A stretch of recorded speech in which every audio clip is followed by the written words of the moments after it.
The conference is very relevant in the present scenario, given rising security concerns, evolving infrastructure linkages, and the need to safeguard and improve livelihoods across borders.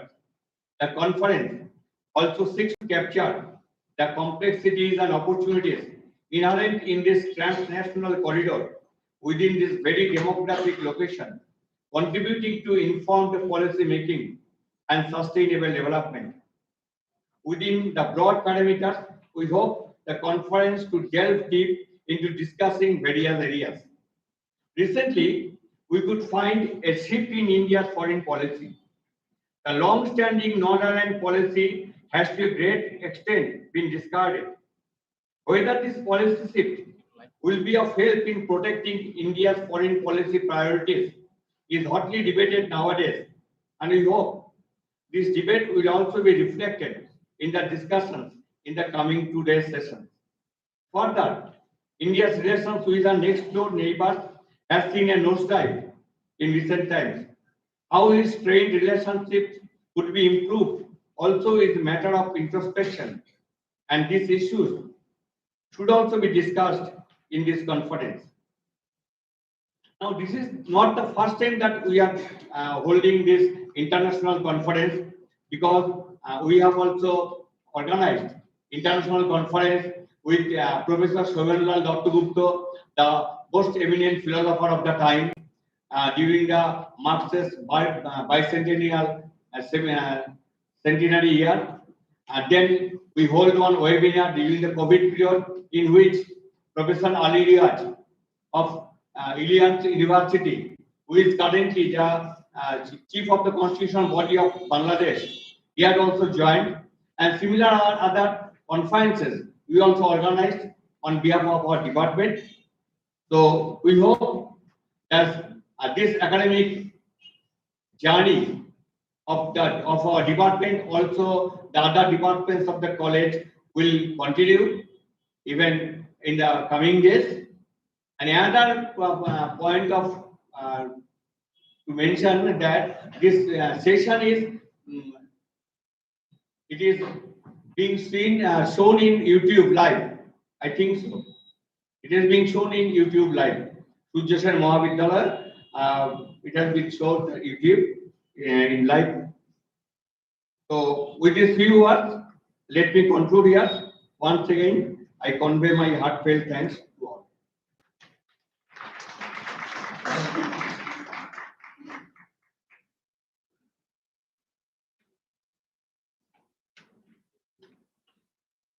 Thank you, sir, for laying the conceptual framework of this conference. Now, I would like to request Dr. Babli Mandal Madam, Associate Professor, Head Department of Chemistry and IQAC Coordinator, to address the audience.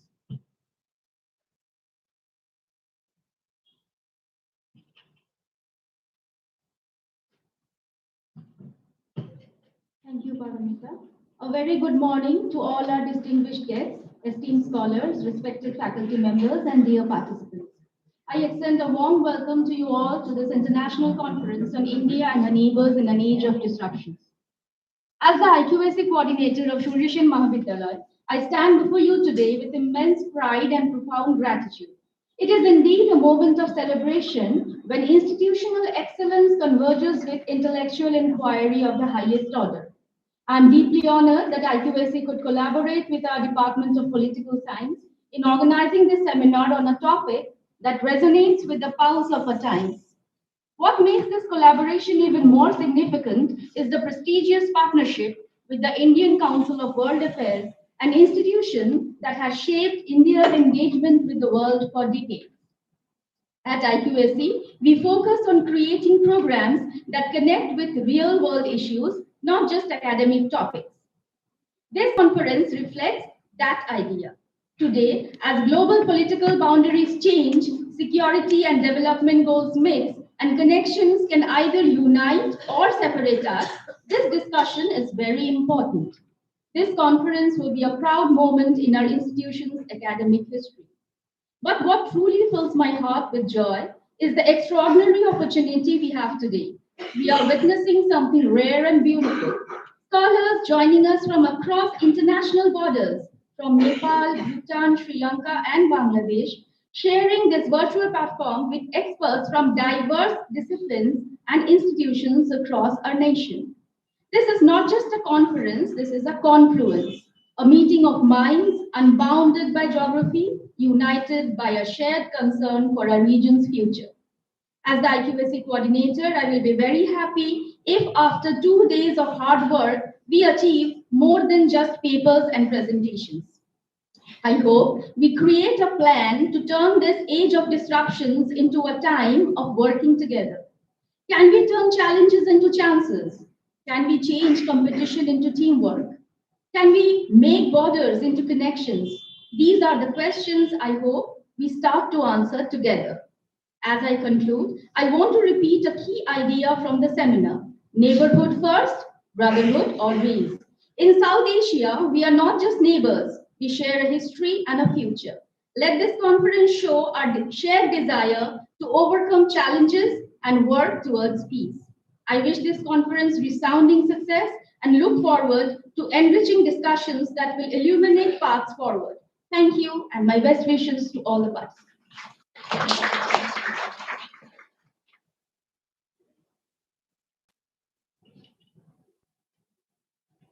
Thank you, ma'am. We now move to the virtual release of the book titled Research Methodology in Social Sciences, Relevance of Ancient Indian Discourses in the Contemporary Context. This volume has been published as an outcome of the two-day international seminar held on 22nd and 23rd of March 2024. The seminar themed Research Methodology in Social Sciences, Relevance of Ancient Indian Discourses in the Contemporary Context was jointly organized by the Department of Bengali and Department of Political Science in collaboration with the IQAC, Surya and Mahavidyalaya. This publication brings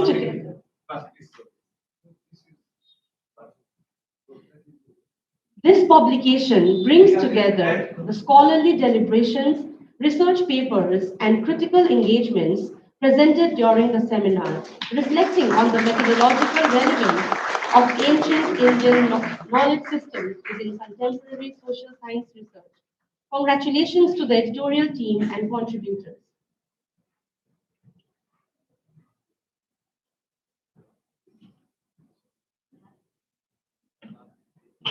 Now, it is a special moment to release the college newsletter Collegium, Volume 8, Issue 3rd.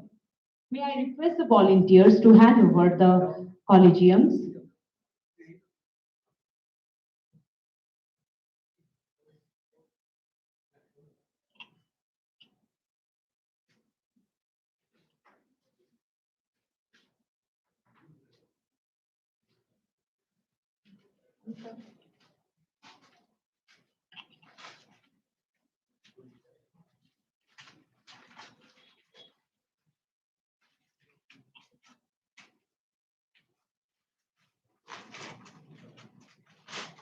May I request dignitaries, honorable dignitaries, to kindly unveil the collegium.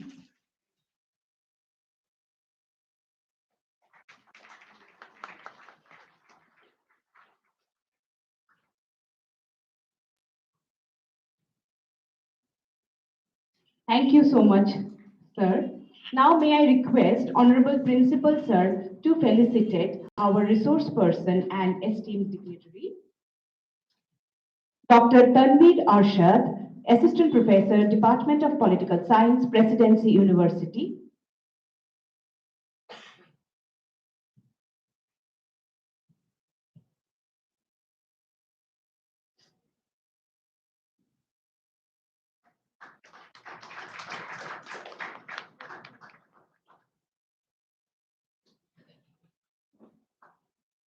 Thank you so much, sir. Now may I request Dr. Arnab Chakrabarty, representative of Indian Council of World Affairs, ICWA, to deliver his speech.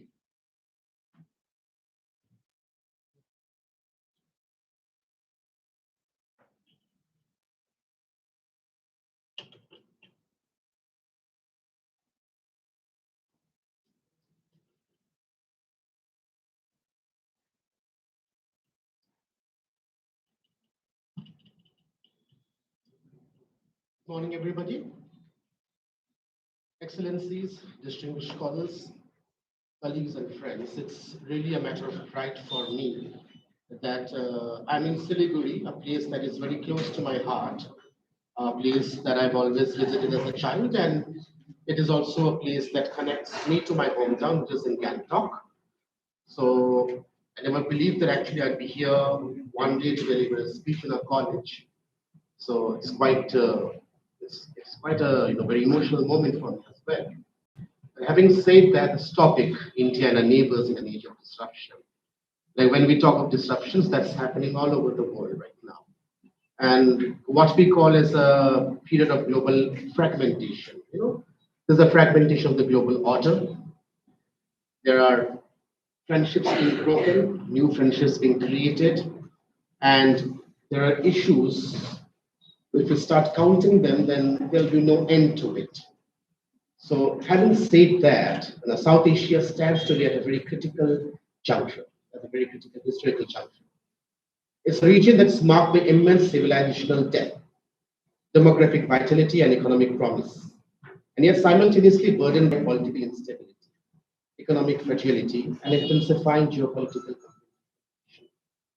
In an age characterized by disruptions, they can be geopolitical, they can be technological, they can be also human-based or anthropocenic, as we say. The challenge here that comes for a country like India, which is the largest, strongest, and has tremendous responsibility as one of the most important powers in the world, is how to deal with all these challenges. So my remarks for today will be based on interlinking these three pillars, that is security, connectivity, and livelihood. Now, just to give a brief overview of the recent or the current landscape, or what you call it, the geopolitical landscape. This is a very present thing which I'm going to talk about. The several countries in India's immediate neighborhood are facing persistent political crisis and instability. It is not an on and off situation, it happens quite often. We are resilient democracy, that's a different thing, and that is one matter we should be very proud about. And indeed, I believe we are. Now, frequent changes in leadership and fragile institutional frameworks are one of the reasons. Let's take the case of Nepal. There have been a cycle of coalition politics and constitutional contestations that have made governance unpredictable. And you saw the crisis that unfolded. But that doesn't mean Nepal has stopped dealing with its neighbors. It is pursuing a balancing act. It is a very important power for us, a very important partner country.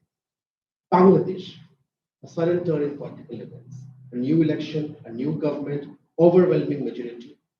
Does that reinforce secularism of Bengali first and religion second, or the other way around? That needs to be seen.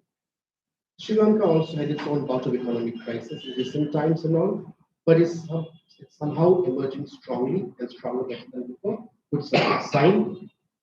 And to India's northwest, Pakistan, a country that continues to confront complex convergence of economic distress, political volatility, internal security challenges, a chronic balance of payment, the crisis, of course, civil military tensions, and the enduring problem of terrorism,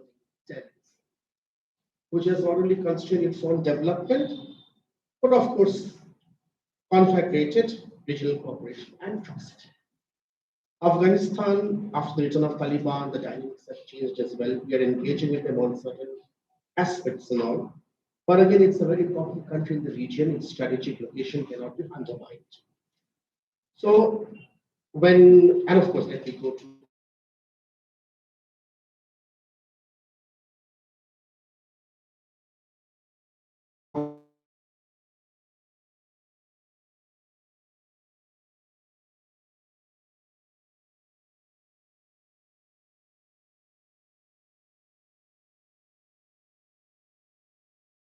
very easy to criticize when you sit in comfort, but when you're actually in the zone of action and when you have pressure on you, then you have to be very sincere about it. We deal with countries not only in the neighborhood but also the world, and on various platforms where we are always under pressure. Yet, India has maintained its democracy. We have not given it away. India has maintained its strategic autonomy. That also we have not given it away, despite whatever people say. And on top of that, we have also made various strides in engaging with all the countries, almost at an equal level, but giving special focus to neighbors. We can see, without mentioning, certain countries which are world powers, how they treat their neighbors. They bully them, they extort from them, they go on a rampage, literally, kidnapping presidents. We don't do that. We have never done that. We have treated our neighbors with respect, despite whatever the situation is, and we shall continue to do that. All we can expect as a country is reciprocity, mutual trust, friendship, and those are the facets on which a relationship is built. Even if the powers are not equal as such in terms of if there is some asymmetry in terms of economy or population or let's say military prowess. There is asymmetry, yes, but trust, respect, these are few factors on which a relationship is built and based, and India expects that. Now, why is secure neighborhood is indispensable for India? Security first. You can expect a country to be a global power, to emerge strongly, if your neighborhood is in constant crisis, some of which really affects us as well. Now, for example, let's look at the case of Myanmar. Now, there's a refugee crisis, right? There's an internal conflict.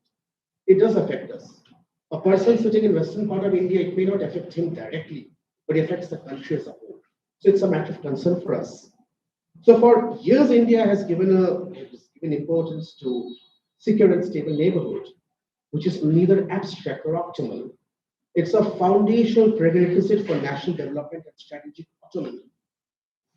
History and international experience always show that, as I say, no country can emerge as a power if its neighborhood is in constant turmoil. Okay? Because that is what is called a spillover effect. I'll give you a very mundane example for the younger crowd. You go to sleep at night, you want a nice, peaceful sleep, and your neighbor is shouting and fighting, throwing utensils at one another. Or let's say somebody is playing loud heavy metal music. You can't sleep. It's affecting you because that's a spillover effect. So if your neighbor is in chaos and crisis, it is going to affect us as well. And that is something which can restrain collectively all the countries here. A stable neighborhood always makes India in a position where it can allocate resources towards growth-oriented priorities, like infrastructure, innovation, technology, proper channelization of migration or something like that, better engagement, health policies and all. So that is the reason why India all adopted a neighborhood first policy. It is just not a diplomatic slogan.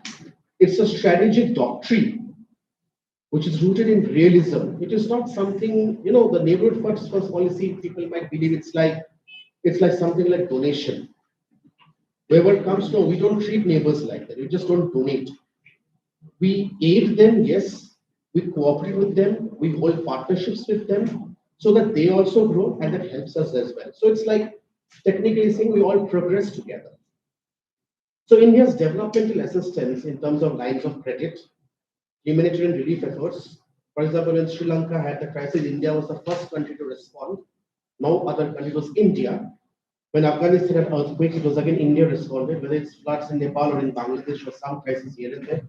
India has always been the first country to respond. So because we believe that a relationship is also organic in nature. The borders are there, some of them, yes, are colonial constructions and all, but people are more or less the same, right? So we have an organic and very, let's say, unambiguous connection. So the ties are deep-rooted and we don't forget that. But yes, I believe that India needs a stronger presence in the region because it is for our own stability and growth. And it's also good for the neighbors to have trusted partnerships with India, which has a benign attitude towards them ever since independence. Now, there's a larger geopolitical contest that is going on, and that's a challenge that we face. One is the People's Republic of China's expanding footprint in South Asia, which we observe, we note, and we make decisions also based on that. For example, the BRI, the Belt and Road Initiative. Sorry. The Chinese BRI, a massive infrastructure project which links countries and all. There are a lot of loopholes in it, actually. And the PRI has also come under a lot of criticism from independent groups and all for not being able to fulfill its projects, and despite all the bashing about it. In several cases, there have been something what is known as the Chinese death trap diplomacy. That is also a matter of concern. For instance, I do specialize in Latin America actually, so the PRI is quite popular out there, but there are questions also raised out there. Is it really viable? Same things are also raised out here. And also, with China, there's a question of unsustainable debt and strategic overdependence. The US also has its interests in the region, particularly if you see Indo-Pacific and all, which can extend to here as well. So, as a regional power, it is upon India to keep its presence even stronger and to counter the threats of others. The last point that I'll talk about is why people matter the most. I talked about organic connectivity. End of the day, we're on the same, despite nationalities, despite borders and different colors of passports. So the core of any sustainable regional strategy lies in a simple but powerful truth.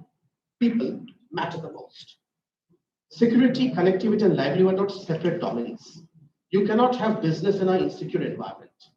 You cannot have sustainable livelihood in a place where there is constant struggle for basic resources or quarrels or fights. A robust economy creates employment, it raises income, it leads to growth in business, education. Connectivity makes people come closer to each other. Simple things like languages. Now, I'm, for instance, multilingual, and I speak Nepali and Bengali fluently, and one of the languages I speak among others. So that makes it very easy for me to communicate with anybody. Now, why? Because I grew up in an atmosphere where Nepali was spoken. I come from a Nepali family. And then I moved to Delhi where they speak Hindi, so my Hindi improved. And because of my work, I had to learn other languages as well, Spanish, German, whatever, those kind of things.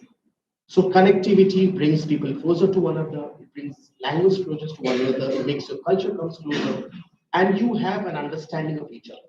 You don't see each other through xenophobic lenses. You don't see, or you don't otherize the other person, as you say. That also brings us to security. Now, that makes matters a bit complicated. So let me give the example of migration. People come for jobs, right? But there are people who have unscrupulous intentions as well. They also come. So they become a security threat. So you need policies that can separate people who come for jobs or for treatment or for some normal purpose, you see, as compared to somebody who comes for some other ill intention. So India's approach in the neighborhood increasingly reflects its people-centric paradigm, whether it's cooperation in energy, to give scholarships, to healthcare, to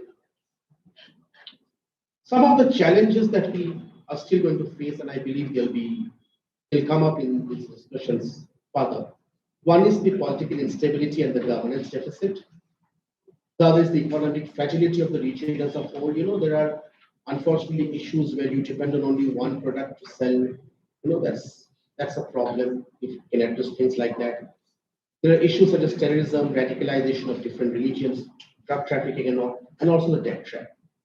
So I hope this conference leads us to a possible solutions of many of these things, or at least generates discussions and all. So I open the floor with this and I'd like to conclude here. Thank you very much.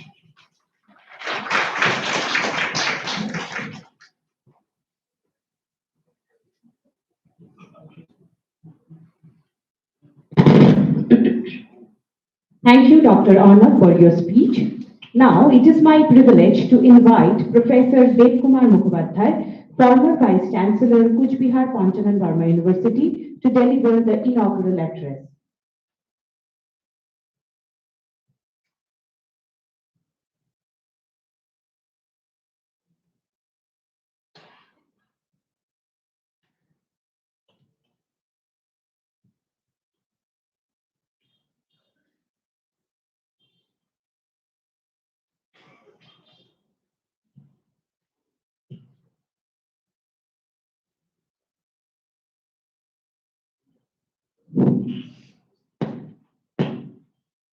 Honorable Principal of this college and my friend Dr. Vikas Ranjan Dev, I express sincere thanks for inviting me over here for this beautiful conference.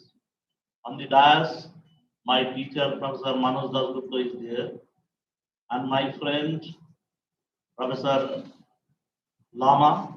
He was my friend and former Vice Chancellor, Mahendra Prasad Lama. On the dais, dignitaries of the dais, dignitaries, respected dignitaries for this beautiful international conference. And virtually the topic that has been chosen for this conference in this context, in this juncture of time, is really important as because we are experiencing some facts that don't give us sufficient peace, mental peace, and even the environment where we can live with a good sleep. So I like to present an alternative approach for this conflict resolution at this time. As because already you have seen that in all the neighboring countries, including India, in all the budgets that have been placed or is being placed on the floor of the parliament, that the defense budget always supersedes health, education, and other important sectors. It is simply allowed. So, I like to place an alternative approach. That is the history of South Asian nations reveals a deeply interconnected mythological and spiritual past, where ancient peoples were unified by a shared sense of identity. By reclaiming this common heritage rooted in dharmic principles of Hinduism, Buddhism, and Jainism, alongside the inclusive mysticism of Sufism, we can systematically reduce regional warmongering. Currently, national priorities are skewed. Defense budgets consistently outpace essential investment in education, health, and agriculture. True regional development can only be management through the lens of the spiritual identity. Sufi mysticism acts as a vital bridge between Islamic thought and dharmic principles by prioritizing inner spirituality over rigid dogma, creating a third space for regional unity. In this context, I like to give emphasis on 4 points categorically. Number one, theological synthesis, unity of being. Sufism core doctrine of Wada ul Wajid, unity of being, mirrors the Vedic concept of Advaita, non-dualism. Both traditions suggest that the ultimate reality is one, though it may be called by different names, Allah, Ram, Brahman. Ahimsa and pacifism influenced influential orders like Chishti Silsila adopted by pacifist stances, echoing the Ahimsa of Buddhism or Jainism. Ascetic practices, all the Sufis in India, such as Nijamuddin Alia, intricated by yogic breathing experiences, exercises pranayama, which is called pranayama, and postures which led local yogis to recognize them as siddhas, perfected beings. Number two, radical inclusivity. The Kanna or the Langar. Sufi centers Kanha served as social equalizers in a historically stratified South Asia. Langar, which is called known as community kitchen. Borrowing from local tradition, Sufi saints established free kitchen, open to everyone regardless of religious or caste. Universal brotherhood. Sufi also strains from Hawaza Mayuddin Chishti focused on serving the downtrodden, aligning with the dharmic emphasis on karuna, and selfless service. Point number 3, cultural fusion, a common language. Sufis intentionally used vernacular languages, Punjabi, Sindhi, Hindi, instead of Persian or Arabic, to reach the masses, often blending Islamic and Hindu metaphors in their poetry. Bhakti Sufi synergy, the interaction fostered the Indo-Islamic culture, where figures like Kabir and Guru Nanak preached a message of love that transcended the religious levels, shared pilgrimages. Even today, Sufi shrines, dargahs like Ajmer Sharif, remain major pilgrimage sites for Hindus, Sikhs, Christians, acting as live symbols of communal harmony. Number 4, where I am going to conclude. By emphasizing the conquest of ego, nafs, rather than the external territories, Sufism provides a spiritual framework for non-violent conflict resolution. Modern peace-building initiatives in South Asia often use Sufi poetry and music to humanize others and mitigate sectarian tensions. In a nutshell, what I want to say, that is, in this subcontinent, some spiritual insights are there that can be cultivated in order to mitigate all these problems that are in this area, that are living in this area. And second thing is that all the countries should take this type of initiative to reduce the defense budget. This is fundamental things. If you look at the defense budget of this year, that was placed on the floor of the parliament few days back, also in India, you'll be astonished to hear that, you'll be astonished to see that at least 6-7 times higher than the education budget. This cannot ensure the overall development of one country. That should be reduced. Thank you very much.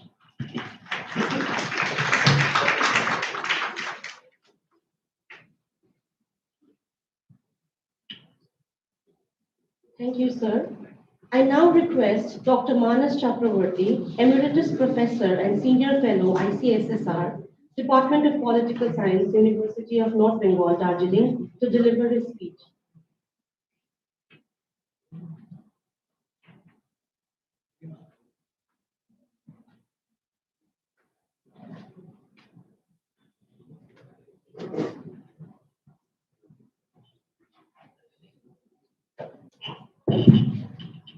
Very good morning to all of you.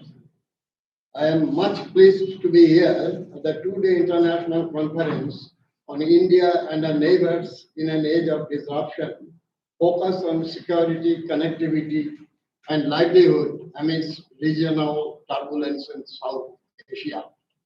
Been jointly organized by the Department of Political Science, Surya Mahavidyalaya, and Indian Council of World Affairs, New Delhi, in collaboration with the IQAC Surya Mahavidyalaya. I am thankful to Dr. B.K. Misra, Honorable Principal, Dr. Vikas Ranjan Deb, Coordinator and Associate Professor of Political Science, Dr. Babli Mandal, Coordinator IQAC, and my brother, Dr. Dev Kumar Mukhopadhyay, former Vice Chancellor, PBR Panchanan Burma University, Dr. Arnav Chakravarti, IQAC representative, Professor Dr. M.P. Lama, Senior Professor, Center of South Asian Studies, School of International Studies, JNU, and Emeritus Chief Economic Advisor to the Government of Sikkim, and my brother Sanjeev Kumar Sharma, General Secretary and Treasurer, Indian Political Science Association, and former Vice Chancellor, Mahatma Gandhi Central University.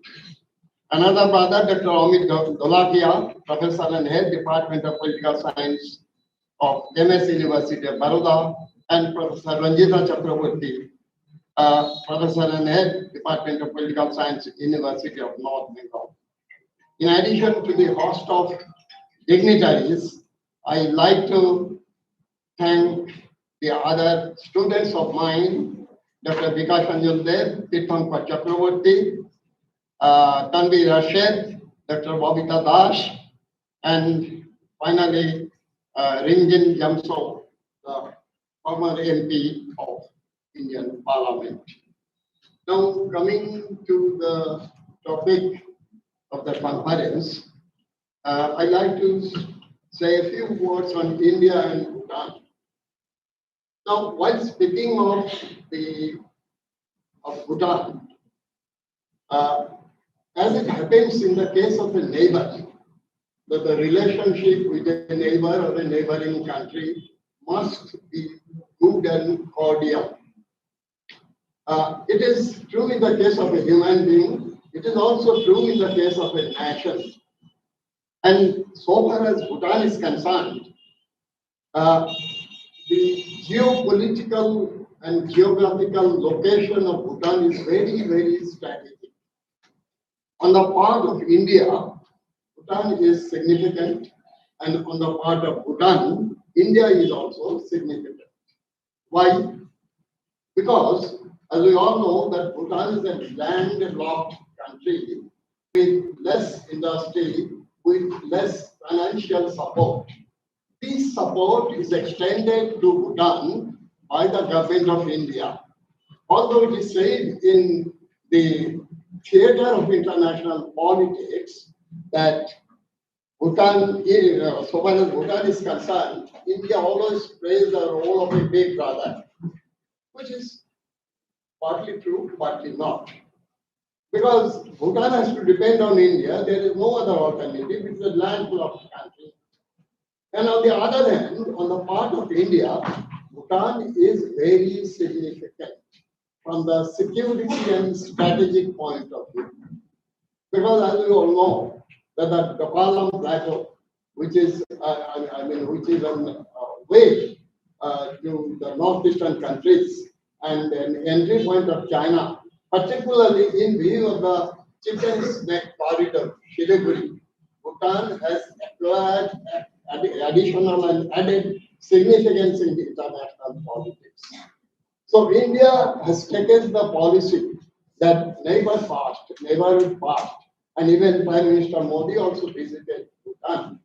And there were several moves and understandings between these two countries, which has been helpful for both the countries. Now, as a neighbor, Bhutan plays a very significant role. Significant role in the sense that Bhutan has given an assurance to India that so far as security is concerned, and any danger from China will not be accepted by Bhutan, which can be harmful for India. And contrarily, India has given the assurance to Bhutan that all other assistance in terms of economy, in terms of education, in terms of finance, all these will be, provided by India. So it is a mutual relationship. As in the case of a neighbor of us, human being, the relationship of neighbor is very, very significant. I know several stories, practical life stories. One of our university professors, Professor G.S.S. Murthy, and his wife, Mango Murthy of Siliguri College, who used to stay in a flat in Siliguri. At night, Professor Murthy died. Unfortunately, none of the flat dwellers came. And in the morning, she called the other friends and relatives, they appeared. I said the story because of the fact that relationship with a neighbor is very, very significant. There should be, very cordial relationship between a neighbor, as in our daily life, so in the case of international relations. And while I speak of Bhutan, the same theory is applicable. Because we can change everything, but we cannot change our neighbor. Neighbor is permanent. So, from this point of view, there should be good, cordial relationship with the neighbor, as in human life, so in international relations. Recently, there have been some turbulence with the Indian relationship with Bangladesh, and Pakistan is always an enemy of India, and Ali Bhutto declared 1,000 years of war with India. So taking all this into account, what I understand, what I mean is that the relationship with the neighbor is very significant. If the relationship is bad, the environment becomes smoky and poisonous. And if we like to get good oxygen, then it is a must, it is a sine qua non that we should have good and better relationship with a neighbor. Otherwise, no relationship, no standing in international relations is possible on the part of it.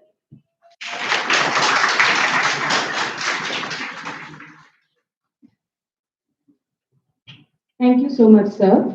I now would like to invite Dr. Tirthankar Chakravarti, Assistant Professor, Department of Political Science and Joint Coordinator of the conference to deliver the vote of thanks.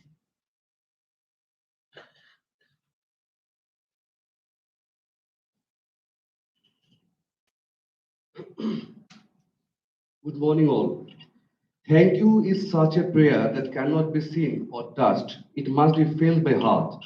I feel honored and privileged to have the opportunity to propose a vote of thanks on this special occasion. I would like to thank all the honorable delegates who blessed us with their presence. I am also very thankful to all invited speakers. Today, my words are not enough to express the gratitude to my teacher, Professor Manush Chakraborty, for his help and support at various stages and also for gracing us with his kind words. I, on behalf of the organizing committee, convey deep regards and hearty thanks to Professor Mahendra P. Lama for his gracious presence at our conference. We also sincerely thank Professor Sanjeev Kumar Sharma and Professor Amidst for attending our conference. My sincere thanks to invited resource persons from neighboring countries, Professor Prashanti Naragoda from Sri Lanka, Professor Shajib Bala from Bangladesh, Professor Prem Raj Khanal from Nepal, and Sri Rinjin Jokso from Bhutan. I would like to express my heartfelt gratitude to Professor Devkumar Mukhopadhyay, former Vice Chancellor, Kuchibihar Panchadan Barba University. We will ever remain grateful to you, and we thank you for being with us today. I am truly grateful to my teacher, Madam Professor Ranjita Chakraborty. Despite her heavy professional and administrative responsibilities, she still finds time for our conference. I, on behalf of the organizing committee, convey deep regards and heartily thanks to Professor Anil Vishwas, University of Bardhaman, Professor Tanvir Ashad from Presidency University, and Sri Subhajyoti Ghosh, journalist BBC Delhi Bureau, for attending our conference. I would like to express my heartfelt gratitude to our principal sir, Dr. P.K. Mishra, head of the department, Dr. Prakash Dev, and IQC coordinator, Dr. Babdi Mondal Madam. Their assistance was instrumental in securing the required administrative approval for the organization of the event on our campus. I am very much thankful to the Indian Council of World Affairs, New Delhi. Without their support, it would have been impossible to organize this international conference. An event of this dimension cannot happen overnight. The wheels start rolling months in advance. We have been fortunate enough to be backed by a team of very motivated and dedicated students. I cannot thank everyone enough for their involvement they have shown and the willingness they have expressed to take on the completion of tasks beyond their comfort zone. At the end, I would like to take this opportunity to thank my counterparts, Ms. Priyanka Chetri, Dr. Babita Das, Dr. Narayan Burman, and Ms. Bhavani Roy, who joined hands to organize this stream conference material. If time is money, then today you have spent millions for us. Thanks to all of you for making this event successful. Have a wonderful stay at Siliguri and enjoy the conference. Thank you. Thank you very much.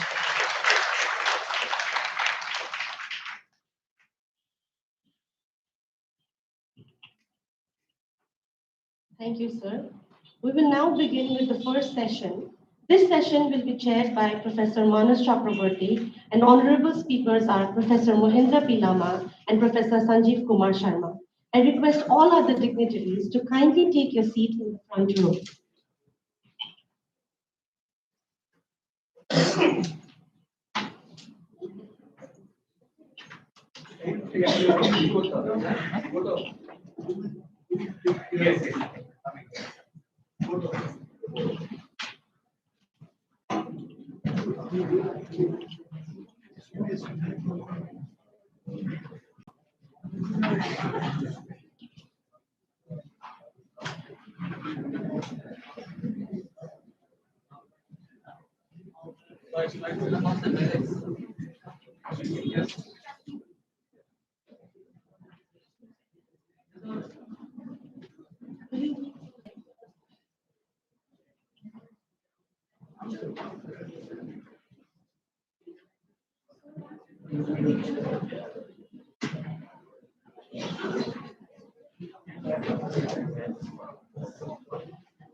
It is my privilege to introduce the chairperson of this session, Dr. Manas Chakravarti, a distinguished scholar in political science, former head senior fellow ICSSR, the Department of Political Science at the University of North Bengal, Darjeeling.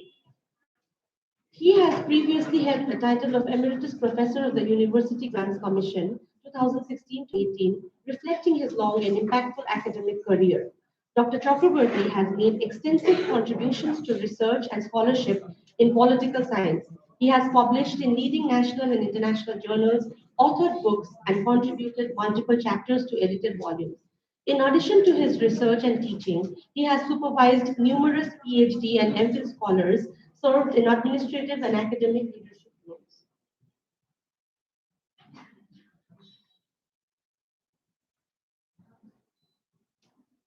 It is a matter of immense pride for me to introduce our keynote speaker, Professor Mahendra P. Lama, a distinguished development economist and former senior professor at the Center for South Asian Studies, School of International Studies, Jawaharlal Nehru University, New Delhi.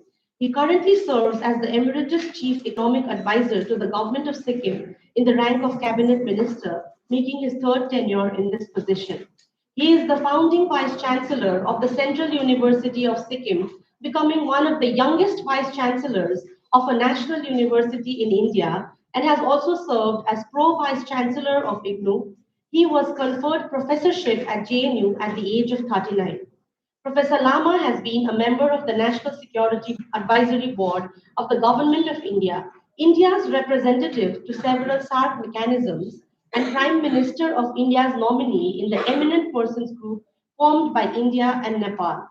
He has also served on the prestigious interview board of the Union Public Service Commission for Civil Services. An acclaimed policy thinker, he is widely regarded as the architect of the opening of the historic Nathula trade route between India and China in 2006 after 44 years. He has played a key role in shaping India's Northeast Development Vision, serving as co-author of Northeast Vision 2020 and principal author of Northeast Region Vision 2047.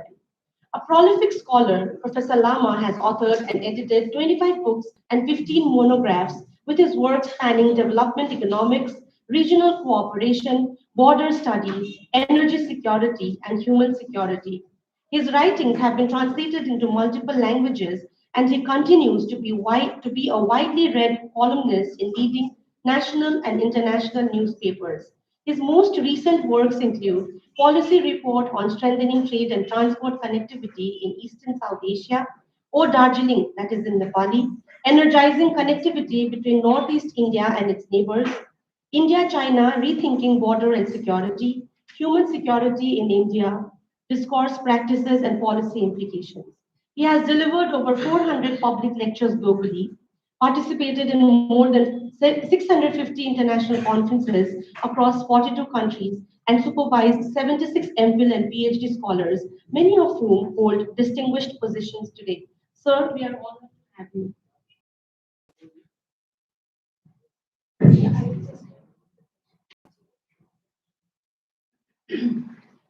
Next, it is my privilege to invite Dr. Sanjeev Kumar Sharma, our second speaker for this session. Professor Sharma served as Vice Chancellor, Mahatma Gandhi Central University, Motihari, Bihar for 3 years. 3 times head Department of Political Science, Chaudhary Charan Singh University, Meerut, Uttar Pradesh, and General Secretary and Treasurer, Indian Political Science Association since 2011. He had been editor of the Indian Journal of Political Science for almost a decade and founder editor of Bharatiya Rajniti Vijnan Shodh Patrika. Throughout first class with National Merit Scholarship, Dr. Sharma has been in teaching, research, and administration for more than 37 years.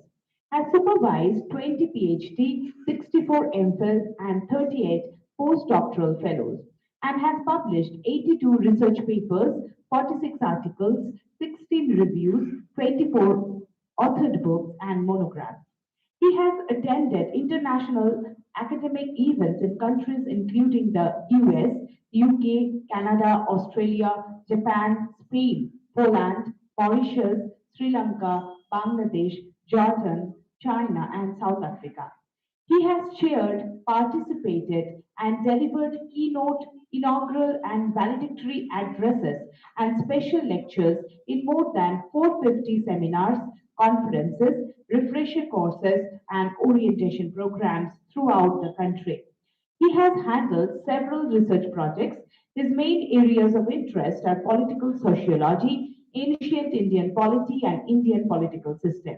He is academically associated with more than 150 universities in the country in different capacities. A widely traveled academician, accomplished administrator, and popular orator, he has an exceptional knowledge of Sanskrit, Urdu, English, and Hindi literature. Presently, he is the Dean and Professor at Chaudhary Charan Singh University. I request the Chair to begin the session. Thank you, sir. I'm much pleased to chair the session. My two stalwarts are here, Professor Mahendra Vilama and Professor Pradeep Kumar Sharma, who needs no introduction. However, I request Professor Mahendra Vilama to take it.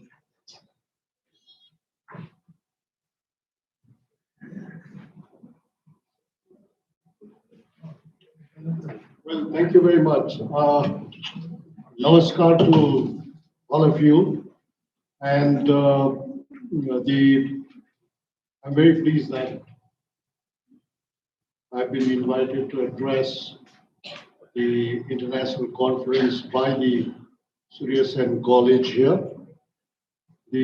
My dear old friend, Professor P.K. Sarma, the principal of this college, Professor Vikas Ranjan Dev, Professor Manas Chakravarti, again my old friend Professor Dev Kumar Mukherjee, our delegate from Sri Lanka, Professor Prasanthi, Professor Sarma, the former Vice Chancellor, Professor Daudakia, Professor Rinjin, and Professor Prem Kanal, Dr. Chakravarti, and Dr.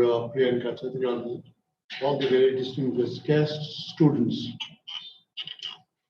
I have a slightly longer presentations because I would like to give kind of what you say, a synoptic view of what is really actually happening in South Asia. Who are the major players and how one of the significant players in South Asia, India, is adopting a situation of beneficial regionalism, or what you even call defensive positionalism. I'm going to discuss about it. This is about, everyone is talking about China in South Asia today, right? And we have been watching this country for the last 40, 50 years, what has been its modus operandi as far as South Asia is concerned. And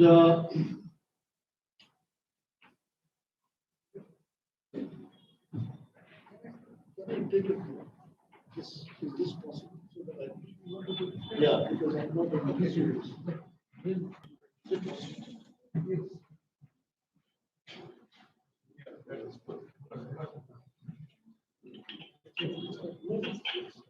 Well, Thank you very much. Sorry to be slow.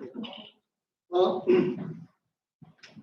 you know, over the last 30 years, some of us who have been studying China at a very close range, and I, as a member of the Prime Minister's National Security Advisory Board, also have been watching what is happening in South Asia, as particularly China. So we see that China, like in Central Asia or Southeast Asia, have adopted a kind of a Trishul approach in this region. And what is this Trishul approach it has adopted, right? Trishul, of course, is a Sanskrit word with tripod and three pointed trident, right, widely used among the Hindus and the Buddhists, right? It could be creation, maintenance, and destructions. It could be past, present, and future. It could be even body, mind, and atma, that is spirit. How does it actually happen? How does it actually evolve in China of this kind of thinking? You know, if you look at China, the 65, 75 cultural revolution, basically led by what they call Chairman Mao Zedong, immediately after that, you know, the ruptures it created in China in 60s and 70s, and when finally Deng Xiaoping and his team took over, there was a massive, what you call it, metamorphosis in China, right? And their thinking was, what do you call it, Chopian Chengse, that is periphery policy, that is at the moment, Chengse, that is good neighboring policy. And they wouldn't say there's Venture Chama, that is stabilizing periphery. And what would they say? Their periphery is in Central Asia. Their periphery is in Southeast Asia, with Vietnam to Cambodia to Myanmar, and their periphery is in South Asia. That is Nepal, Bhutan, India, Bangladesh, right? So they started a kind of a forward policy in this region, and with three objectives. And these are so vibrant today: strengthen of its military base, economic and commercial penetrations, basically through Belt and Road initiatives, and effectively tackle its own political turmoil, domestic turmoil. Can you imagine? That means what? If you would really like to deflect and camouflage the domestic turmoil, then you really have to put it across to the neighboring countries, develop them, engage them. So I would say that the Trishul approach in South Asia is basically very local. First trident is local. Get into South Asia as locally as possible. And second one is national, and get into South Asia at a national level. And third is a regional level. So you will find the local integrations, right? Get into South Asia locally, and that's what they did in Myanmar when they did the Rishi, Mushe and Really Road. They did with Thailand when they did the Myaodi Mesot Road. Advantage with me is I walked through all these major theaters of Chinese accents in South Asia, Southeast Asia in the last 20 years. Now, this is the first indicator of how they are entering into local. The first is Afghanistan, the Wakhan corridor. Many of you would be knowing this, how they are entered into Wakhan corridor, right? So, and that they enter into Wakhan corridor, get into what you call it, Xinjiang, Uyghur, their own territory, and Tajikistan and all. So it is a 49 kilometer route. The second one is India. Look at the way they have entered into India. Naturalized second, Jalatla, right? Jalatla via Darjeeling, right? And Kalimpong, Shipkila in Himachal Pradesh, Lipu Lake in Uttarakhand. And look at the trade. Get into it. Just You have nothing to do with the central agencies or the governments. You just get into it on a very, very local basis.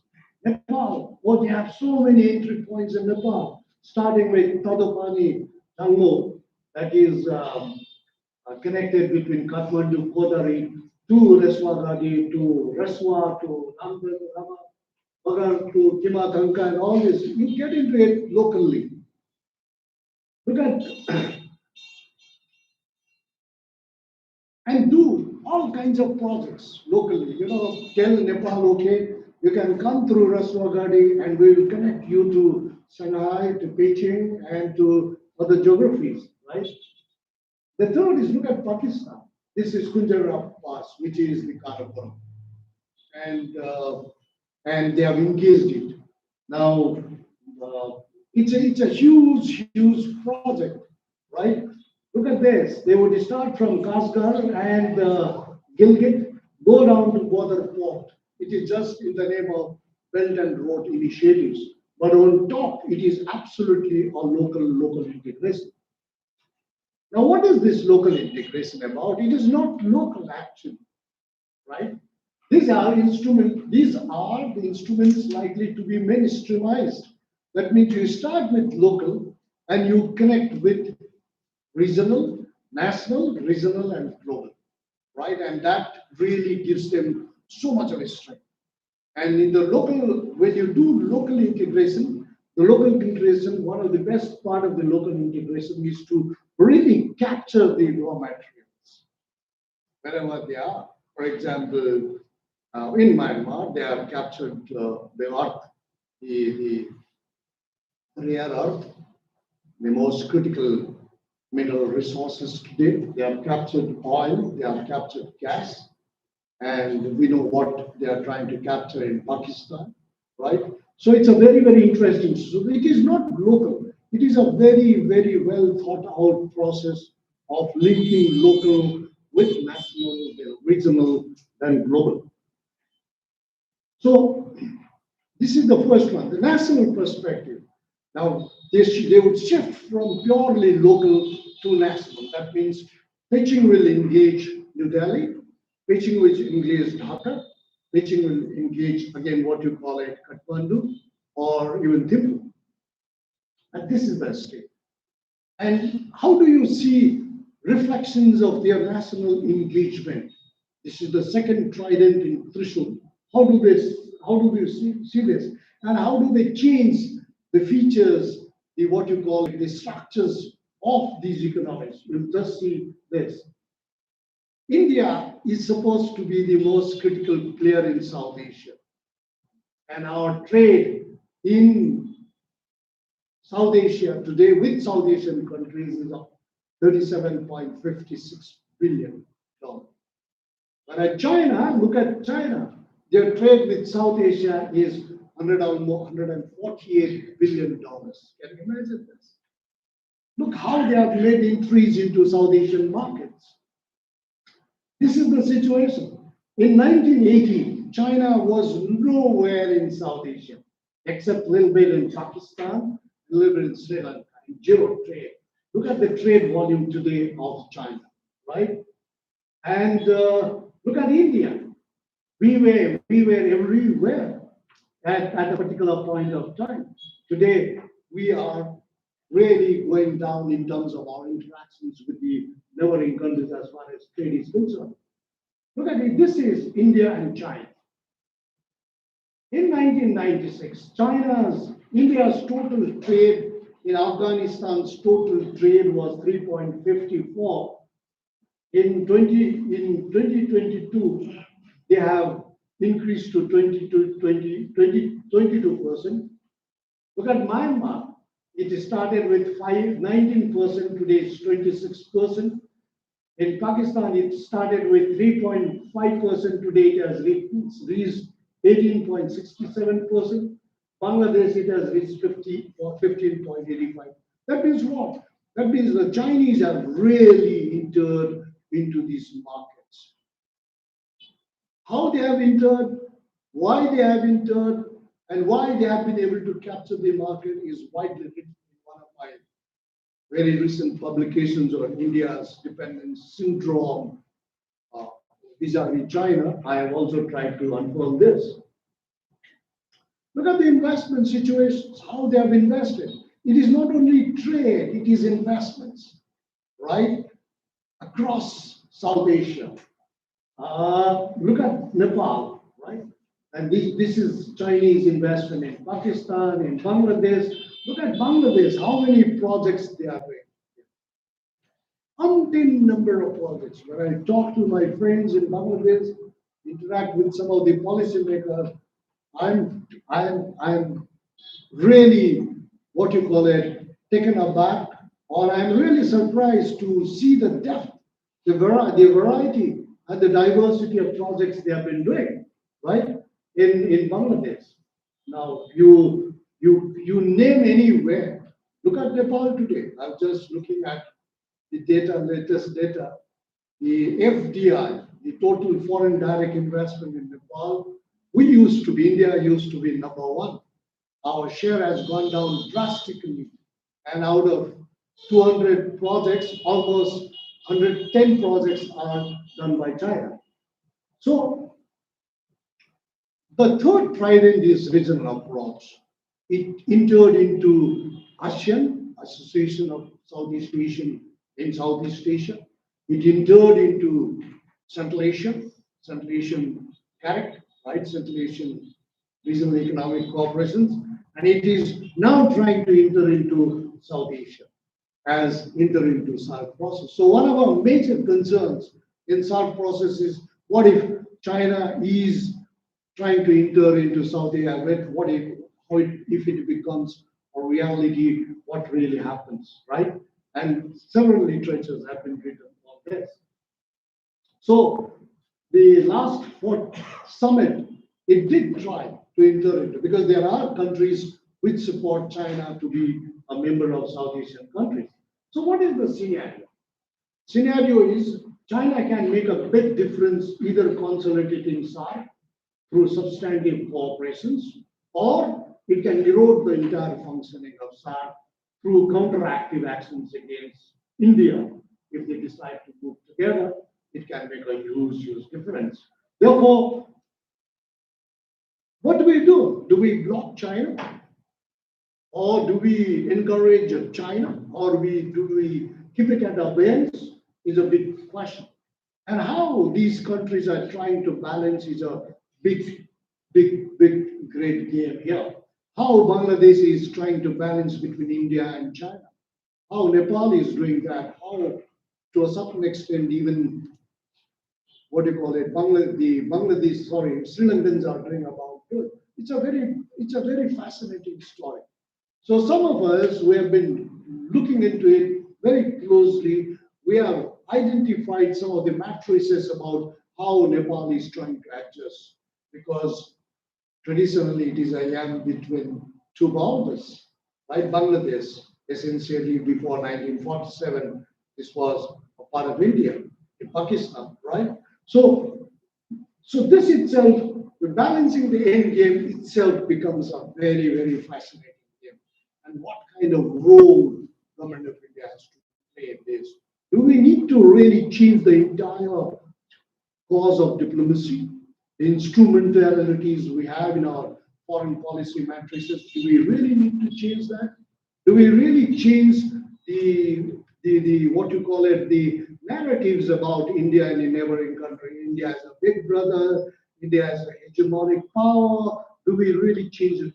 And all these things have to be debated first at the university level, right? First at the college level, university level, by young teachers like you, students like you, and bring it to the national forefront. This is what we are trying to do.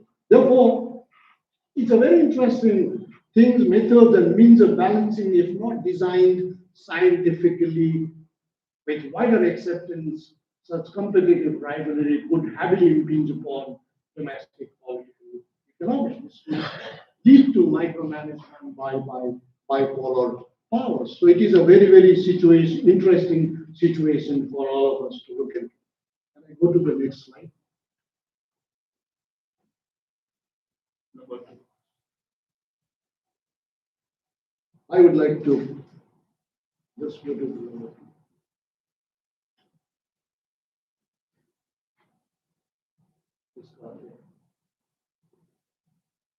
That's right. Now, let's see how we are reacting and what is really happening. You know, one of the things we scholars or students, right, or teachers have to do is to really move away from textbooks. I'm a very firm believer that textbooks give you this much, and if you move away, it gives you this much. I am a firm believer, and I have practiced this in the last 40 years of my academic life.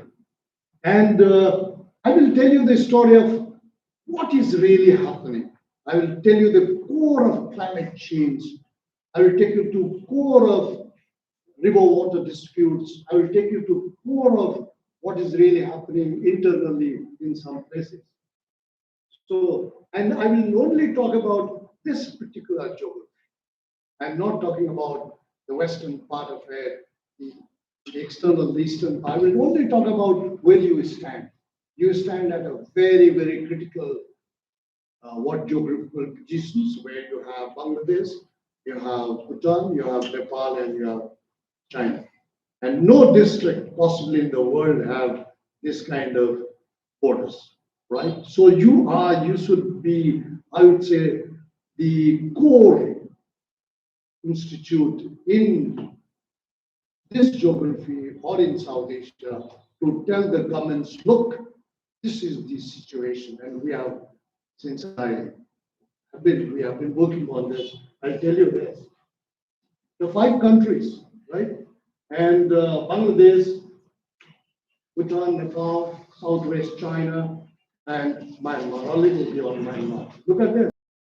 These are borders. You go to any of these, you will know where in the world the varieties of borders, the open, the natural, fringe, borders, barbed wires, all kind of borders. And the border regimes are absolutely contrasting. This is the borders, right?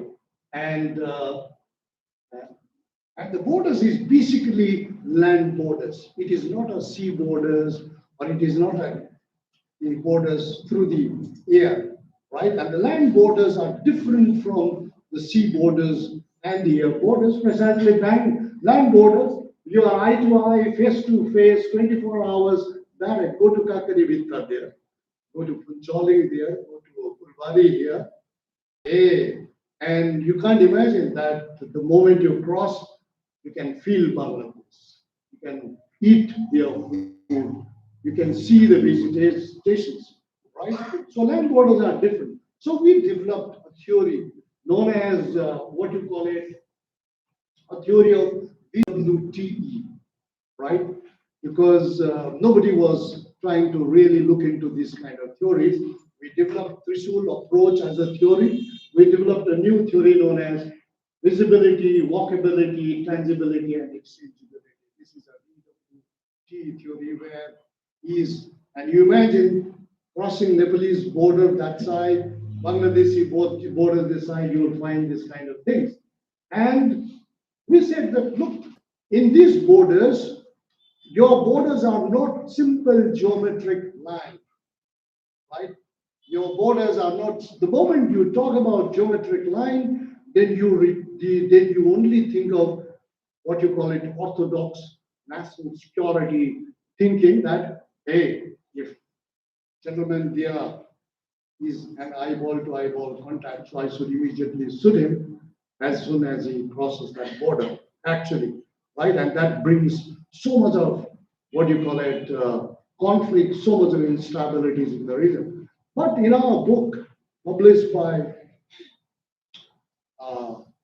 Michigan University Press on Rethinking India-China Borders, we have developed a new, slightly newer thinking that don't talk about border as a, what you call it, geometric line. Talk about border as a borderland, right? That means what? That means the moment you talk about border as a borderland, it becomes an opportunity. The moment you talk about border as a geometric line, it becomes a national security threat. So we started doing this exercise because the moment you talk about border as borderland, then you have cultural ecology, environment, natural resources, disasters, terrorism, trade, services, smuggling, technology. Look at this, how much you have, right? And and this is more so for us here. If you go to Cherrapunji in Meghalaya, you are still in Indian side, but your cell phone will say, welcome to Bangladesh, the Grameen Bank. Mohammed Yunus's famous Grameen Bank has a cell phone company. If you go to Pashupati Nagar in Darjeeling, the Nepal cell will say, welcome to Nepal. Hey, you are still in India, right? If you go to Nathuvat, the Chinese mobile towers will signal that, oh, you are in China, right? So therefore, borders are crisscross, interdependent, and widely spaced. This is the border between Meghalaya and Bangladesh.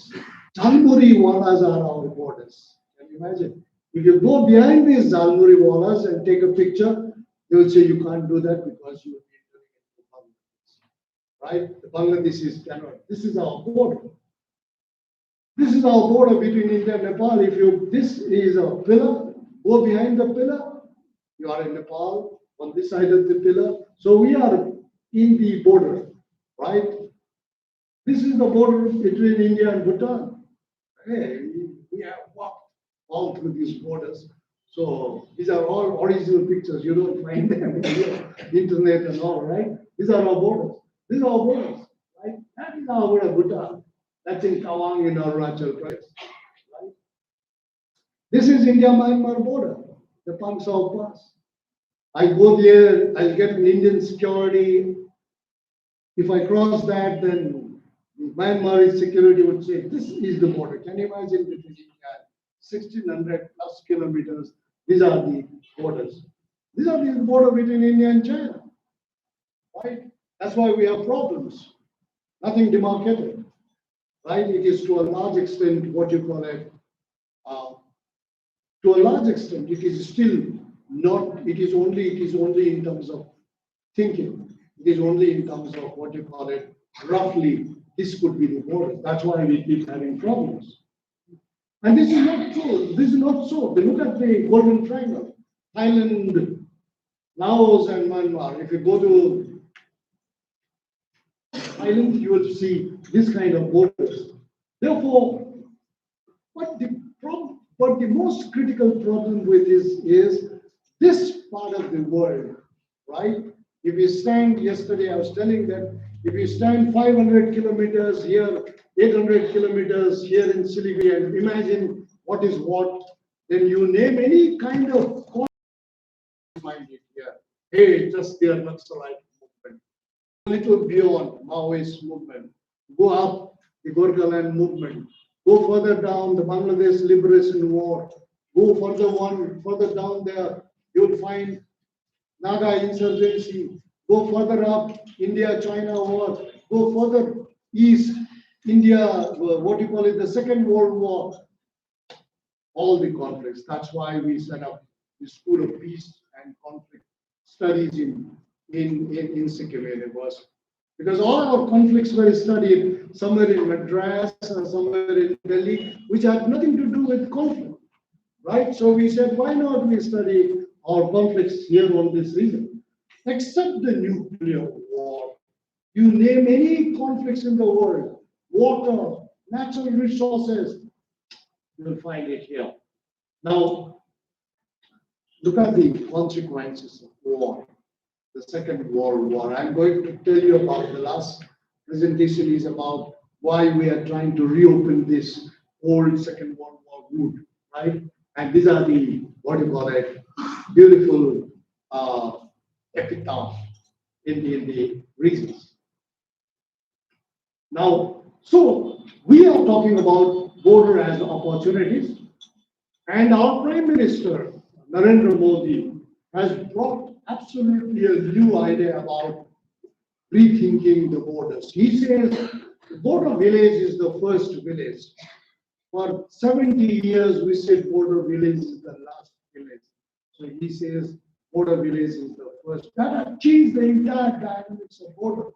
That means our country starts from that border, so we must take that particular village into consideration. And that's why you have a vibrant village program. More than that, you have borderland connectivity. So I'm going to tell you about 3 borderland connectivity projects, which has serious implications for South Asian regionalism process, South Asian integration process, and how China has reacted to this. I'm going to discuss about this a little bit about Mathura, right? It was a vibrant trade route till 1962. And when the 1954 Panchshil agreement took place between India and China, we left many of our assets that side. We had our banks on the Tibetan side, we had our consulate there, we had our duck bungalows, we had our post office, but in 1954, we said, no, you do it whatever you want on that side of the border, and when 1962 war happened, it was closed down. So, but if you look into the history, these were the trading points. So yesterday I was telling your principal and his friend that, look, today also we are debating what came first, trade or pilgrimage. Because many religious institutions believe that it is pilgrimage actually which came first, that actually led to trade. But many of us think that no, it could not. They might have simultaneously grown up, right? But these were the trade routes in the mountain regions. Look at the trade routes. If you have been to old scripts, right? These were the trade routes. These were how people used to do. This is Gangster, right? This is how they used to do the trade. And what was the trade center? Kalimpong, Gangtok, Siliguri, right? And these were the entertainers in the trade route. So we started doing a study on why not we reopen Mathura trade. And our Prime Minister, Atal Bihari Vajpayee, went and signed an agreement in China to reopen this route. So I was asked by the government to prepare a comprehensive report. And in this context, we did massive studies about why this route should be reopened, right? And this is the trade route. Basically, wool would come from that side, from your car parts to mountain paints to Parker paints to anything would go on that side. This is the wool, the mules, right? This is the currency they will use, and this is the trade. Starting from Kalimpong, Darjeeling, and ending at Lhasa, right? And this is the post-1962 situation. So after 44 years, we are able to open this trade route in July 2006. So, when we are opening this trade route, we went to what you call a Lhasa.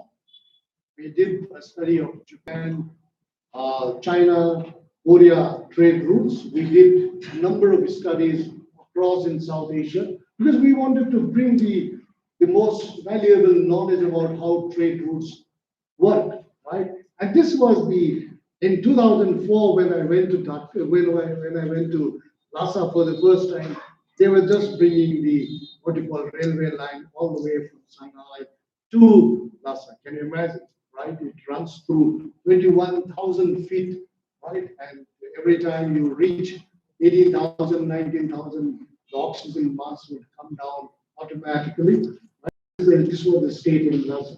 This is how we negotiated with the Tibetan and the Chinese authorities.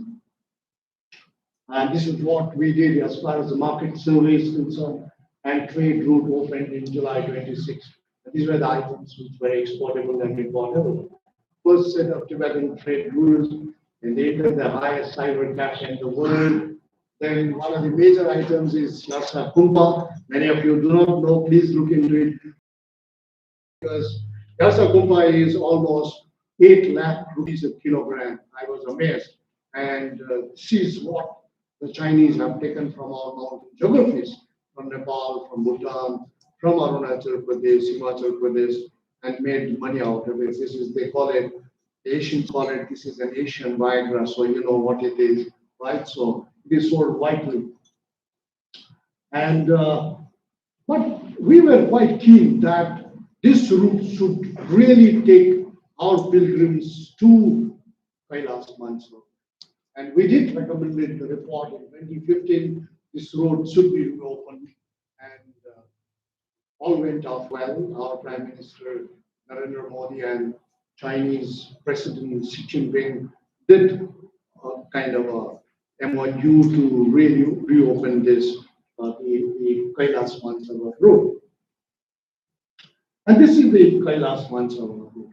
So when I went there for the first time, my team was not allowed to go to Kailas Mansarovar, right? And we went to Kailas Mansarovar. So this is a first time account of Kailas Mansarovar.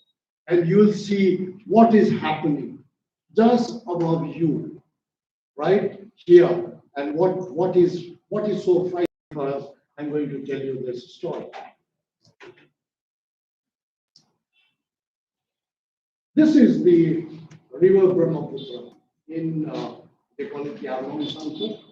This actually comes from Tibet, right? And that river flows to Assam, and this is the Brahmaputra river in Bougainville with no difference. Only thing is this bridge, which remained incomplete for almost, I would say, 25 years, the present government completed this what you call the Bougainville Bridge. Now I'm going to tell you the climate change part of it. We have done adequate studies. Now also this morning also I was writing a few lines on the block, what happened. Government of Sikkim has set up a block commission, and I happen to be a member of that. So, but I would like to tell you what is really happening there. Look at Kampala Pass, go this. It's such a fascinating pass. Go a little beyond, you'll find the what you call the Yandrok Lake. And it is exactly like what I saw in Kyrgyzstan, the Yusupul Lake, right? And this is the Yandrok Lake in Lhasa. And this is the Korola Glacier and climate change. Look at this. I'll show you some pictures, then you can imagine what is really happening because of climate change. This is Korola Glacier in Tibet, right? And this is the state of our glaciers. Black glaciers, can you imagine, right? And the upper portion is this. And look at the flow. With this flow actually caters to number of rivers, including Indus, Sindhu, and Brahmaputra, right? Yarwang. And this is the state of flow. Climate change has changed the entire dynamics of water flows. Look at and this is the place where actually Brahmaputra originates. This is what you call in Sanskrit Udgam Sthal of Brahmaputra river. Right, this is Brahmaputra there. And look at Brahmaputra's tributaries. It's all drying out. So what would happen? To Brahmaputra river tomorrow. And on top of that, they are doing big dams there in big drains in Brahmaputra. It's a major concern for us in India.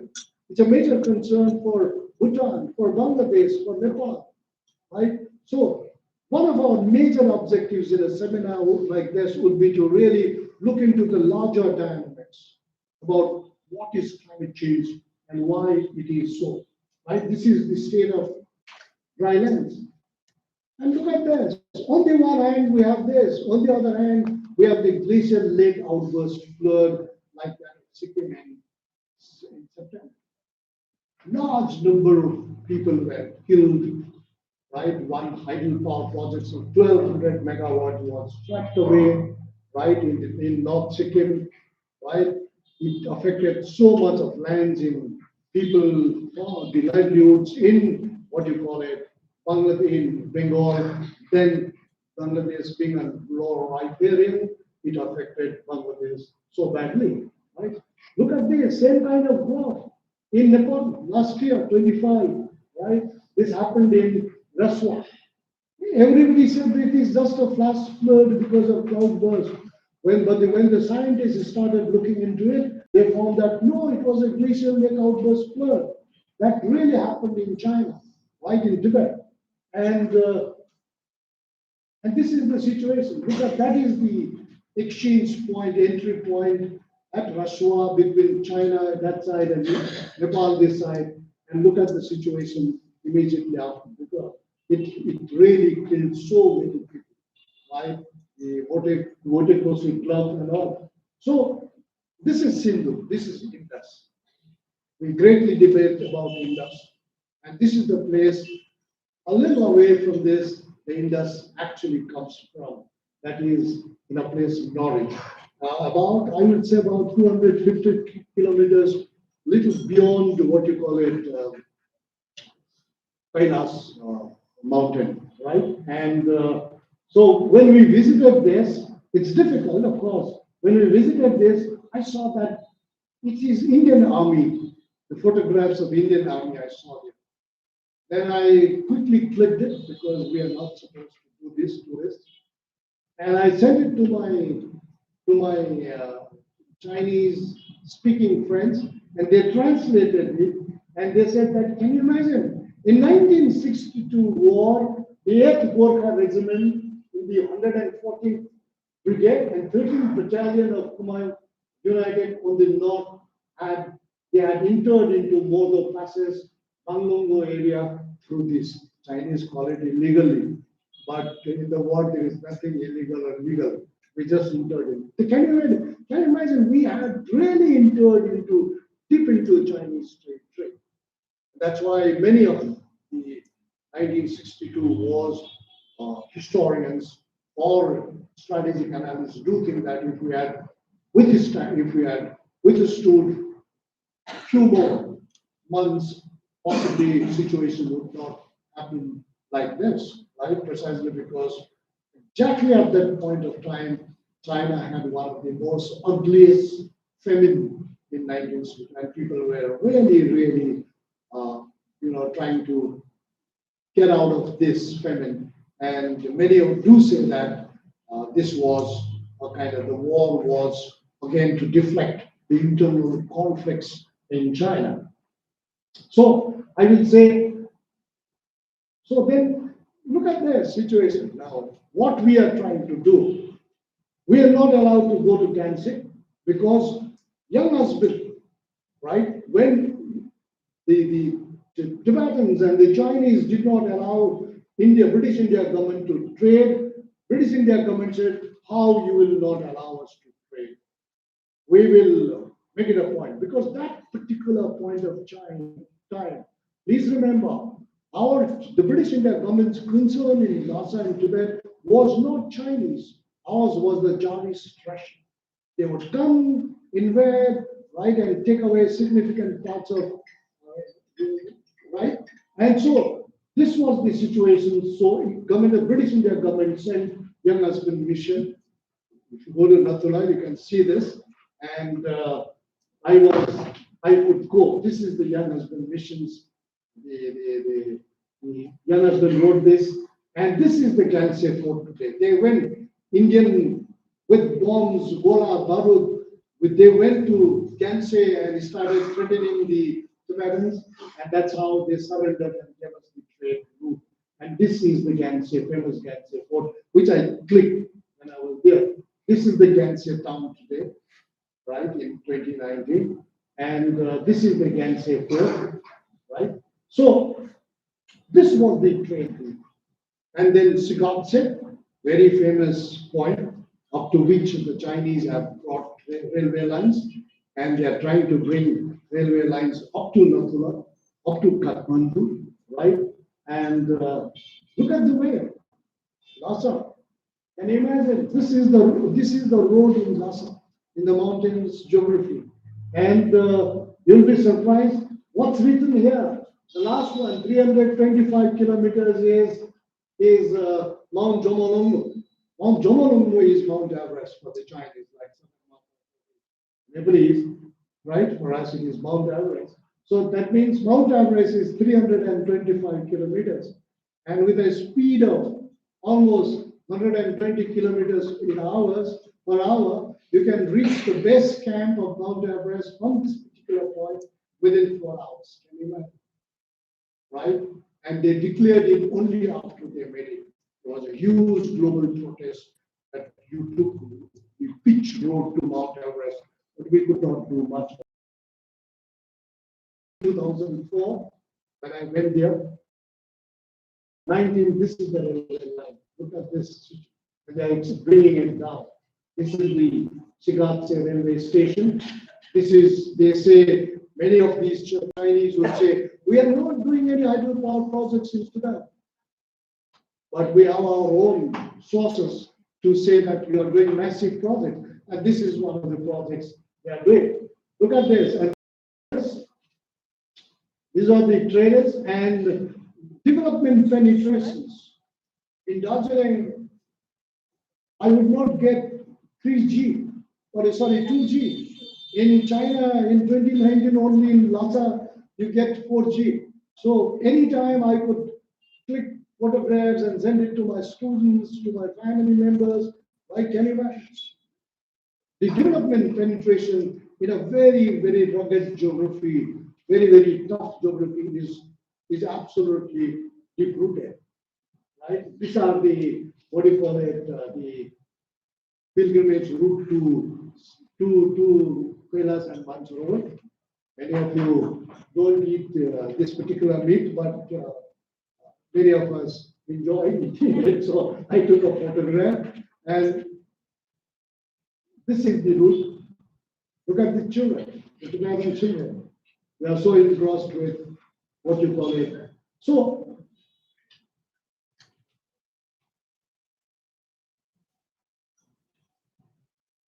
look at this. This is the SVDC power line.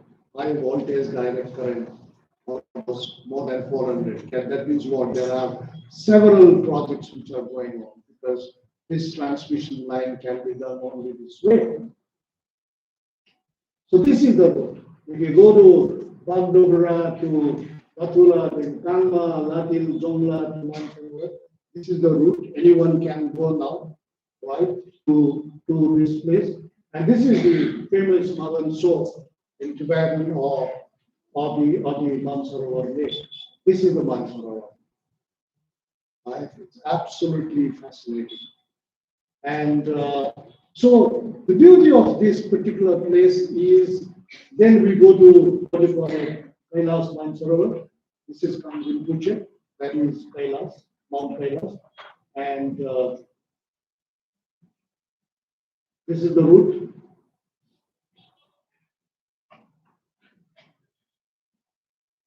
Right? You have a 54-kilometer circumambulations. You know, the most beautiful part of this geography is in our daily life, we celebrate nature. Whenever we see beautiful natural things, we celebrate.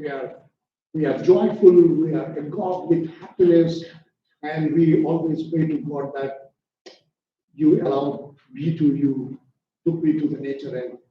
But here, it's just the opposite. It's the nature who celebrates the presence of human beings. Hey, you have come here. Please come. I am really pleased to see such a Madhuryamoy, such a Saundoryamoy, right? And it's absolutely brilliant place where the nature celebrates human beings, right? And the nature says that I don't know whether you are a Nepali or you are a Muslim or you are a Hindu or you are a Bengali. I only know that you are a human being. And that is where the Vasudhaiva Kutumbakam is what you call given to you by the mountains like Kailash Mansarovar. So I take you to this, right? Many pilgrims go there and breathe their last. I've seen so many people dying there. They just enjoy dying there, right? And this is what the Mount Kailash is all about. So we went to Mount Kailash, prayed for everyone, right, in the society, in the country. But one of the prayers in Darjeeling, we prayed for our, what you call it, all the Sahids who were killed by the security forces. So we especially prayed for all of them, right? And this is what is about climate change, connectivity, electricity, rivers, everything, right? Now I'm going to tell you what we are going to do. Give me 15 minutes more, please. Third slide, please.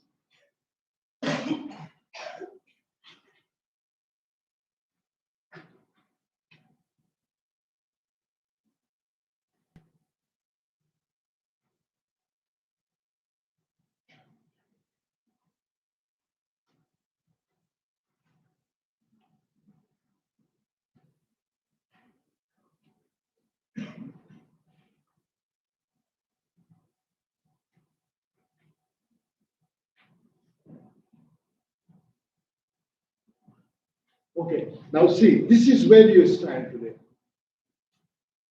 This is going to be very, very crucial for us.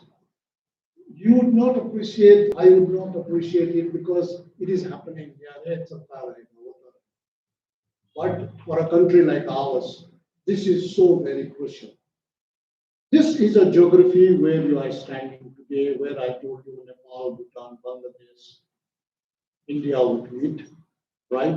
And I'm going to tell you a story about what is really happening around you, right? That is chicken neck, right? And you are right here.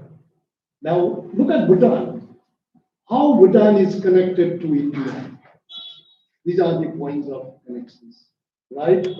And what government of India has done as far as this connectivity, what kind of agreements it has signed, right? With Bangladesh, with Bhutan, with Nepal, with Myanmar, what it has done. Several instruments, right? And how Nepal is connected with this particular geography, right, is about this. The Kakarivitta to Pane Tanki, just around 30 kilometers from here, right? And this is how the other side of Bhutan is connected. That is Kelefu, the king's very favorite project is coming up there. That is Kelefu and Assam. Puncholing is with Bengal, right? Puncholing and what you call it, Jaigaon, right? And Samdum, Dumkar and Darangla. So we have walked across. I just finished a major project for the Ministry of External Affairs in Government of India. And our team had a very beautiful interactions with the top policymakers in all these countries, with the top private sector players, with transporters, with drivers, to all the stakeholders. So this is a report which is not made public, but if you are interested, I can give you some portions of the story, right? Now this is Bhutan transit facilities. That means what? One of our thinking in India was that we are the only transitors in this part of the country. Because Bhutan is a landlocked country, Nepal is a landlocked country. We said that if you have to go to the sea, if you would like to go to Bay of Bengal or Indian Ocean, you'll have to go through us. So we were the transit providers, right? But today the situation is changing. Nepal is becoming a transit provider to us. Bhutan is going to be a transit provider to us. Bangladesh is going to be transit provider to us. So our relationship is changing from what you traditionally call dependence to interdependence. And that is where the Indian diplomacy actually is focusing today, right? Full body corridor. It is just 15 kilometers from this place. How many of you have gone to full body corridor? Just tell me how many of you have gone. And this is the corridor that links Nepal, Bhutan, India, Bangladesh, and takes it further down to Chittagong and Matarbari port, and you see then how consolidated it becomes, right? So this corridor was given to actually the Nepal Kakarivita to Fulbari was a major point of dispute between India and Nepal. In fact, the first blockade of Nepal by India happened in 1970 because King Mahendra raised this issue of Fulbari corridor, giving them access to Bangladeshi port or the sea routes in one of the non-aligned summits.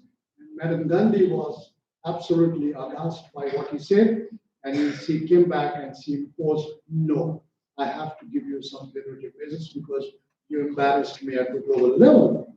That was the story. Tough war. India would not say, we will not give you Fulbari corridor because that is national security sensitive corridor.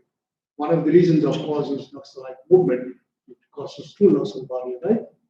So in 1997, Prime Minister Gujral goes to Nepal. I happen to be in his delegations.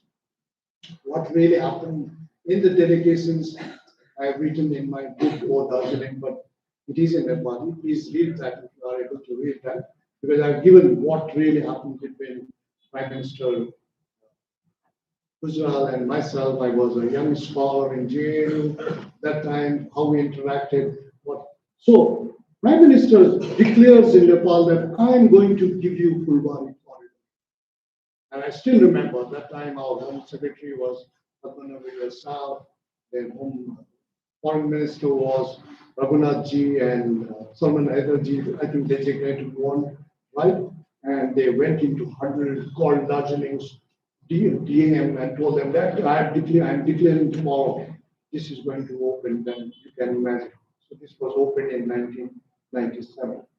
And since then, why this corridor has become very important for us? Because one of the reasons why this corridor has become important for us is this corridor can provide an alternative route for rest of India to reach northeast part. Right? So we will dig out the chicken leg. That's why many rival countries are against this idea. There are against the institutions and people in Bangladesh against this idea. But Government of India is focused on doing this kind of corridors because it brings what you call the BBIM country together into a South Asia quadrangle. So this is the corridor. LCS, Panitanki and Kakari. We start from Panitanki, Kakarvita, and you reach Fulbari here, right? And you start from what you call it, Kuncholi, then you reach Fulbari corridor here. So we have done this back, and we have done extensive studies on what is happening in Panitanki border, what is happening in Kuncholi border, what is happening in Fulbari border, because we have got into these details. We have walked through these, we have talked to people, we have got across to Bangladesh, we have got across to Bhutan, Thimphu, Kathmandu through this route, and these are the routes. Can you imagine? To facilitate this, Asian Highway project has been launched. So this is for the first time, this geography finds Asian Highway project. And these are the facilities there. I'm just giving you, this is the LCS Kakarivita. This is the LCS Land Customs Station at Fulbari, right?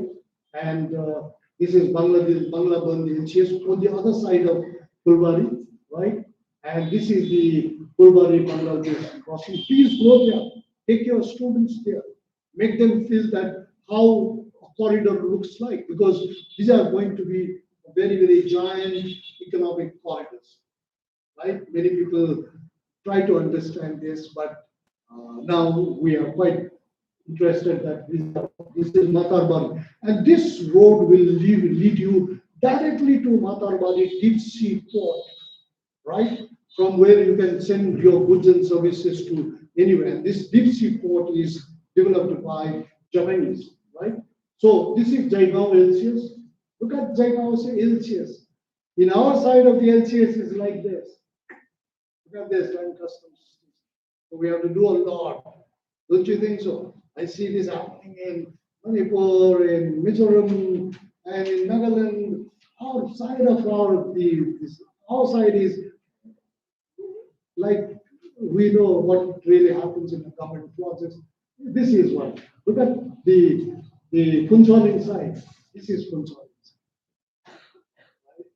So this side, or if you come out of Punjabi and we are trying out there, there's so many there, right? So this is what really happens. So, but you ask common people, if you go to Punjabi through this route, if you go to Kakarivita to this route, if you go to Bangladesh, what difficulties you face? Customs, immigrations, illegal migrants, foreign currencies, or what do you call it, harassment by the security agencies. What kind of things you'll talk about this? These are all mentioned here. And what are the choke points? A major choke points.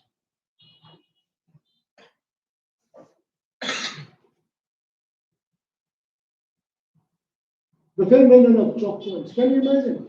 You have a huge highway coming all the way from Kakarivita and going to what you call it, Fulbari, and the choke points are in where Kolkata, Sikkim, Darjeeling, Bihar, Bhutan, Nepal is located, right? And that choke point is Fatigara, Sipandi, Koribari, Naxalbari. Hey, all the traffic.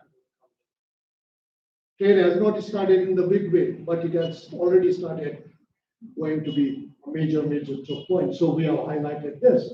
And the toll plazas, how does it work? How much, who has to pay, right? And why do you want to automate? These are the toll plazas, right? All these Rangali Bazaar toll plazas, facilities in the toll plaza, Rangali Bazaar, Vishnu Banga, and Pani Kauri. Now, can you imagine the Bhutanese will take from Phuncholing to reach other parts of Bhutan, that is Samduk Jongkar, and eastern Bhutan, that is basically what do you call it, Achigang and Trasiangse. They will go all the way from Phuncholing, cut across Bengal, then go to Assam and get into Bhutan. Right? This is the route they follow. Jaigaon to Geletu and Jaigaon to Samduk Jongkar. These both of them are in Assam. So what difficulties Bhutanese will face? Tremendous difficulties. Right? So this is the Asian Highway, right? Manitangi route. We have done this. This is the foreign traders. These are look at the parkings, right? This is for international trading, and our parking is still like this, right? Large number of Nepalese students go to Bangladesh for studies, and large number of Bangladeshis come to India for health education through this route now. So this is going to be a vibrant corridor. Now, what is very important about this corridor is through this corridor only, we are going to take the power from electricity from Bhutan, from Nepal to Bangladesh, and possibly further to Myanmar also. We have done a range of studies. Just type out my name and one power pool. We have done the Southern African power pool, North power pool, tried to brought that model tool, trading power in this geography. Please look into this. This is what Government of India has now is a cross-border power trading guidelines. These are the power trading guidelines. But a little beyond that, right, is Mizoram Myanmar connectivity. Now, Government of India, this is one, Chicken Neck is one, the second one is Fulbari corridor, third one is, in order to go to what you call it, Mizoram from Calcutta, you don't have to come to Siliguri, then Guwahati, then go to what you call Meghalaya, then to Mizoram. It takes almost 25 to 35 days for a truck to reach from Calcutta to Meghalaya. So Government of India has now decided that we will have a Sitwe port, straight from Calcutta port to Sitwe, and from Sitwe you go to Icwa to Icwa straight away. it can be done within 24 to 36 hours. Can you imagine? This can be easily done. So this is known as the Kaladan multi-modal transit transport. Kaladan is a river that comes from Mizoram and merges with Bay of Bengal. And this is the Kaladan port which we have done in Myanmar. Right? This is the Kaladan port. Fascinatingly beautiful port. Because of the political unrest there, we have not been able to start the business, but soon we will be doing this. And this is the distance to Monia, to Yagi, to Kalewa. It's hardly 169, 112 kilometers. So, and this is the fourth project, India, Myanmar, Thailand trilateral highway. Now you don't need to, after 4 years, 5 years, you don't need to fly to Thailand. You can just go to Arunachal Pradesh, cut across through Pangsau Pass, or through Manipur, cut across through what you call it, Kamu More, go to join this road and go to Myanmar, and from Myanmar, you can drive. Right, and it would take, I would say, about 48 to 60 hours, right, to drive. Very coolly. So we are doing this project also. But the last is very important. This is a very, very prestigious project for us. And I have personally devoted a lot of time to this project because this is the easiest route to Myanmar for India. Prime Minister's Actist policy. This is the bridge here. Prime Minister's neighbourhood policy, first policy. This is the beginning point of our India's Actist and Lookist policy, right? And this is what we would like to do. The Second World War, when it happened, the British, Chinese, and the Americans would not allow the Japanese to come to Myanmar and from Myanmar to Northeast India because they thought that it would be bad. On that side, of course, Subhash Chandra Bose was also there with the Japanese, so they were on the one hand a very big freedom fighters, right?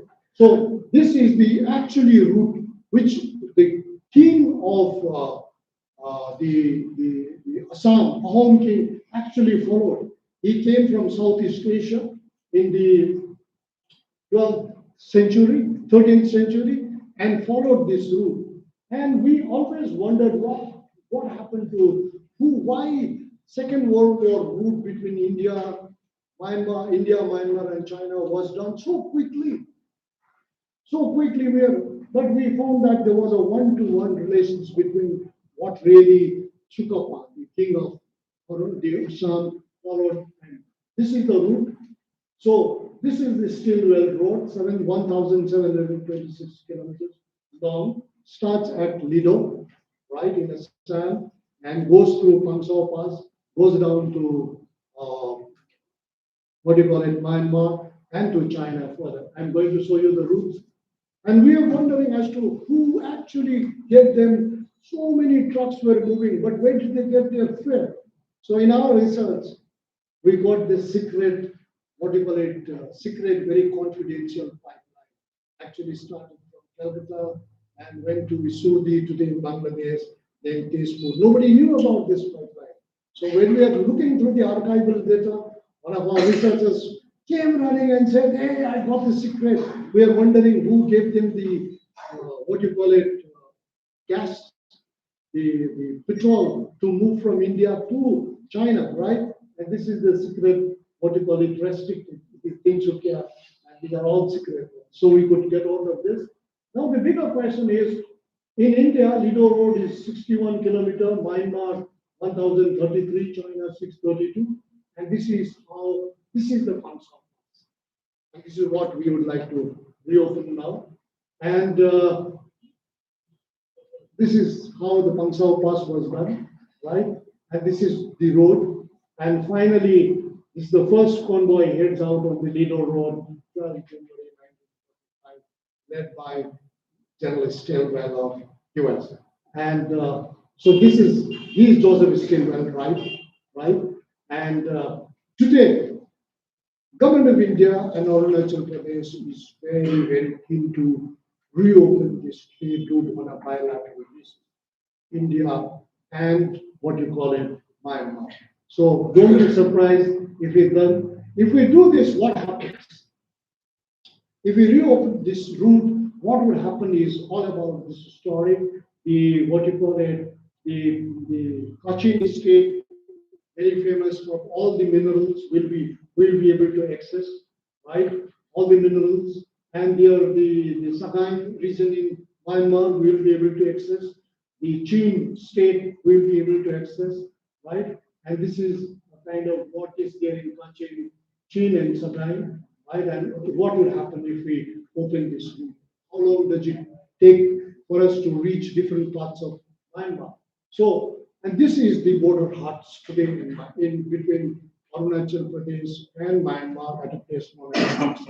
You can just go, look into it. Such a beautiful place. And there's a lake of no return. It's a beautiful lake where if anyone goes, he will or she will never return. Well, that may be a mythical thing, but many people have written about it that if you really get into that lake, you'll never be able to return. So this is when we visited this place, this is what they are doing. We are negotiating with the Myanmaris. Like this is our team which went to that route, particular Pangsao Park, and we really wanted to open this, but still there are fightings from the other side of the borders because there are insurgent groups. These are the signs of the fightings few days before we reached there, but these are the cross-border communities, Nagas on this side, Arunachalis on this side, that side also Nagas and Arunachal Pradesh. So this is the route, comes out to the nearest city is Mitsiana, right? And why this is very important for us is what we are given. One of the reasons what we are given is steadily change the misplaced global narrative about Arunachal Pradesh as a geographically contested area. Whenever you talk of Arunachal Pradesh, anyone would say, hey, Arunachal Pradesh is contested, not from our perspective, but from others' perspective. Chinese would say, this is this, this is that. We saw similar kind of perspectives when Nathula was not removed. Before 2006, the Chinese maps showed Nepal, Bhutan, and Sikkim as three separate countries. Right? It did not matter to us because Sikkim is a part of India. But internationally, it was a little embarrassing for us.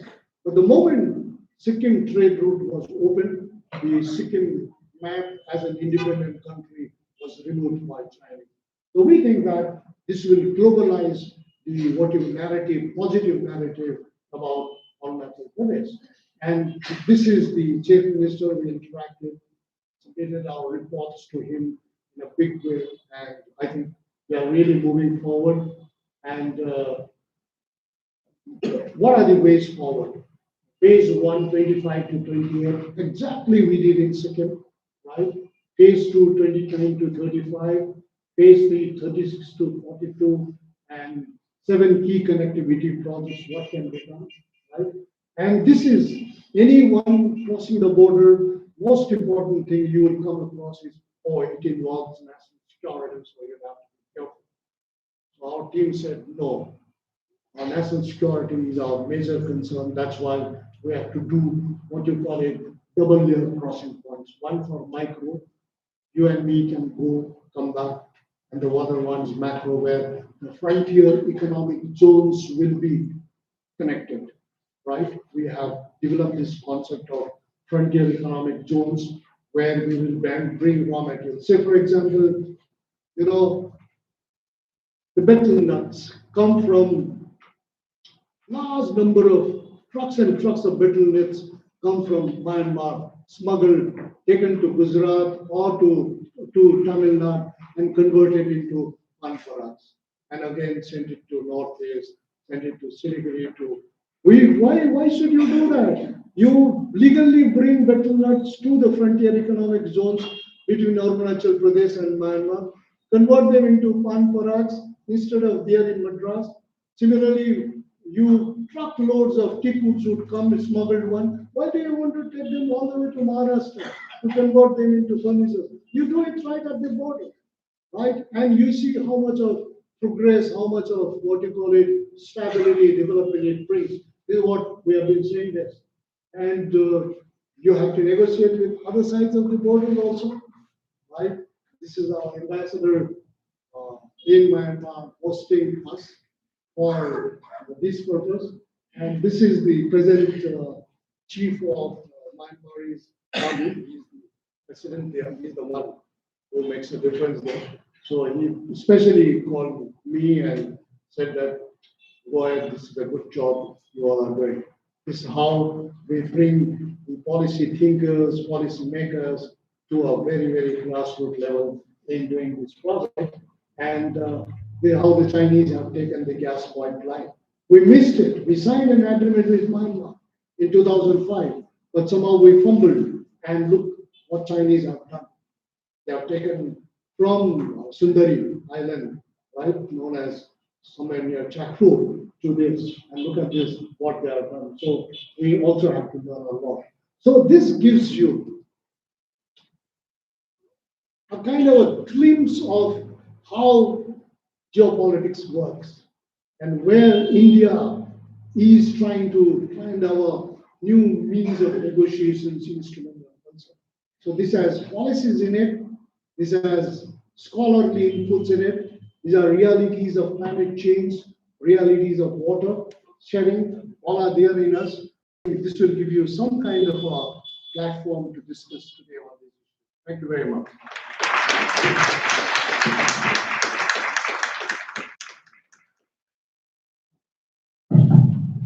Thank you, Professor Lama.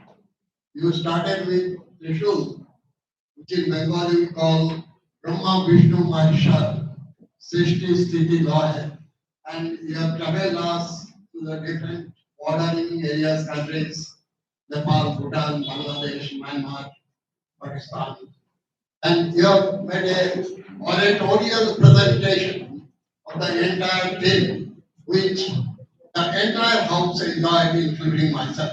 I extend my sincere thanks for presenting the beautiful lecture and appreciate you all. Now may I request Professor Sanjay.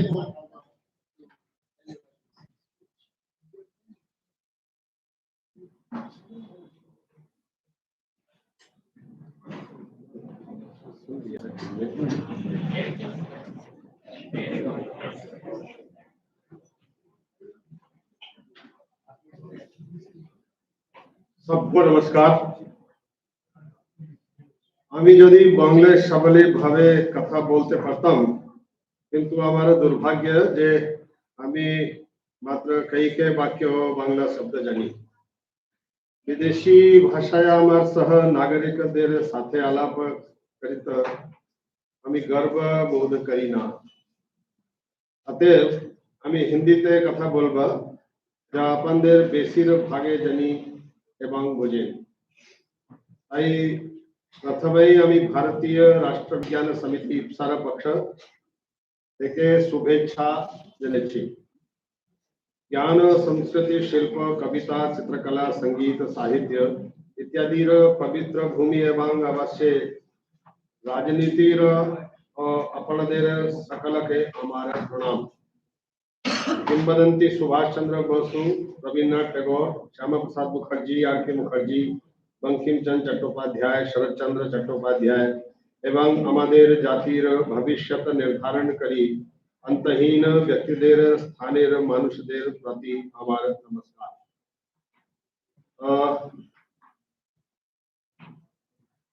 Surya Sen महाविद्यालय द्वारा आयोजित इस अंतरराष्ट्रीय संगोष्ठी के इस उद्घाटन के बाद के सत्र में हमने प्रोफेसर महंती लामा को विस्तार से सुना।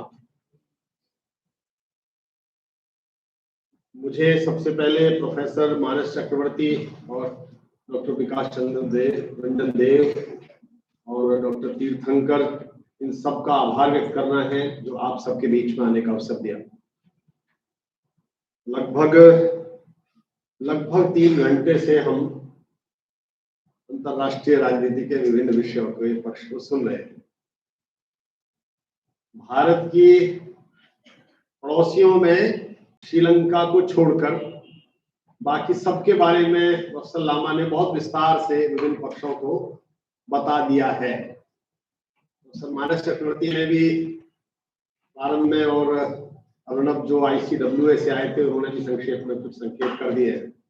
मुझे लगता है आज के डाइजेशन के लिए लंच से पहले सफिशिएंट मिल गया है। मैं एक दो बातें करता हूँ। मैं officially Indian political science association को रिप्रेजेंट करता हूँ। मेरे मित्र प्रोफेसर देव कुमार मुखोपाध्याय, इनके यहाँ भी मैं गया था। राजनीति विज्ञान का पूरे देश का पॉलिटिकल साइंस का एक समुदाय है, कम्युनिटी है। बहुत सारे लोग आप में से पॉलिटिकल साइंस से संबंधित होंगे। 1938 में पंडित मदन मोहन मालवीय ने एक संगठन बनाया जिसको हम इंडियन पॉलिटिकल साइंस एसोसिएशन कहते हैं। वो इंडियन पॉलिटिकल साइंस एसोसिएशन 1938 में बनी, तब से कंटिन्यूअस एक professional academic non profit body of scholars of political science, public administration and other allied disciplines वो चल रही है। सितंबर 1939 में एसोसिएशन ने एक जर्नल प्रकाशित करना प्रारंभ किया जिसे हम Indian journal of political science कहते हैं। उससे भी आप में से बहुत सारे लोग परिचित और सम्मत होंगे।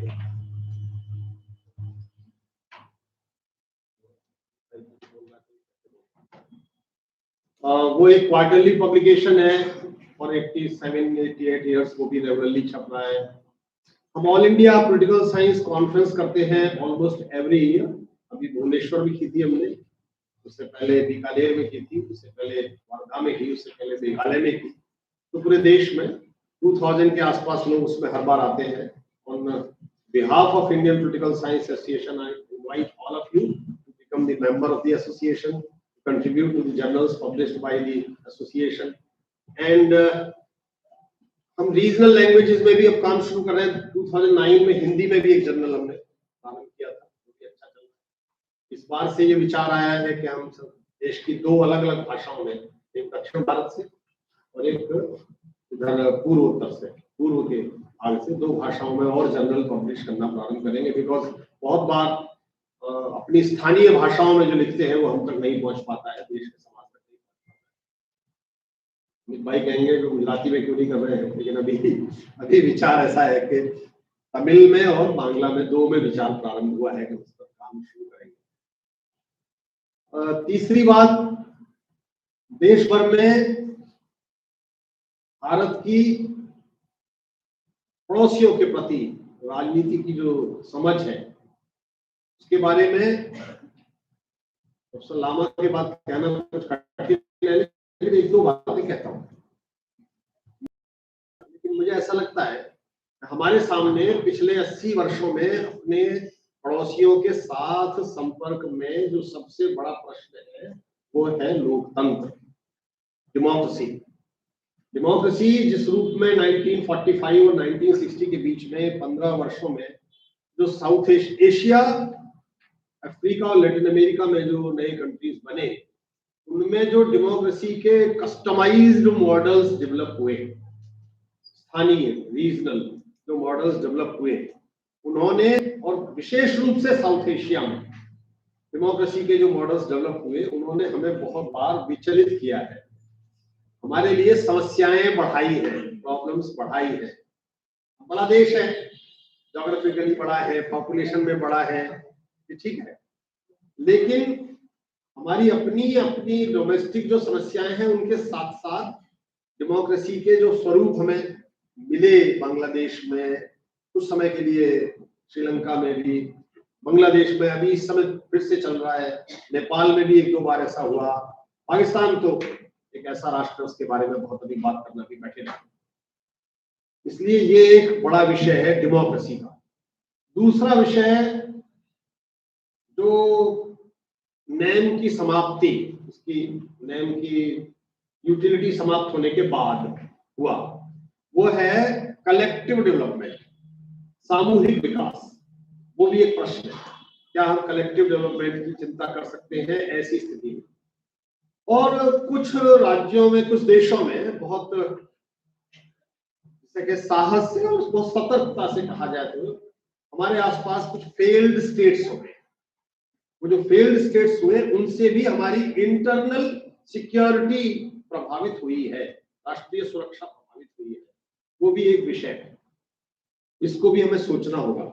और अब अगले 2 दिन जब हम विचार करेंगे तो मैं आप सबसे निवेदन करूंगा कि इस पर भी विचार करें कि कल्चरल डिप्लोमेसी को जो स्थान मिलना चाहिए था वो अनफॉर्चुनेटली नहीं मिला। हमारी पॉलिटिकल डिप्लोमेसी जिस तरह से काम करती रही उसकी बजाय यदि हमारे कल्चरल रिलेशंस जो इन नेबर्स के साथ थे और एक्सटेंडेड नेबर्स इनकी ओर सलामा संकेत भी कर रहे थे, उनके साथ भी ये अभी हुआ है पिछले कुछ सालों में प्रेजेंट इनकम्बेंट गवर्नमेंट के बाद के हम कल्चरल डिप्लोमेसी की बात करने लग रहे हैं, लेकिन ये की जा सकती थी और अभी भी की जाए तो मुझे लगता है कि भारतीय जो परिदृश्य है अंतर्राष्ट्रीय राजनीति का पड़ोसियों के साथ उसमें परिवर्तन होगा। और एक और प्रश्न है, वो है जिससे भी हम कहने से थोड़ा सा बचते हैं, वो है क्रॉस बॉर्डर टेररिज्म। हमारे बॉर्डर्स कैसे हो उसमें ये भी बहुत इंपॉर्टेंट है, क्योंकि हम उस टेररिज्म के इन्फ्लुएंस को, इम्पैक्ट को निरंतर देखते आए हैं। उसको बहुत बार तो पॉलिटिकल शेल्टर मिलता है, उसमें बहुत बार करप्शन भी उसका एक शेल्टर देने का कारण बन जाता है। वो किसी भी लेवल में हो, संकेत नहीं कर रहा हूँ, आप सब समझदार हैं, लेकिन वो जो क्रॉस बॉर्डर टेररिज्म है, यदि उसको किसी भी बॉर्डर से हमारे से आस पड़ोस से बढ़ावा मिलता है तो फिर हमारे लिए और बाकी के लिए भी समस्या होती है। ये एक बहुत महत्वपूर्ण प्रश्न है। मैंने कहा लगभग 3 घंटे हो गए हैं, बहुत गंभीर बात करने का समय नहीं बचा है। हमने बहुत heavy academic dose professor Lama से ली है, इसलिए उनका आभार और आप सबका आभार। मैं आपसे दिन भर फिर बात करूंगा। धन्यवाद।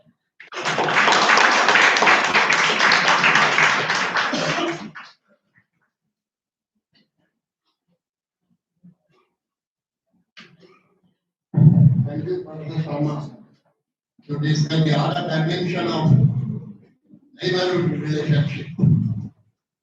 In other words, there's a cultural democracy, or you can refer to it as soft diplomacy. Thank you, Professor Sharma, for touching this other dimension. One dimension was touched by Professor Lama, the other by Professor Sharma.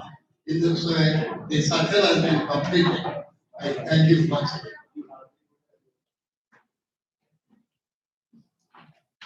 And tea break, eh?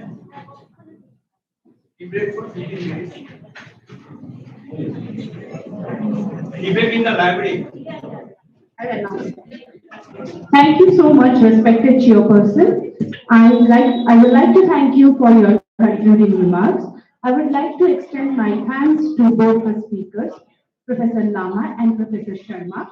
Now, there is a book exhibition event in our library. I would like to request you all to visit the library during this tea break. And the tea break is organized in the library portico.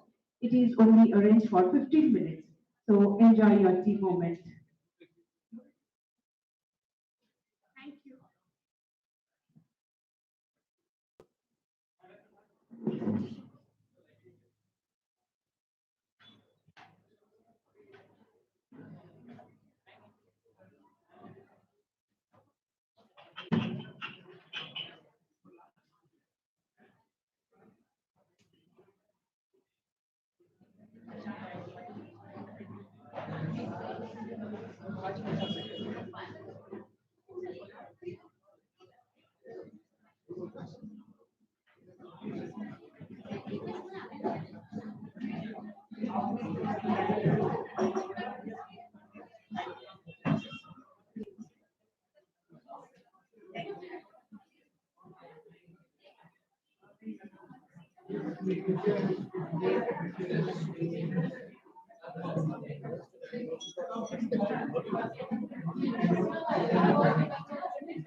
Very nice, sir. What happens is if you work in so much life, yesterday, what was I? Say that, see, I've been working on for the last 40 years. So what I do is, I will try to limit, but then what happens is like you have so many things to share. One day or one day. অবিতা তুমি visualisation হিসাবটা করো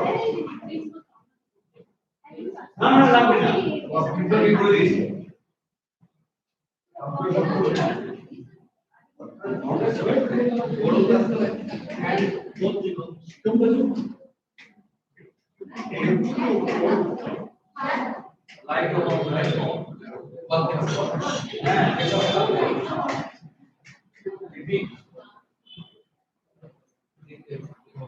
এই এখানে আছে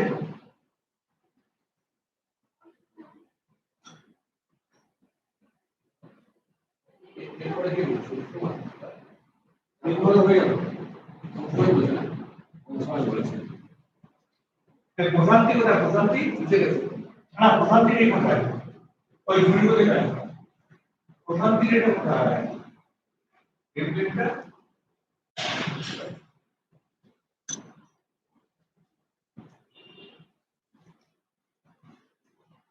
মানে পুরো কমে গেল কিন্তু আমরা আজকে নিয়ে ওরে ওরে কোনো কমে যায় আমরা নিয়ে উপরে বাকি রাখতে নিয়ে যাচ্ছি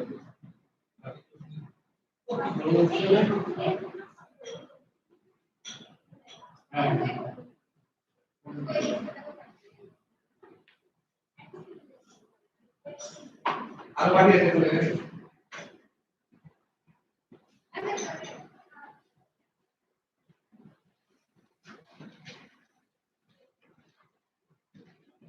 ওখানে বোতল আছে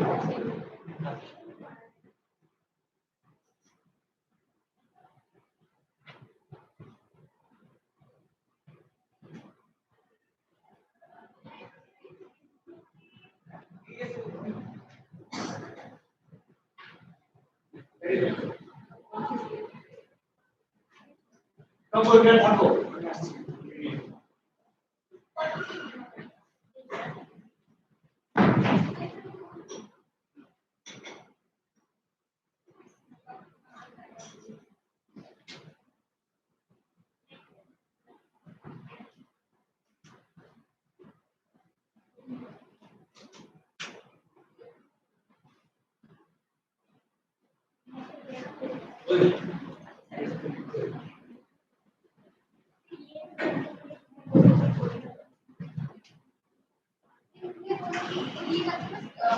लेकर जाना है सर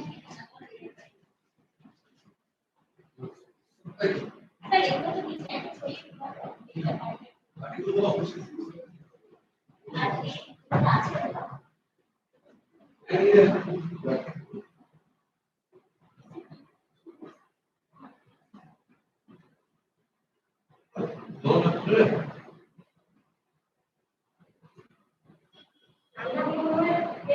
बीच में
ওইগুলোকে নামাই দিয়ে নিচে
I just went to listen to.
I mean, I would just say anything when I get but my experience, and I have some few highlights about Sri Lanka and India, how we had that big policy through, and it's a legacy.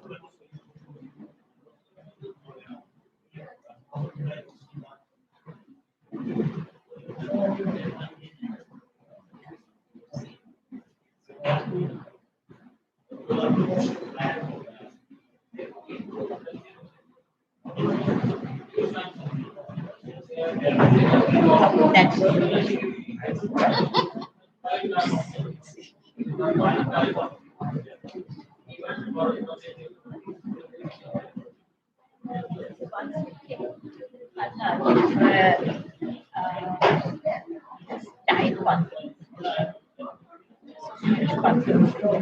My goodness,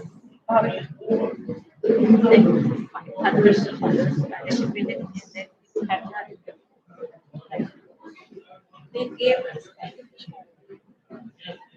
and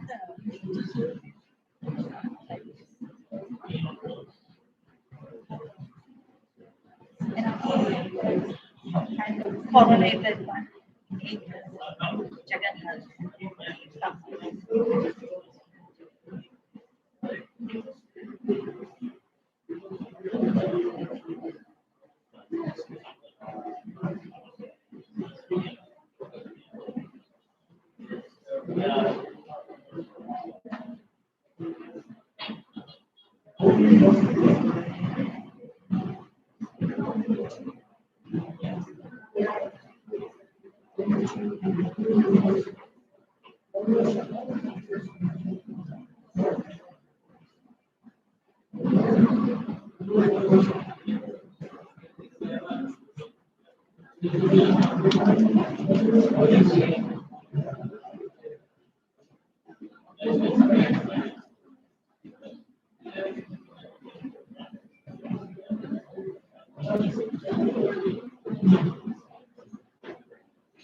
And is this your phone?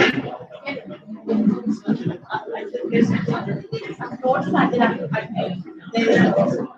can just remark them.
Welcome back. I request everyone to take their seats as we resume the proceedings of the conference. I hope the tea break offered a brief moment of refreshment and informal exchange of ideas.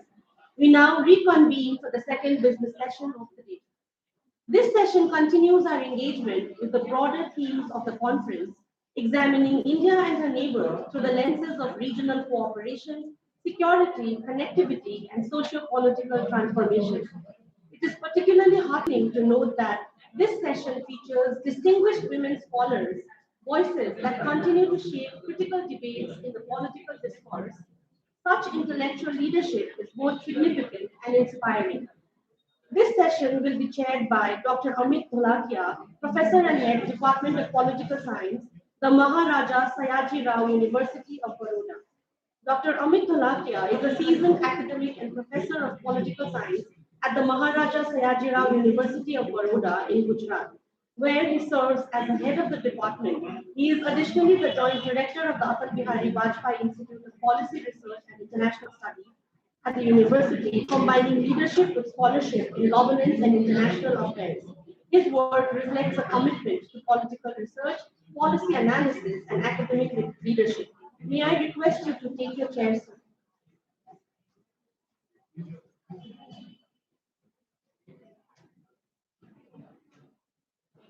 It is my privilege to introduce our first speaker of this session. Professor Prashanti Narangoda has previously served as Director of the Cultural Center of South Asian Association for Regional Cooperation and is also associated with the South Asian Institute for Advanced Research and Development. She currently serves as Director at the National Center for Advanced Studies in Humanities and Social Sciences. Her work engages deeply with regional cooperation, cultural diplomacy, and South Asian intellectual networks. Professor Narangoda, we are honored to have you. Our next speaker is well known to the academic community. Dr. Ranjita Chakraborty is a distinguished professor and head, Department of Political Science at the University of North Bengal, Darjeeling, West Bengal, India. Dr. Chakraborty's areas of specialization include public administration, gender studies, India's government and politics, and research methodology with extensive research interest in gender studies, human rights, development studies, environmental issues, and Indian political processes. She has a substantial publication record, including books, journal articles, and chapters in edited volumes. She is the Associate Editor of Sage Journal Asia, South Asian Survey, and Managing Editor of the Journal of World Affairs. I welcome you on the dais, ma'am. Now I would like to request the chair to begin the session.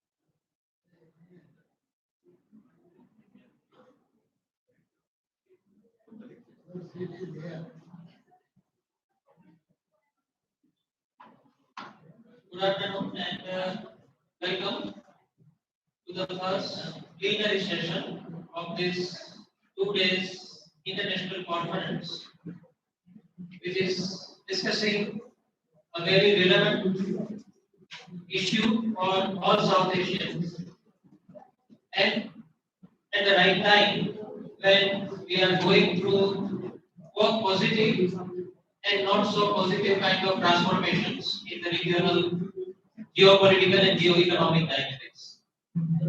I am indeed delighted to have been invited to chair this plenary session where two distinguished scholars are going to present their views on two different but interrelated issues.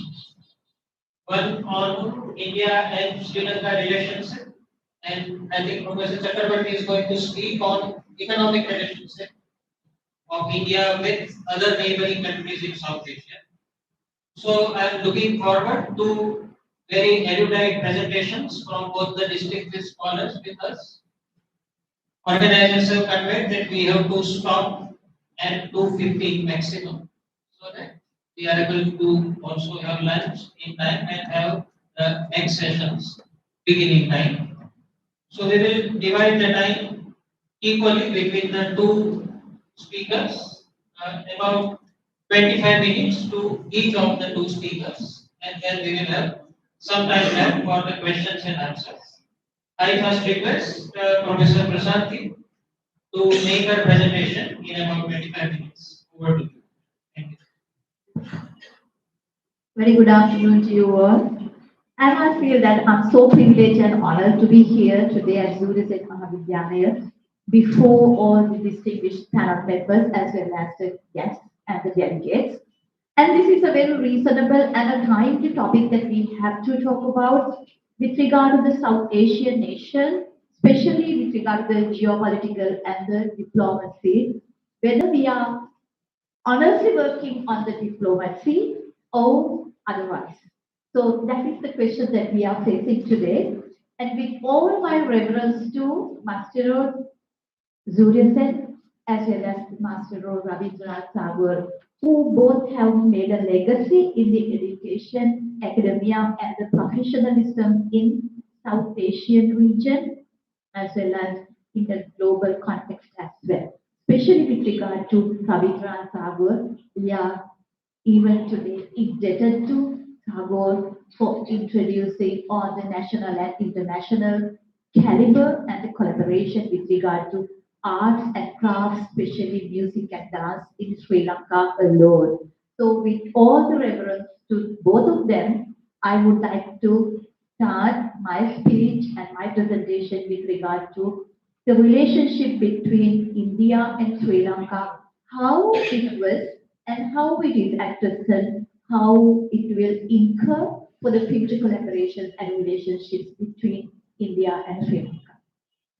And begin with, I gave my title India-Sri Lanka Relations, Strengthening Diplomacy through Historical and Cultural Resilience, because we are a nation with cultural relationships, with deep-rooted amenities, facilities, and the elements shared equally like a brother and sister or whatever we call all the time.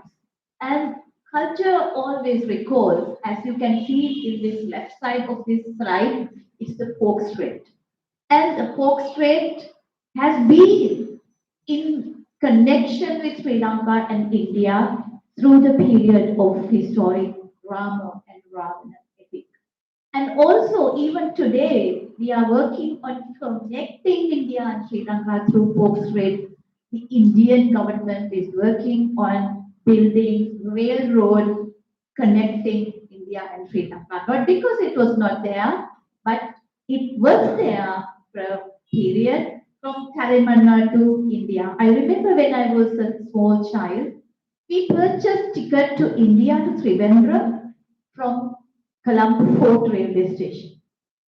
And we are from Colombo to Kalimantan, our adults, our ancestors used to travel to Kalimantan via bus or train. And from that onwards, there was a ferry service to travel to India. That was how we were connected throughout the history. And even nowadays, we are working on that because we cannot forget that history repeats.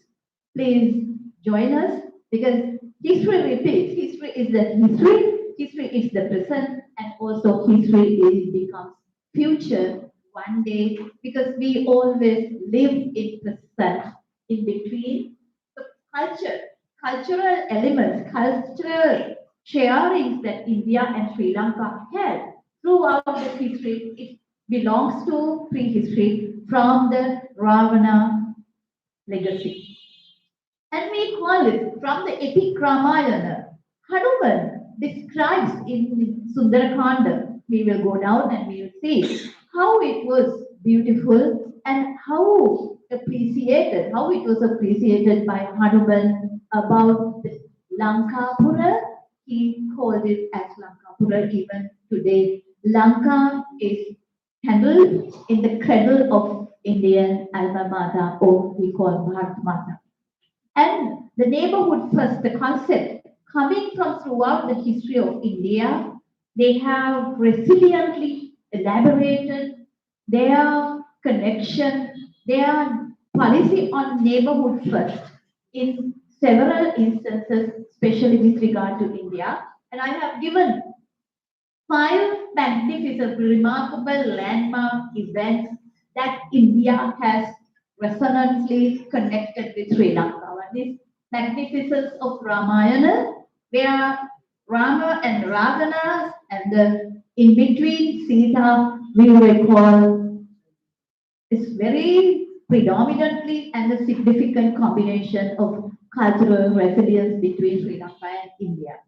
And the visit of Tathagata Buddha, according to the Great Chronicle, the Lord Buddha visited 3 times to Sri Lanka and preached Buddha Dharma to the primitive people in the country, Yakshas, Neighbours, and Devas, who were some intellectual people who could listen and understand what the Buddha said. So that was a resilience that Sri Lanka and India had even before the pre-literate period. And also the arrival of Prince Vijaya. The father of Prince Vijaya, not because he sent forth this prince because of his bad activities, but he wanted 77 islands before reaching the Lankapura or the Stambapani, as the great chronicle Mahavidyalaya said, and began a new civilization in Sri Lanka. How India became a kind of a strong brotherhood or sisterhood that we call it. Fondly we remember all these instances, and also introduction of Buddhism during the 3rd century BCE by the King Dharma Ashoka. This introduction, King Ashoka had the most affection to his sister country, Tambapandi, and that is why he sent his own 2 children, Reverend most Venerable Mahinda Thero and Venerable Sangamita Therini. Both of them are his own children to this valuable island to sustain Buddhism for the world. And even today, we recall Buddhism as a world religion. Even now, the Vietnamese monks who are working for the work for peace and learned the early Buddhist tradition, studied in Sri Lanka. That great religion he studied in Sri Lanka which was planted and rooted from India to Sri Lanka. How those cultural diplomacy work is really remarkable, and it's a landmark innovation and thoughtfulness made by both countries to send forth Buddhism and accept Buddhism with the great coronation of Devana Priyapiyadashi by King Tissa during that period. And also the cultural ties, exchanges with marriages by kings throughout the history, even now. It ties Sri Lanka and India very much strongly, other than any other nation in the world or in the South Asia as well. And accept the deep rooted, oldest and most deeply rooted cultural legacy can be found between Sri Lanka and India. That is why I would always say history repeats. The best example is the Pork Strait, where we find its beginning from the Ravana's legacy. Even now, we are working on this throughout the history. How we have built our relationships are iconic and very remarkable. And this shared cultures with Ravana and Rama, the festivities and the cultural elements we still share between Sri Lanka and India. We have festivals, you have Dussehra in India, but we respect still Rama, Sita, and Ravana. Even Indian people still respect Ravana because Ravana showed his majestic qualities as a king by securing the purity of Princess Sita. And although Sita had to prove her virginity, but it was a kind of a legend, and also the truth behind the cultural relationship, the solidarity, and the serendipity that we created throughout the period where pre-literate societies accepted. And this is how Haraman exaggerates the beauty of the country when Hanuman visited Sri Lanka slowly to escape or bring Sita back to India. There's a long story, long description about the beauty of the country with all the built architecture and the beauty, the orchards, all herbal gardens and the orchards and the cradles and the singing, the music and everything. And he explains very beautifully how the country was in an ardent, beautiful place where Sita could sustain herself if Rama visited this country. And the cultural diplomacy that we talk about between Sri Lanka and India is immense and immeasurable. And I like the speech that made by Professor Lama as well as Professor Sharma, because this cultural diplomacy is beyond the boundaries. We can have political boundaries, political diplomacy in order to secure the either internal security or the geopolitical security or the economic security, or it's so vast. But cultural diplomacy is beyond the boundaries, and it retains, it remains, and it sustains our bound relationships forever, as well as it brings us towards our diplomatic missions and friendships, and we share the resources abundantly, and we care our nation limitlessly, unconditionally, because that is what Sri Lanka and India has provided throughout the history through their resilient diplomacy, through cultural involvement. Even yesterday, we had a remarkable event. I'm sure that you all Indians are so proud and so happy about winning the cricket game of 220 by having a lead of 61 runs. But as Sri Lankans, we are even proud of India and Pakistan for getting into one stadium through the intervention of Sri Lanka as a mediator. And we are so proud because games are there to play. One has to win to give the when two one person, one team, one has to lose.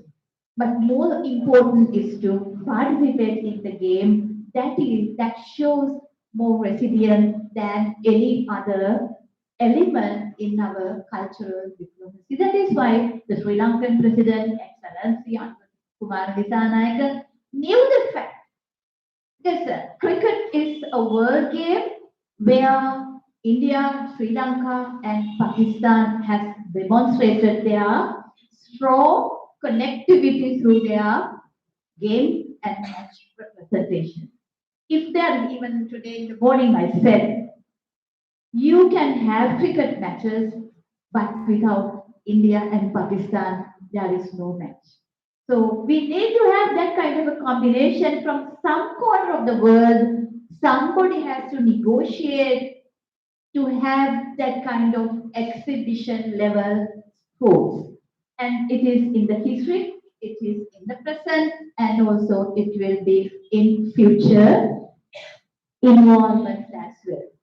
And the religion, as I talked about our Buddhism, from the beginning itself, religion goes. Not only Buddhism, even Hinduism persists today very harmoniously. We respect and we welcome and we venerate the Buddha, the gods, even Shiva, Vishnu. We have Shiva Kovis, we have Vishnu Kovis like Jaffna, Trincomalee, Chilau.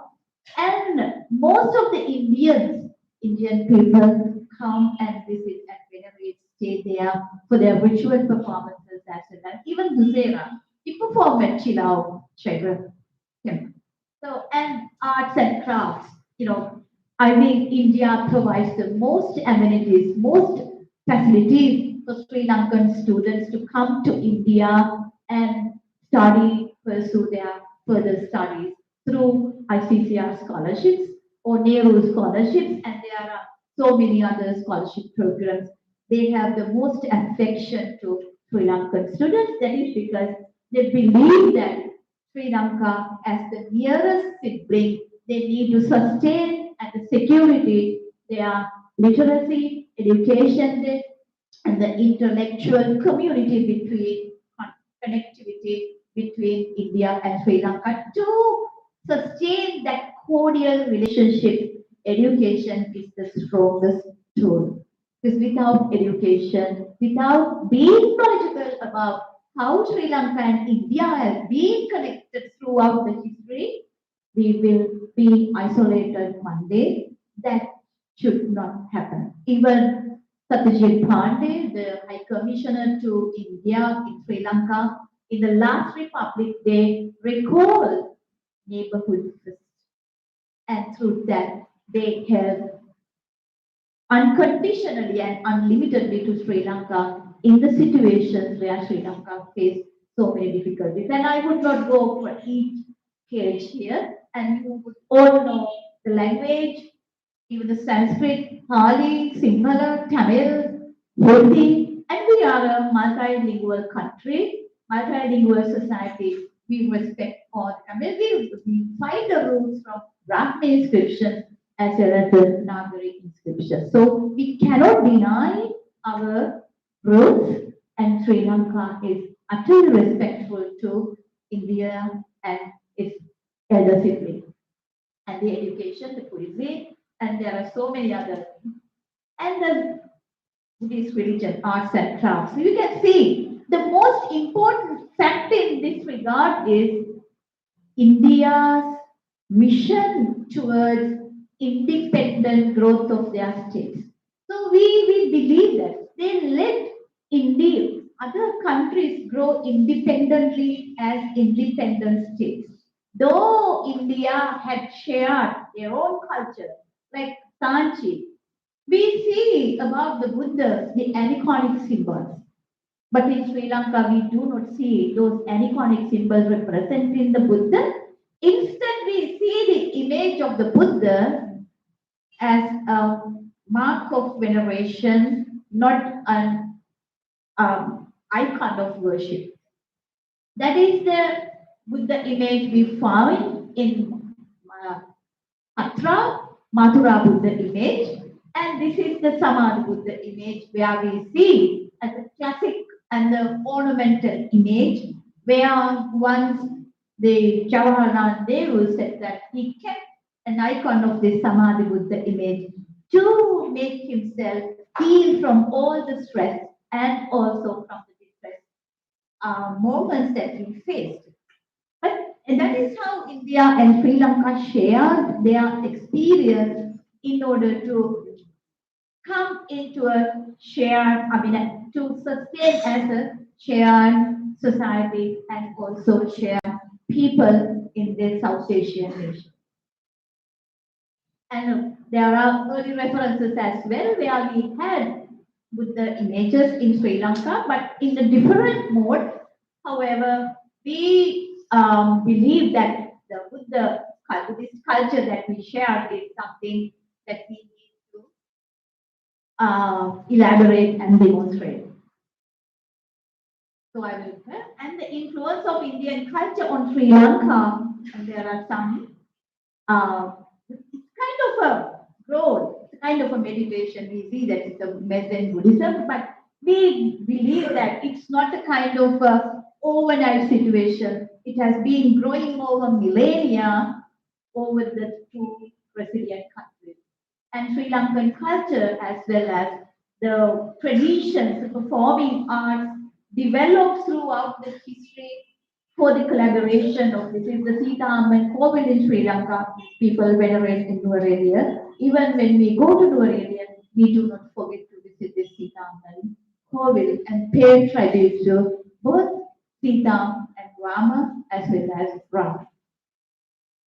And the courtesy of Sihala Dweepa to India and its resilient communities is shown in India's Nagarjuna Kunda inscription, where the Sri Lankan Buddhist monks went on mission to spread the message of Buddhism in the 16 Janapadas as well as other countries as well, in respect of India's mission towards spreading the message of the Lord Buddha. When there was no Buddhist monks to pass this message towards the neighboring countries, Sri Lanka was the first one to come in mission and spread the message of Buddhism.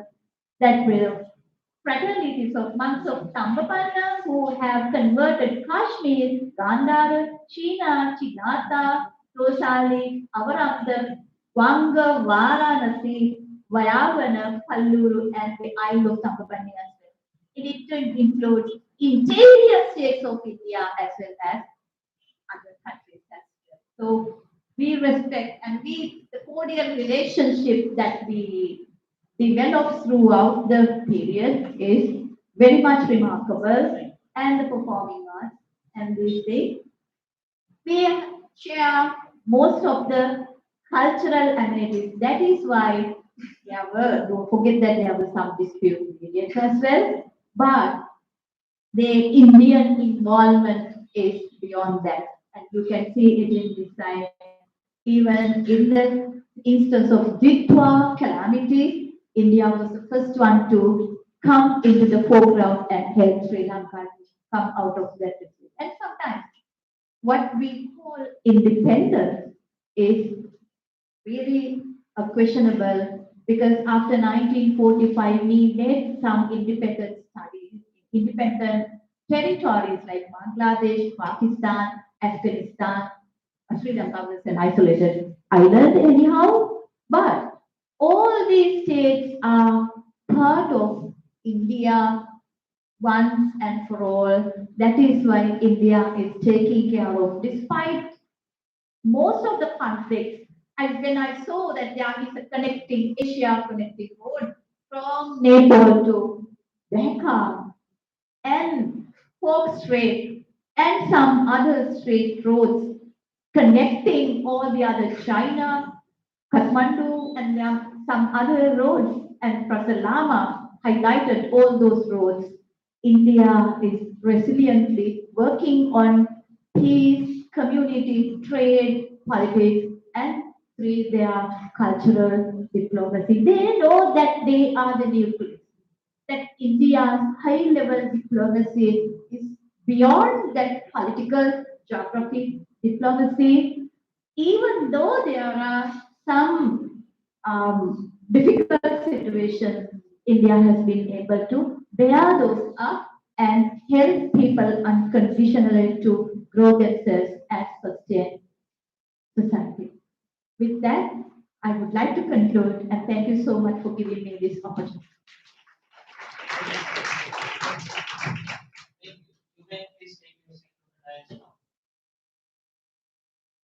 It was a very focused and organized explanation of the possibilities and the dimensions of cultural diplomacy in India and Sri Lanka.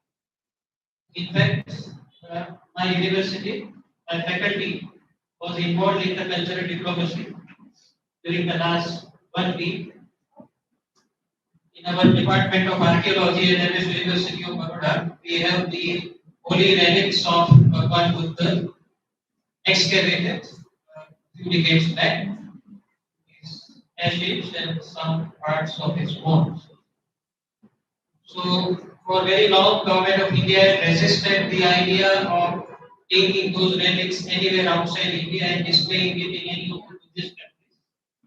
But finally, because of PMO's positive approach, we took those relics to Sri Lanka, where there was a display. As per latest report, 9 lakh people in Sri Lanka paid their respects to the holy relics of Bhagwan Buddha. So, what you are saying in terms of shared civilizational, cultural, and religious past and present between India and Sri Lanka has a lot of potential, not just for improvement of bilateral political relations, but for the well-being and happiness of the people of the two countries. Only 3 conditions, I think, need to be met. Cultural diplomacy is a diplomacy of sharing, and sharing is possible only when relationship is symmetrical rather than asymmetrical. So, cultural diplomacy has to be pursued with this conviction of symmetrical relationship between these two countries. Secondly, it should be made relatively autonomous from the other dynamics of hard power politics, bilateral dynamics, regional dynamics. Then only cultural diplomacy between these two countries will have the potential to grow further. And thirdly, I think both the countries need to look at the diverse aspects of this cultural sphere between India and Sri Lanka. I am trying to measure my words. People can understand why I am measuring the words. But the diversity of the cultural heritage of both the countries. Sri Lanka's diverse cultural heritage, linguistic heritage, religious heritage, and similarly, India's diverse cultural, linguistic, and religious heritage both need to be brought into the play. So, not just Buddhism is a connecting bridge, Hinduism is also a connecting bridge, possibly Islam is also a connecting bridge. The Dravidian cultural manifestations are as much of a connecting bridge as the Ramayana and the North Indian cultural aspects between India and Sri Lanka. So it's indeed a beautiful landscape that you have opened up for our kind of people who are generally quite obsessed with hard power politics. Thank you very much for a very, very inspiring lecture. If there are any further comments or questions on India-Sri Lanka's cultural diplomacy, we can keep the floor open for 5 minutes. Because Professor Anjita's presentation is focused on something entirely different. So I think we can talk about cultural diplomacy here in case there are any comments or questions from the audience. Thank you, Professor Prasanthi, and I'm sorry that because of the positive time I have to send the tips. I now request Professor Anjita to speak in about 25 minutes.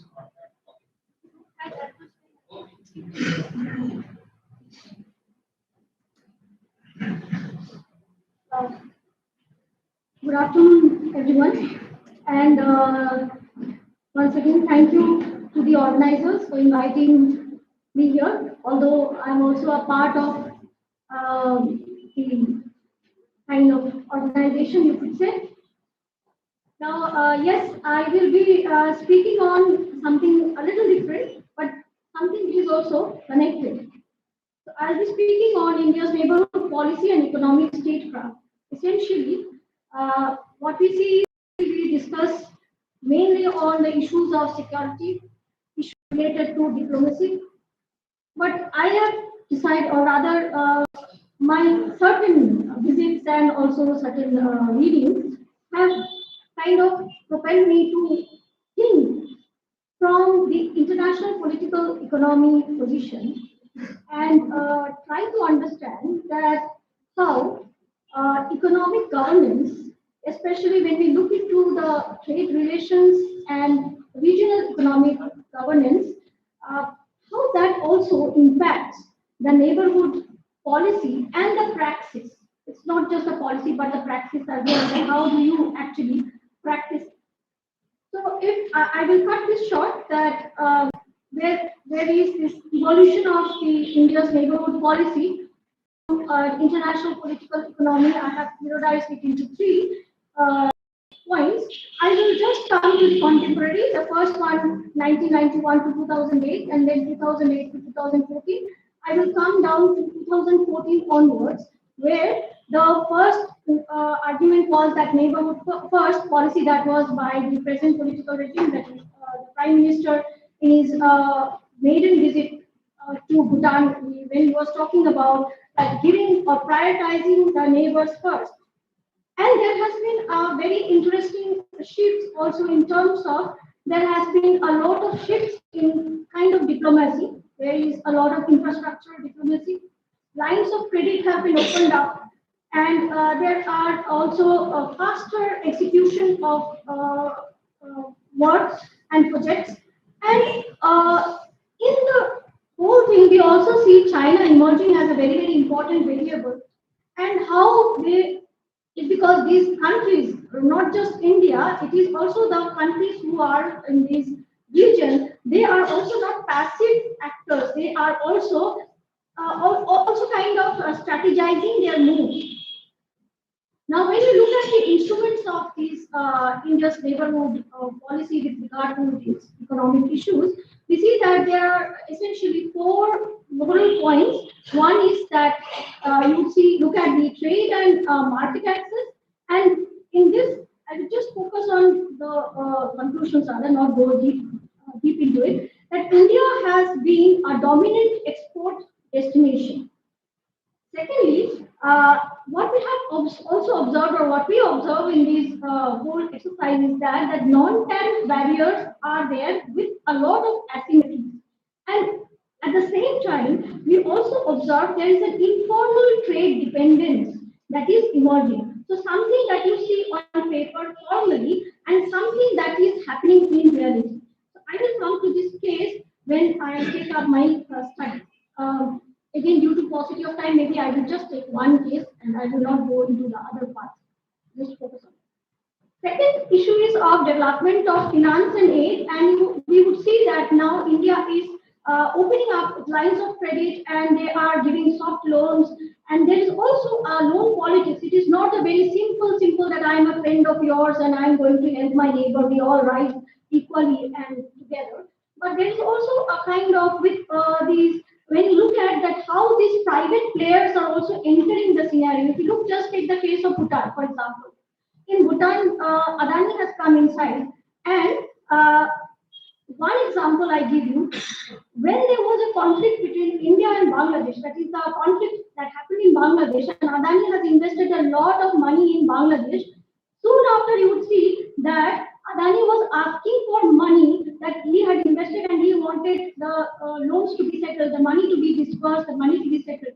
So these kind of issues, which are very much connected with the political aspect, that also needs to be kind of discussed, or rather it has been looked into. And in this whole argument, we also need to understand how we are comparing. It is when we look at China, the other major regional player, and India, which is another player, how they are actually negotiating in terms of speed and also visibility, and in terms of who is being the first responder to the conflict or first responder to the crisis. One is the creator, maybe the other is responding, and how it is doing so. So if you look at the documents, there is not much of a difference. Rather, both are actually playing in a very, very equal kind of a game, but it is a very strategic game that I would point out. Third point or third note is infrastructure and connectivity, where we find that a lot of roads, rail ports, power grids are opened up, as Professor Lama had pointed out in the morning. And of course, we are very much aware of especially due to CBAT, the hydropower issues that have come out, especially in context of investment of India in Bhutan and Nepal, and how we are looking at it, and also opening up of transit corridors. Again, something that Professor Lama had opened up in the morning. And the fourth nodal point is, of course, the energy politics and the resource political economy, where you find that it is not just hydropower, but also electricity has been put inside the trade framework, and how energy security has become one of the major issues for ensuring regional stabilization. Now I actually come down to one of the studies that in fact I had initially taken up three case studies: Bhutan, Nepal, and Bhutan and Nepal, and of course Sri Lanka, connecting with Madam's presentation to some extent. Now, in case of Bhutan, we see there has been investment in hydropower and infrastructural developments in the 1960s with Project Gantha, and later on hydropower there was investment, but there is also a debate which is there. Like if you look at the question of Chukha, I will bring two examples. One is the Chukha. Now, if you go to Bhutan and ask the common person about this Chukha project, they are very, very upset with India, because India has probably not given them their due share. So they are not happy with this argument that they do not understand. They feel that India has not been very kind to them, and they have taken away their resource and not given them their due share. Again, this is something that I went to the field, and this is a part of my field work that I'm sharing. The second, when you look at now, there are kind of messages being sent to the Bhutanese government that, okay, we will go for something kind of an equal. But again, when I look at this equality, the recent one that is shared, that has been signed by Adani and the Bhutanese government, interesting is that is a 70-30 share. Now, in that, during winter, the majority of the electricity that would be generated would be going to Bhutan, but during the summer, it would come to India. Now, when you look at the time, the number of months that you have winter and number of months you have summer, you get the equation very clear. Now, the people have been raising this issue, and during, especially there are studies, there is a study by ORF which has pointed out that how during Corona, there were studies, and there has been a generational gap between how the old generation looks at India and how the young generation looks at India, and rather the young generation are open to the argument that why can't we also take the leverage the prosperity of China and engage with China.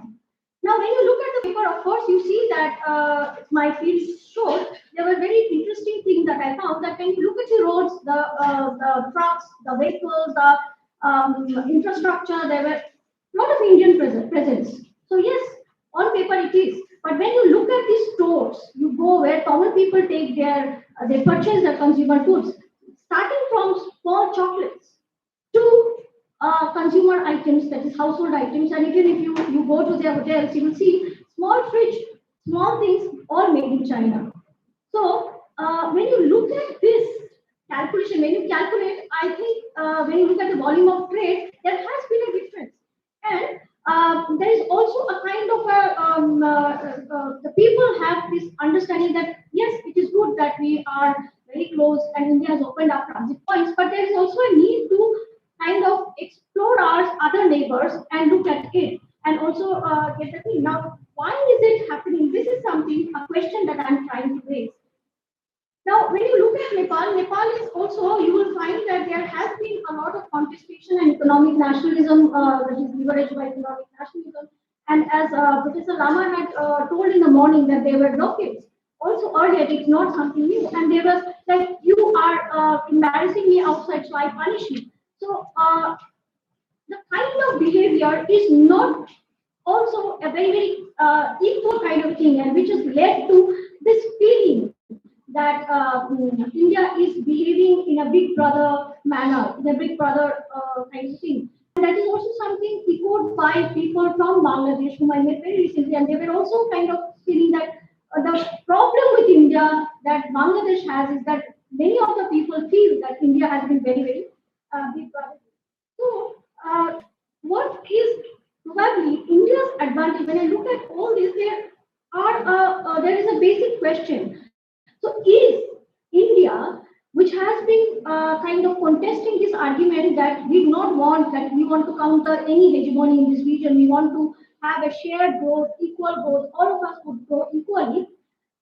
Is it the architecture that we are seeing, the terms of trade relations, the trade agreements, and the kind of equations emerging? Is it that India is also trying to become a hegemon? Or are the neighbors feeling so about India that it is becoming a hegemon and they don't feel very comfortable with India?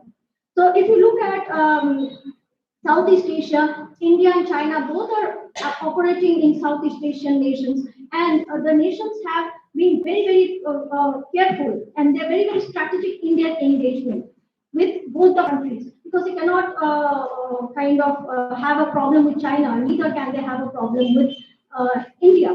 And this case of Nepal and Bhutan is very, very interesting in the sense that both the countries are also engaging in it, but Nepal has been able to somehow engage in a better way with China, or maybe able to diversify its engagement.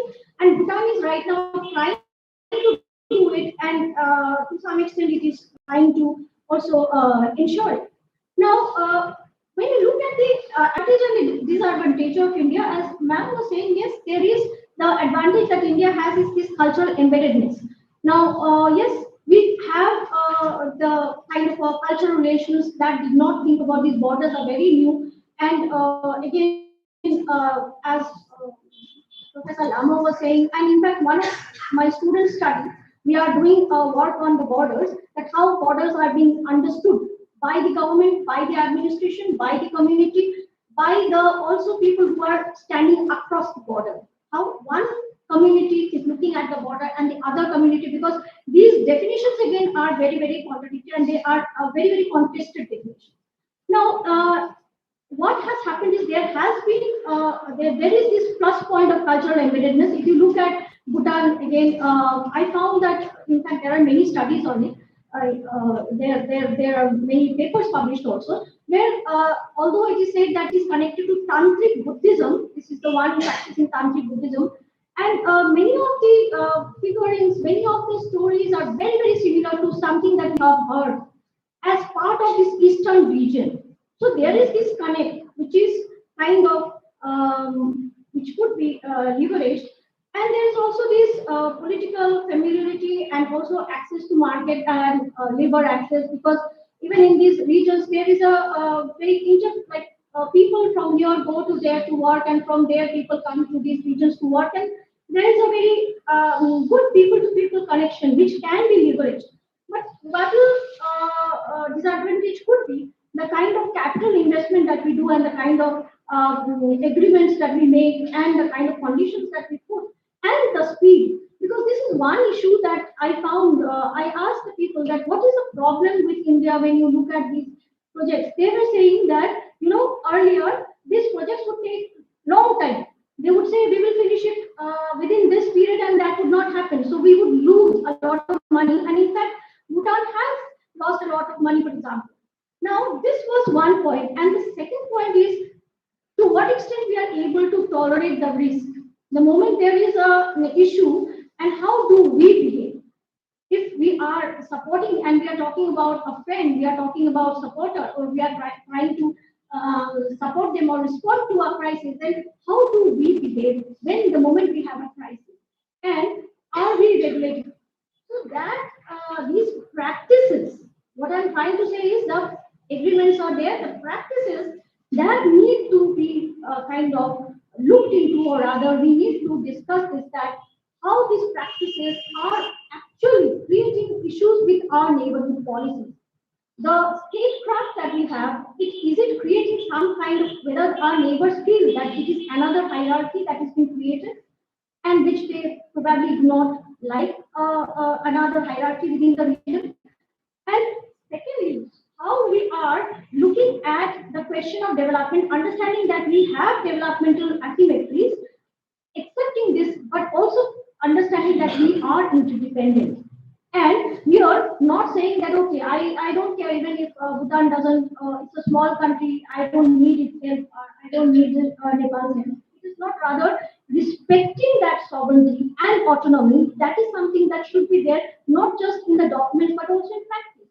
And probably that is something that we need to look into. And that is itself is a kind of, when we look at our the projects that have been done and the various kind of technology, important that technology will matter in the long run, and until unless we are not managing the kind of exchange that we are doing, and also looking at our roles, the how we deal with our economic relations. So there would be a lot of questions raised as to what is the objective of India and India's neighborhood policy.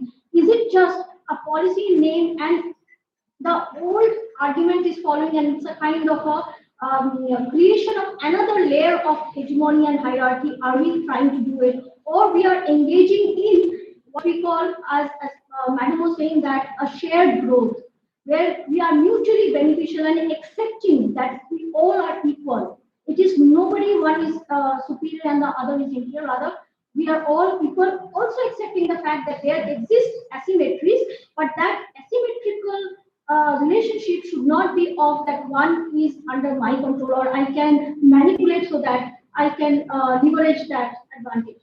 So this has, or rather this needs to be put in more, or rather we need to talk about it and engage in it, because we have talked about most of these kind of diplomatic efforts, or we talk of say security. Most of the issues are in terms of, most of our papers are on security issues, but this strategic use of economic tools has actually helped in achieving major objectives without using military sanctions. It has been one of the most important and powerful tools, and that makes us, it makes us important. It is important that we look into it, and also that how India's economic statecraft is using the access to the market, the inducement, giving them the making the agreements, the kind of documentation that is made, as well as accepting the interdependence. Now, this kind of power is very subtle. It is very subtle. You cannot see it, but it operates.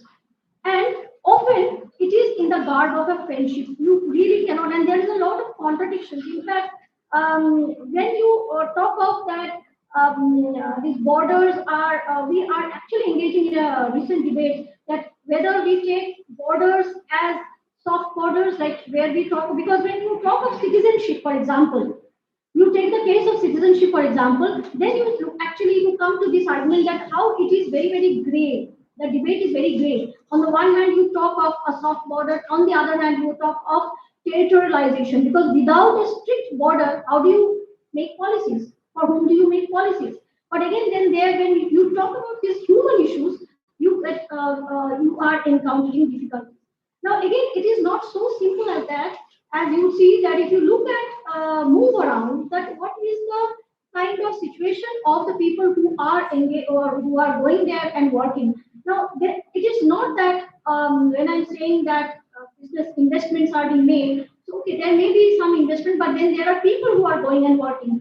What is the kind of response they get? What kind of support they have? What kind of security they have in those countries? That also matter a lot when we are talking about neighborhood policy. And the smaller neighbors, there is nothing to accept this fact that if we should not be so naive to accept that these smaller neighbors are very passive beneficiaries and they have nothing to do about it. Rather, they have been very active and they have negotiated diversification. If you take the case of Bhutan, they have generated a very important thing, that is the happiness index. Now that has put them in a major platform because they are going to put a model whereby they are able to kind of put forward a model of development which is sustainable model of development, because again you don't need to destroy the environment, and if you look at the constitution of Bhutan, it has 60% needs to be protected.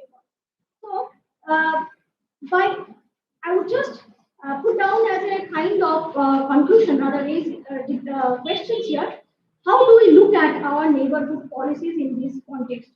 And most importantly, why are we losing our friends?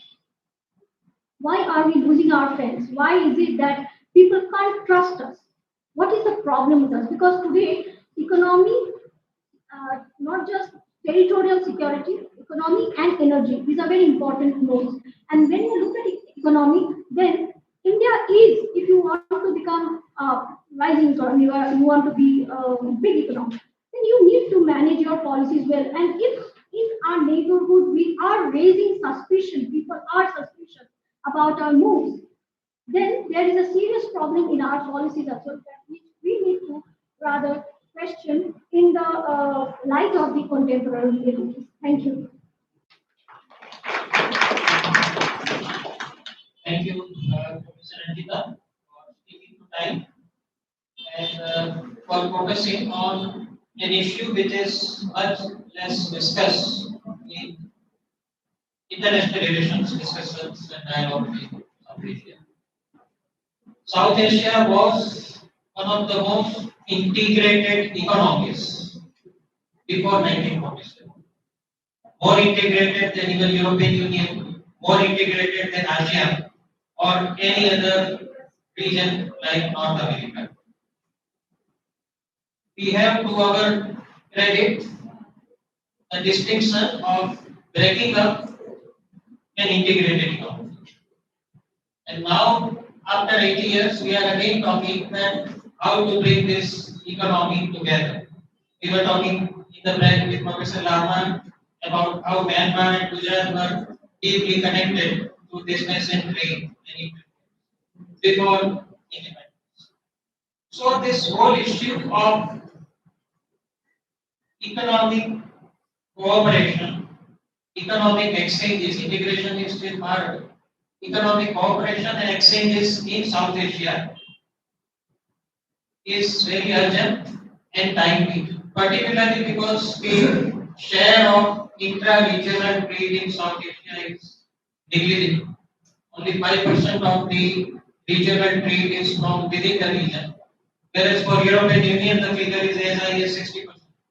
Europeans buy very little from outside if it is available from within Europe.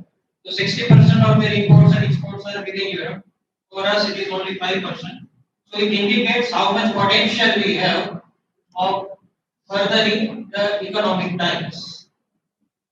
But we need to overcome the hurdles that Mr. Chakrabarti pointed out, and biggest hurdle is the asymmetrical economic size and asymmetrical economic approach of different countries. When it comes to culture, I say yes, symmetry and equality has to be the guiding point. In economy, it is the hard facts and hard realities which really matter. India stands to gain very little from economic cooperation with South Asian countries because hardly 3% of our total trade is with our neighbors. We have much greater trade with European Union, with Middle East, with Asian countries than with South Asia because other countries' economies are very small. So that is one factor that I think we have to be kept in mind when we talk about furthering the economic ties. That are the payoffs sufficiently motivating for both the countries to engage in some kind of give and take or second, of course, the GDP variation. India is 80% of the GDP of South Asia, rest of the 7-8 countries are just. Thirdly, most of the existing trade is in primary goods, agricultural goods, in basic merchandise, not really in the services sector, which is the driver of economic growth. So how South Asia can transit from merchandise to services sector trade? Tourism is one major service sector which can be an economic gainer through the opening up. IT and IT-enabled services also there is a lot of scope. Similarly, other services sector. So transiting from primary and merchandise sector to services sector is I think another major challenge when we talk about economic ties and economic relationship among the South Asian countries. And of course, most importantly, the biggest elephant in the room, that is China. India might be a big brother, but China is the biggest brother when it comes to South Asia's economy. It is the biggest elephant is also in India's economy, but much bigger elephant in Nepal's economy, Sri Lanka's economy, Bhutan's economy. So how do we bring about an approach to economic ties with South Asian countries, which is also acceptable to China? Because unless China is okay with it, it won't let us enter those markets. China has a much bigger leverage now to operate in the South Asian economic sector. So that is also one area. It's not just India and South Asia. India, China, and as you rightly said, China is one factor which we need to really study in economic policy making and strategizing when we talk about South Asia economic landscape. But yes, the time has come now to open up. Students might be wondering that look at the 6 laga diya trade deal mein. New Zealand, UAE, UK, European Union, US सब करके आप सोच रहे होंगे कि बांग्लादेश के साथ क्यों फ्री ट्रेड डील नहीं हो रहा है, श्रीलंका के साथ क्यों नहीं हो रहा है, बाकी सब जगह जाके इंडिया कर रहा है. तो ये बहुत पर्टिनेंट इश्यू है कि हम दूर दूर कंट्री के साथ फ्री ट्रेड डील कर रहे हैं और अपने नेबर्स को नहीं कंसीडर कर रहे हैं.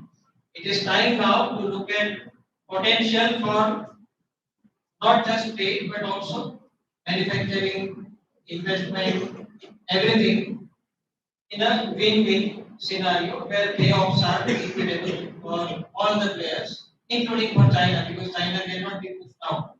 There is no way India can push out China from the economies of South Asia. So it's an important point, and I am happy that political economy approach and cultural approach, both which are generally not much favored by Indian IIM scholars, were discussed in this session. Because it is very educative for me.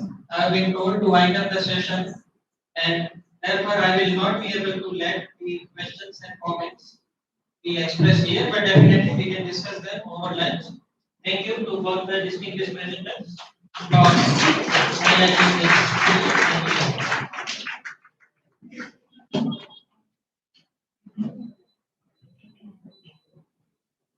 Before going for lunch, I have just one announcement.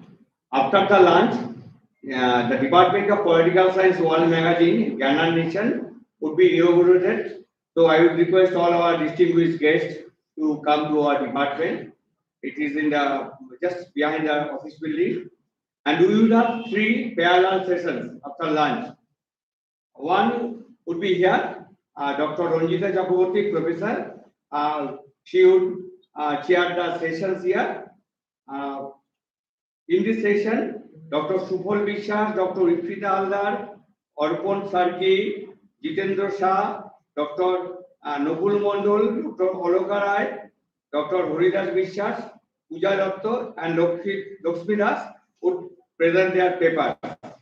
And there would be one session in our IQSC room, that is online presentation, and that would be conducted by Dr. Arnav Bal, Associate Professor of English of our college, and another session in the Political Science Departmental room, Portillo Corner. In that session, Monomita Sarkar, Dr. Supriti Mehta, Dr. Pranay Muktan, Bijon Thapa, Dev Kumar Sengupta, Ovidu Pawal, Piyu Rai, Apurva Sen, Ekota Ghosh, Amon Sherpa, Bidoy Aldar, they would present their papers. So after that, we will be our lunch in the ground floor of the library building. Thank you so much. So we will meet here after lunch. Thank you.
Yes, yes, will give it.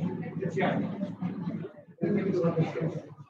You will be coming the next day.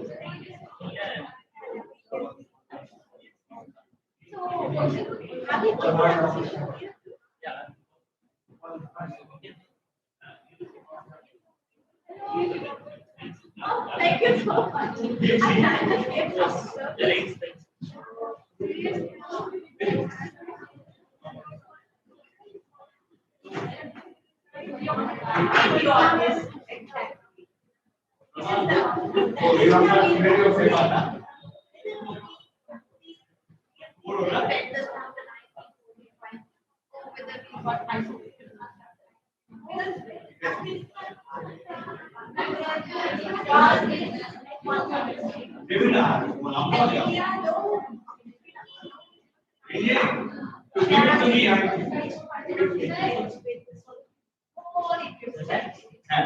Now we have been given and we have been fine.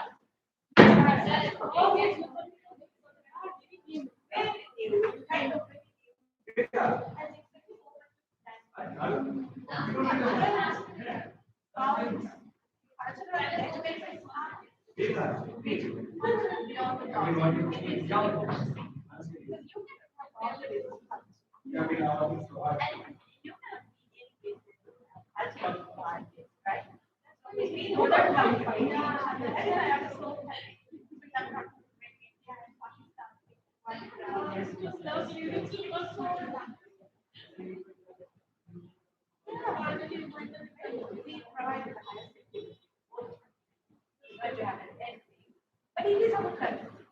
We don't want and has friendship to bring them into one ground. So I was so happy we are. Even I was really, I was really happy because the real issues, those are the sensitive. And it's a legacy. No one finds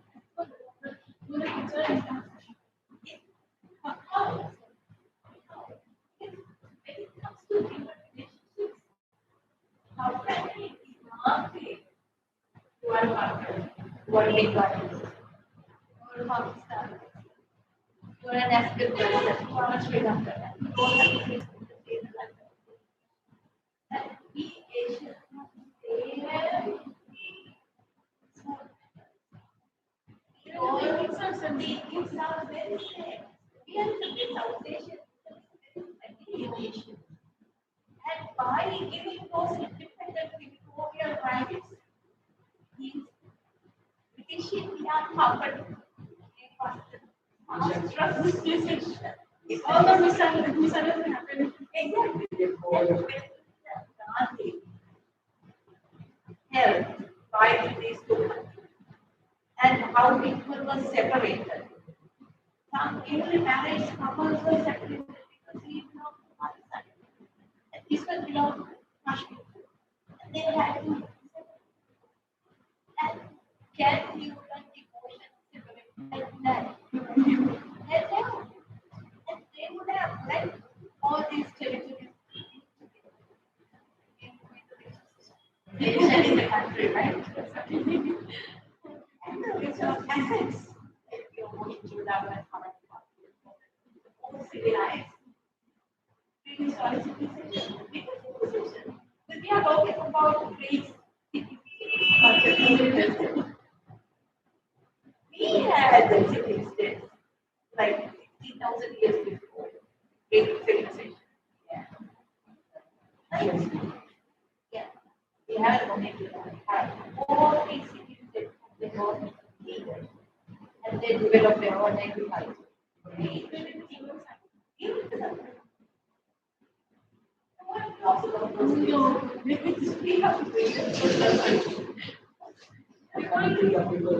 Connecting people, how they work. Everyone is waiting for Icwa. Argue with each other. And if they are role, there's responsibility to take care of the neighborhood. Maybe someone can say that but that is your India was like giving all those cultural theories to all maybe to Bangladesh, now for Bangladesh, other people.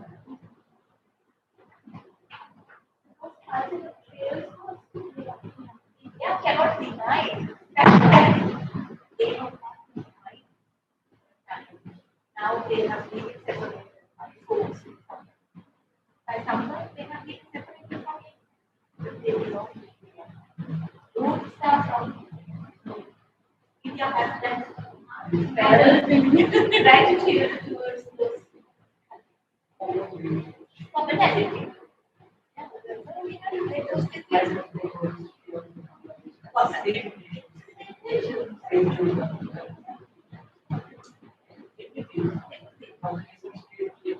Nice.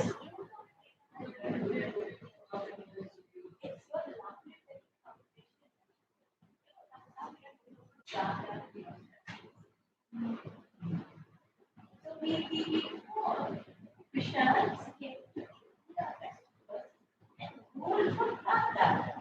So when we don't want to do ruling in India was undertaken Christians from Ghana. And when we talk about those are the civilization, it is not a big wow. 3 photos in civilization of Ghana is now Afghanistan. How do we say we were talking about the Bangladesh part? India. Now it is not comfortable. You want to say yes.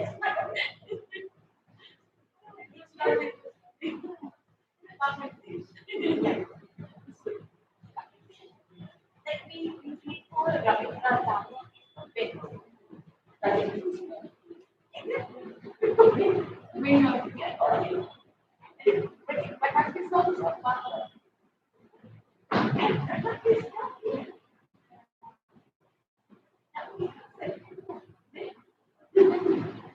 world renowned methodologies. Everyone wants drama. Everyone wants drama. And for Ramayana, if there are any countries that don't have love or love, they all have India and Bangladesh, they have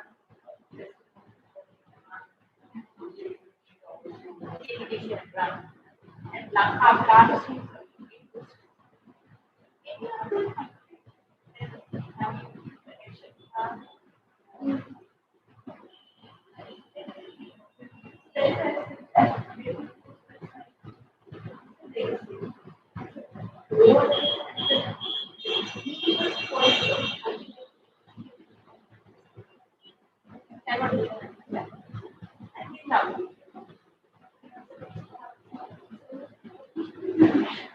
Yeah.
সমস্ত ফি complete হওয়ার হিসাবে দেব দেব কি দেব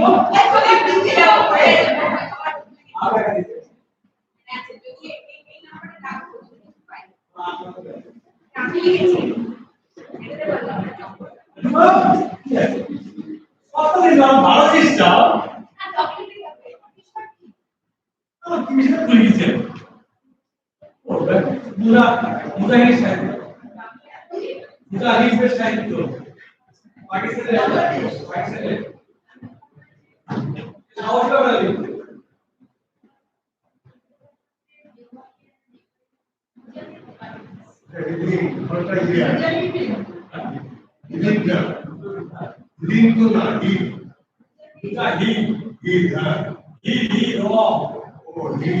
idea না উদাহরণ তাহলে না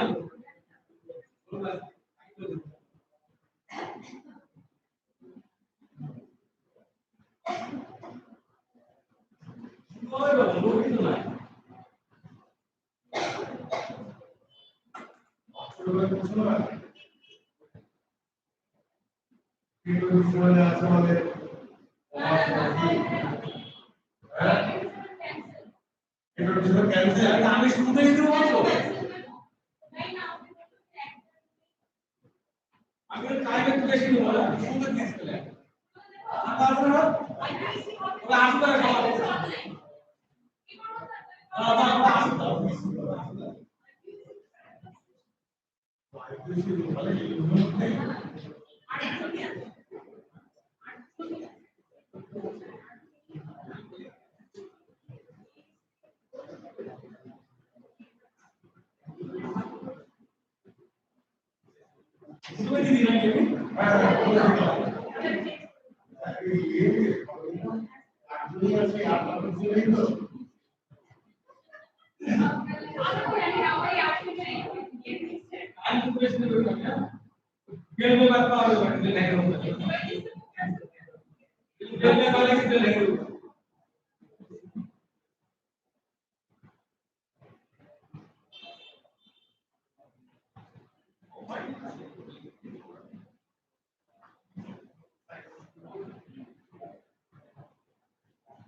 বইটা নেই বইটা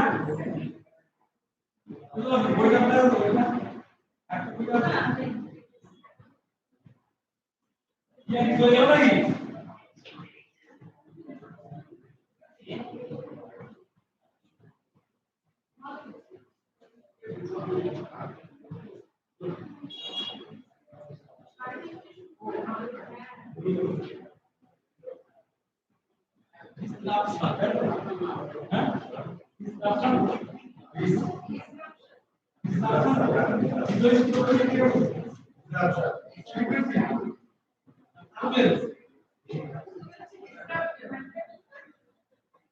বিপর্যয় সৃষ্টিকারী দেশে আরো বলে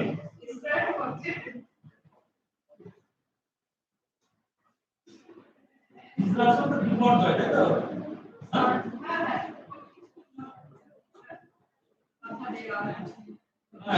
আমাদের তো দেখা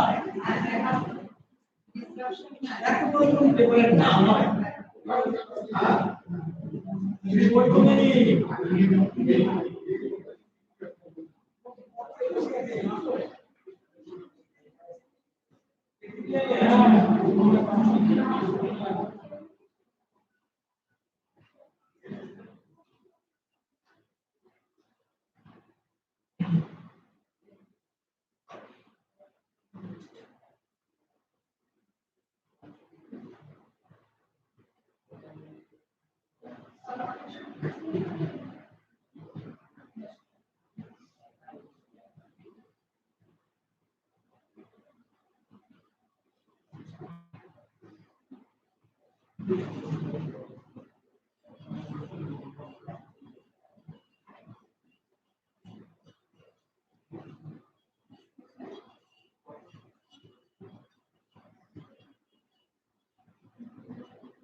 এই যে একবার শুনতে আমার মিটিং আছে কি করবো মিটিং আছে না হ্যাঁ বসুন 1 মিনিট বলেন না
Everybody, you just see how many presenters are there. Can I get a sheet?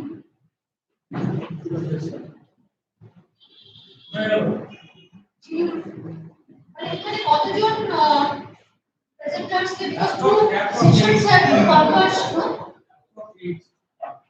approximate. Who are the people who are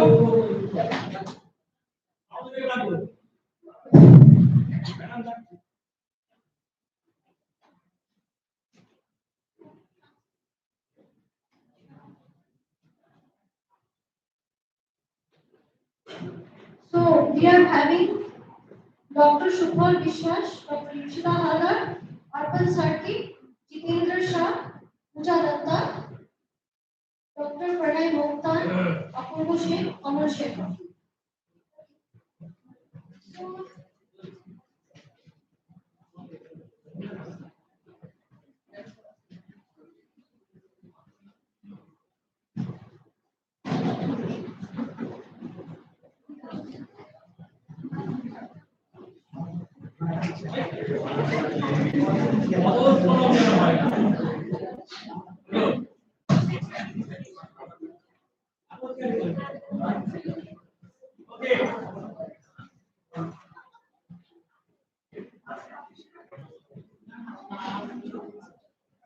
So we are going to start the session. Please be seated. Let us just first put down the rules. You are going to present your paper. Time allotted is 12 minutes. Don't go into the introduction. Please don't go into literature review and methodology. Please focus on the central puzzle, the central question that you want to answer, and how or what are your answers, that is conclusions, so that we have time for question answer. Okay. So I am calling for Dr. Shubhal Vishwas, Associate Professor of Bengali.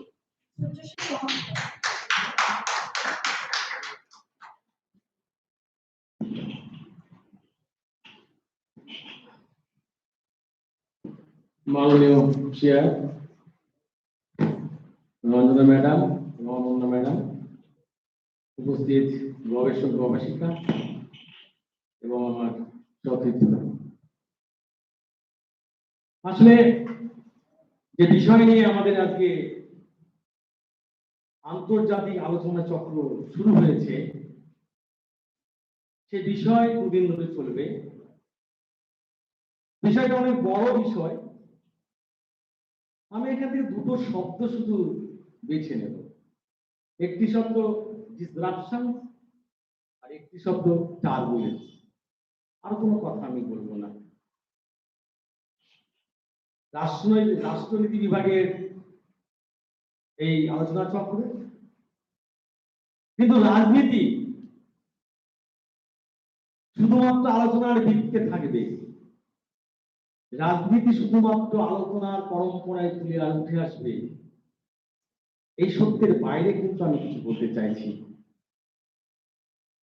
কে বা কারা রাতের অন্ধকারে গুটি কতক মানুষ সিদ্ধান্ত নিয়ে নিল আমাকে আমার ঘর ছেড়ে পরের দিন চলে যেতে হবে কোথাও। আমার সাই থাকুক বা না থাকুক, রাজনৈতিক ঘূর্ণাবর্ত সিদ্ধান্ত নিয়ে নিল। প্রশ্ন হতে পারে, রাজনৈতিক ঘূর্ণাবর্ত সিদ্ধান্ত নিল,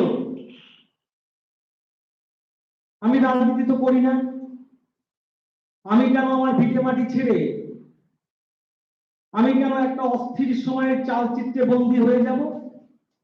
প্রশ্ন আমি করতে পারি, প্রশ্ন আমি করতে পারি।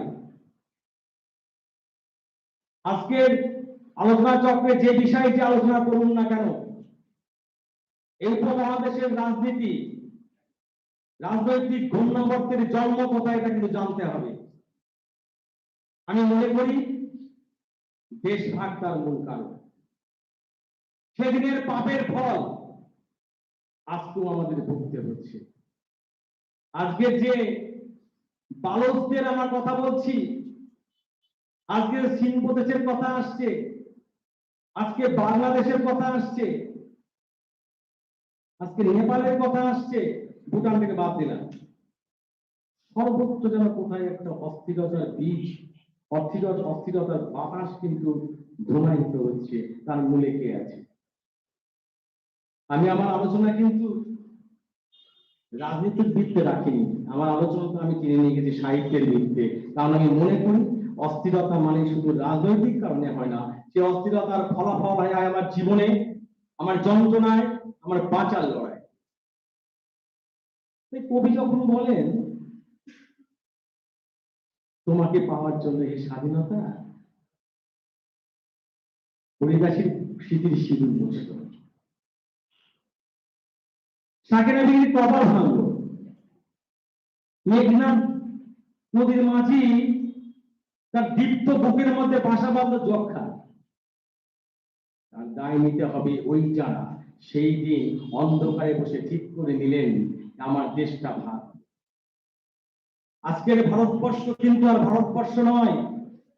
আজকে গোটা পৃথিবীর অস্থিরতার যদি কেন্দ্র আপনি খোঁজেন, সূক্ষ্মভাবে বিচার করে দেখুন তো, যখন আমি সিরিয়ায় বসে দেখি, যখন আমি কঙ্গোয় বসে শুনি, যখন আমি ইউক্রেনে বসে শুনি ধর্মীয় উন্মাদনার কথা, কোথায় যেন মনে হয় না পৃথিবীর প্রথম সূত্রটা যেন তৈরি হয়েছিল উপমহাদেশে। যখন কোন বিপ্লবী বলে আমার বিপ্লব সর্বপৃথিবীতে ছড়িয়ে আছে, আমরা অনেকেই বলি মুসলিম সম্প্রদায় দেশ ভাগ করে চলে গেছে।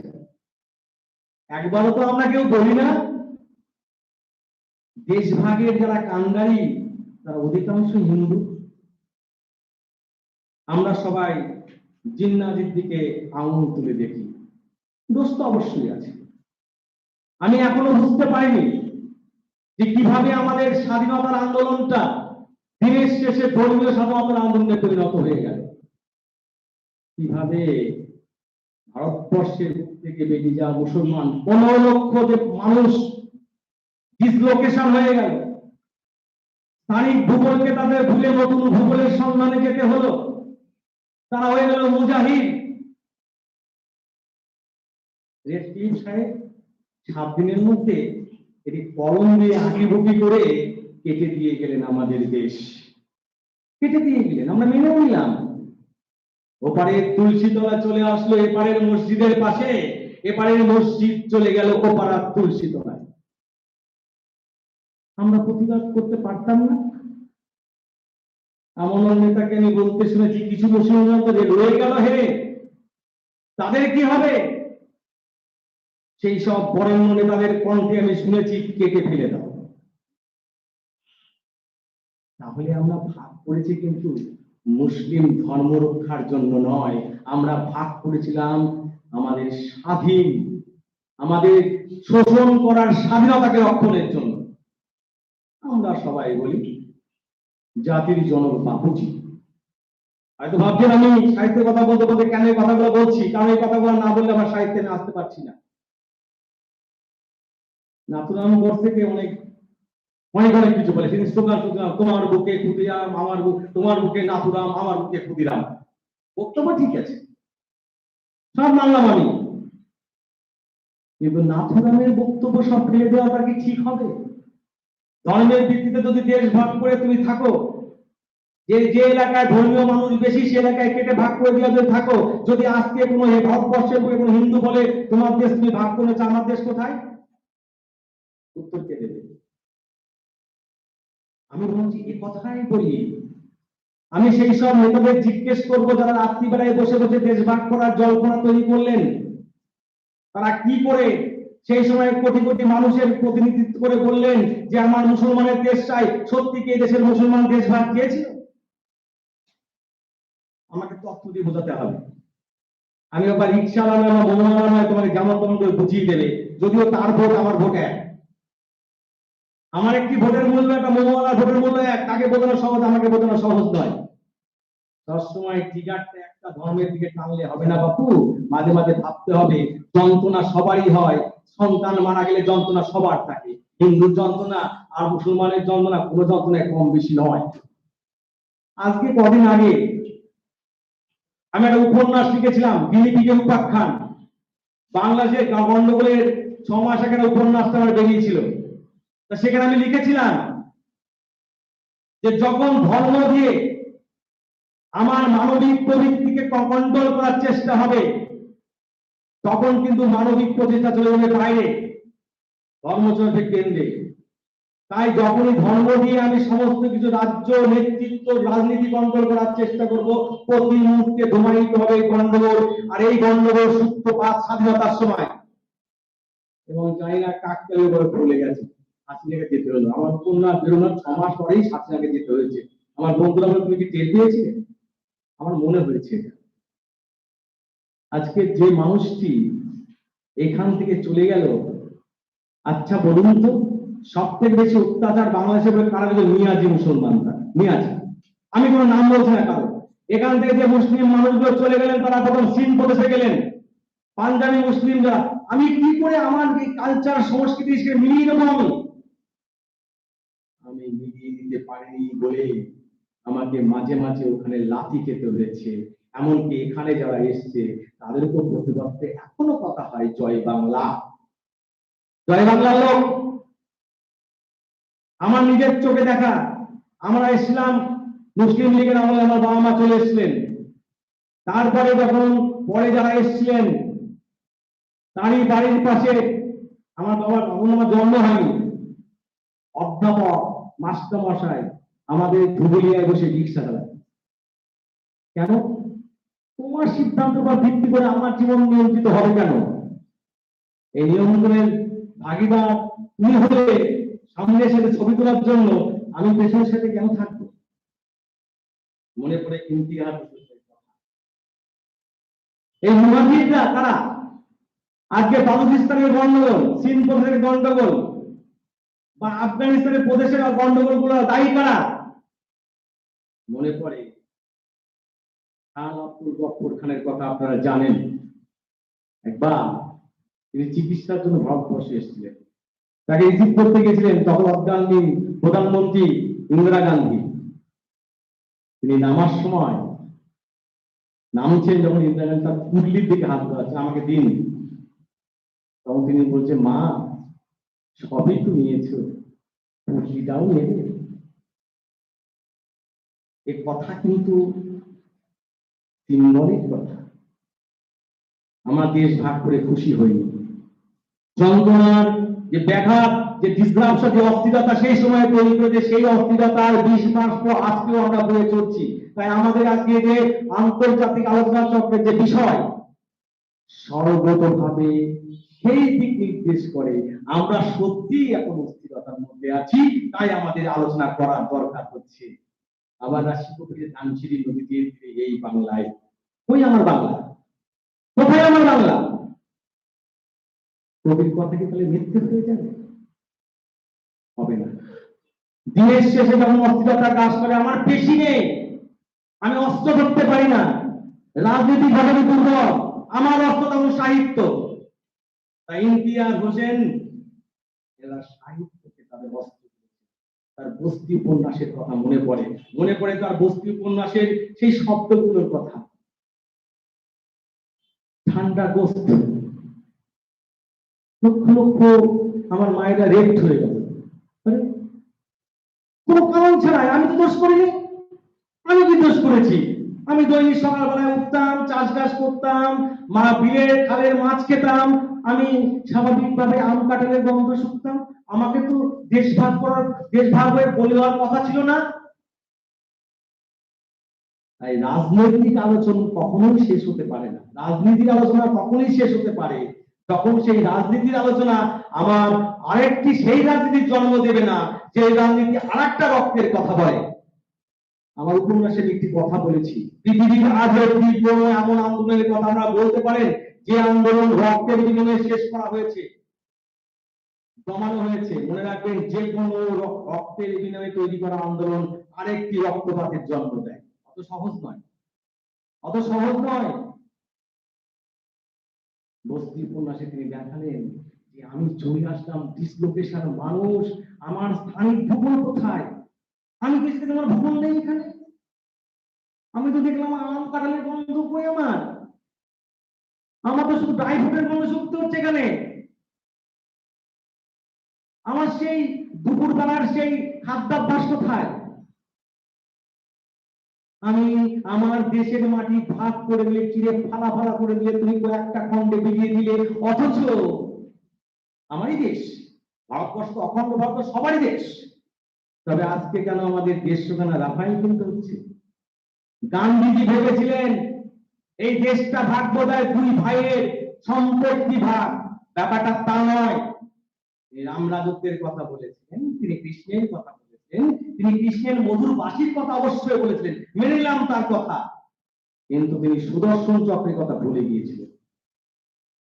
কিছুদিন আগে একটা মৌলভী সাহেবের সঙ্গে আমার কথা হচ্ছিল, তিনি রং নিয়ে আমাদের বসন্ত উৎসব নিয়ে অনেক কথা, বড় বড় কথা বলছেন। তাহলে আপনি বলুন তো, আপনি বিজ্ঞানের ছাত্র শুনেছি বলে, হ্যাঁ বলুন তো রঙের আলোর মানে রং কি, আলোর রংটা কি? সাদা, তাই আমাদের সাদা দেশ। ভুল কথা, আমি বেনি আসল শুনেননি না? মানে আমার একটা আলোর মধ্যে বেনি আসল করা থাকে, সমস্ত রং যখন মিশে যায় তখন রংটা সাদা হয়। চুপ করে গেছে। আল্লাহ প্রত্যেকটা রং সম্পর্কে আমার একটা রিসার্চ পেপার পড়াশোনা করে আমি বলবো। আমি কোরআন নিয়ে আমার গবেষণা পত্র আছে, আমার বই হচ্ছে খুব তাড়াতাড়ি, সেখানে আমি দেখেছি প্রত্যেকটা ভণ্ডামি, প্রত্যেকটা দেবতার ভণ্ডামি সেখানে ছেড়া আছে।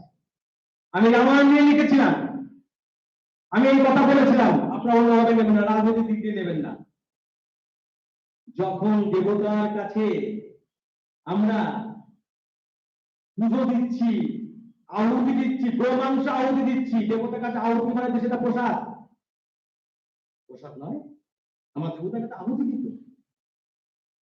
তাহলে ছোট্ট কথা বলতে গেলে বলতে হয় না যে খাদ্যাভ্যাস নিয়ে যে গন্ডগোলটা আমরা সারা পৃথিবীতে বানিয়ে রেখেছি, তৈরি করে রেখেছি, এটাও আমাদের তৈরি করা। আমি অবশ্যই যাবো না, অনেক বিতর্ক হতে পারে, কিন্তু একটি কথা, এই বিষয়ে বিতর্ক নেই। তোমাদের বানানো রাস্তা ধরে আমরা যে পথে এগিয়ে গেছি, সে পথে আমাদের পরিত্রাণের উপায় নেই। তখন আমরা পরিত্রাণ পেতে চেয়েছিলাম বস্তিতে বস্তিতে, ছোট ছোট বস্তির মধ্যে গিয়ে, যে জীবন মানে জীবনের প্রলাপের মতো, সেই জীবনের মধ্য দিয়ে আমরা বাঁচতে চেয়েছিলাম। যে জীবনের কথা ইন্তিজার হোসেন তার বস্তি উপন্যাসে বারবার বলে গেছেন, যে 15 লক্ষ মানুষ চলে গেল, যে 15 লক্ষ মানুষ চলে গেল, তাদের কথা কোথায়? তাদের কথা পেলাম আমি ভোলাদো উপন্যাসে, তাদের কথা পেলাম ঠান্ডাগ্রস্ত। সেই একইভাবে সেই জীবনের কথা বারবার বলবার চেষ্টা করেছেন আর এক সাহিত্যিক, তার নাম মান্টু সাহেব। ইন্তিজার হোসেনের জাতির আসলে প্রতিদিন খুঁজে ফেলেছি তার শিকড়কে, তার শিকড়ের যন্ত্রণাকে, তার শিকড় ছেঁড়ার যন্ত্রণাকে। সে তার সন্তানের মতো দিয়ে বলে গেছে, আমি যেখান থেকে এসেছি সেই সংস্কার তুমি ভুলবে না। আর সেই সংস্কার ভুলবে না বলেই আজকে নতুন করে থেকে তারা সেখানে বেড়েছে তাদের ঘর, নতুন করে সংস্কৃতির জন্ম দিয়েছে। যখন এক সংস্কৃতি আর এক সংস্কৃতির সঙ্গে মিশ্রণ হতে চায়, হয় তাকে মিশে যেতে হবে, তাহলে গন্ডগোল বাঁধবে। সেই গন্ডগোল কিন্তু আজকে প্রতি মুহূর্তে পাকিস্তান, বালুচিস্তান, বাংলাদেশ, ভারতবর্ষ প্রত্যেকটা জায়গায় টুকরো টুকরো করে আমাদের ভূমিকে খেয়ে যাচ্ছে। এই খাওয়া থেকে আমাদের মুক্তি নেই। সময় অল্প, আরো অনেক কিছু বলার ছিল, এভাবে তো পেপার পড়া যায় না, যদিও আমাদের বাধ্যবাধকতা আছে, পেপার পড়তে গেলে পুরোটা পড়তে হবে, আমাদের আরো বাছাই করতে হবে। যাই হোক, ধন্যবাদ ম্যাডামকে আমাদের সময় দেওয়ার জন্য। আমি এখানেই শেষ করলাম, আরো কিছু বলার ছিল বলতে পারলাম, অন্যদিন হবে এই বিষয়ে আলোচনা। ভালো থাকবেন সবাই।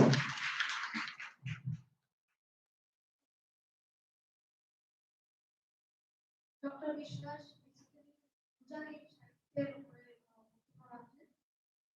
আমি নেক্সট স্পিকারকে ডেকে নেব। কোয়েশ্চেনস যাদের আছে তারা কাইন্ডলি নোট ডাউন করে রাখুন। একবারে আমরা পেপার পুরো প্রেজেন্টেশন হয়ে গেলে তো কোয়েশ্চেনস নেবেন আর be very brief about the আপনাদের প্রশ্ন আমার কইতে অনেক ডিসপ্লে ছিল তো আর কোন প্রশ্ন আছে আমার পেপারের উপরে কেউ কোনো প্রশ্ন করতে যে কোনো প্রশ্ন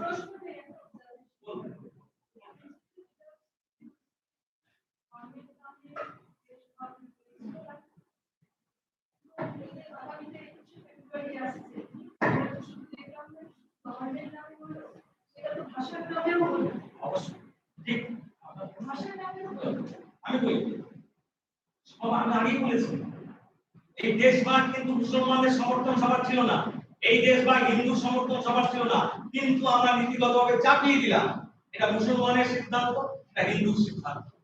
পুরোটাই হয় উপর তলায় রং মিলান্তি খেলা যায়, নিচের তলায় যখন আমার অস্তিত্বের রক্ষা লড়াই হয়, যখন পাকিস্তানে হানাদার বাহিনী এসে লড়াই করে আমার ভাষার উপর ভাষা চাপিয়ে দেয়, আমার মার বস্ত্র হরণ করে, তখন আত্মরক্ষার জন্য নিজের অস্তিত্ব রক্ষার জন্য ভাষা আন্দোলনের ধর্ম থাকে না, অন্য ধর্ম সমস্ত নির্বিশেষে আমার অস্তিত্বে লড়াই করেছে। আর কোন প্রশ্ন আছে?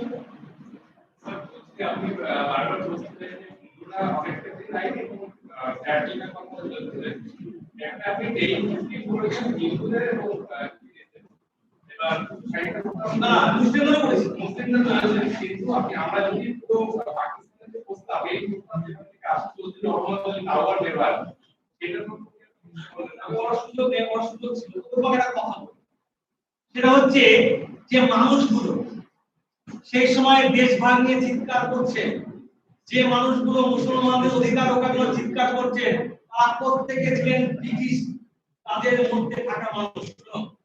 তারা কেউই কিন্তু এই যে নামাজ পড়া যে মানুষরা সারাদিন মাঠে মাঠে নিজে নিজে থাকে তাদের ভাষা ভাষার সঙ্গে পরিচিত ছিলেন না। তারা ছিলেন না, তারা নিজের সেক্টর তাদের যে অ্যাসোসিয়েট তাদের আশপাশে যে মানুষ তাদের তাদের বিশ্বতা তাই এটাই আজকে যদি দাঁড়িয়ে আমরা সেটাই দেখতে পাচ্ছি মানে আমার বিষয় হচ্ছে পলিটিক্স, পলিটিক্স তৈরি করছে, নিয়ন্ত্রণ করছে আমার জীবনকে, এবং আমি আমাদের বেশি নাই ভালো বলছে আমার বেশি নাই, অস্ত্র নাই, আমাদের যুক্তি নাই, আমি হলো মোমো, আমি ধরো রিক্সা, কিন্তু আমার ভোটটাও তো ভোট দেবা, তাহলে আমার জীবনটা তুমি কন্ট্রোল করতে আমাকে না জিজ্ঞাসা করে আমার অবজারভেশনটা কোথায়? আমার ঠেলা গাড়ির যে মোবাইল লাগবে টায়ার জন্য, একটা গিয়ারিং লাগবে আমার কোন করতে কে, এই প্রশ্নটা তোমার কাছে আছে? তুমি বলছো তুমি একবার তো জিজ্ঞাসা করলে ঠেলা গাড়ি বাদ দিলে আমি খাবো কি সঙ্গে? আমরা নিয়েছো সমস্তটাই ঠিকভাবে ও করতে হয়, রং মিলান দেখে আমি বললাম পাশাপাশি নিয়ন্ত্রিত হয়ে আমরা আসলে অ্যাকচুয়ালি শোনো একটা খুব বাস্তব কথা, সেটা হচ্ছে সারা পৃথিবীটা ভারতবর্ষ পুরো পৃথিবীকে organized inorganized man controlled by organized man, inorganized man সংখ্যায় বেশি, organized man সংখ্যায় কি না?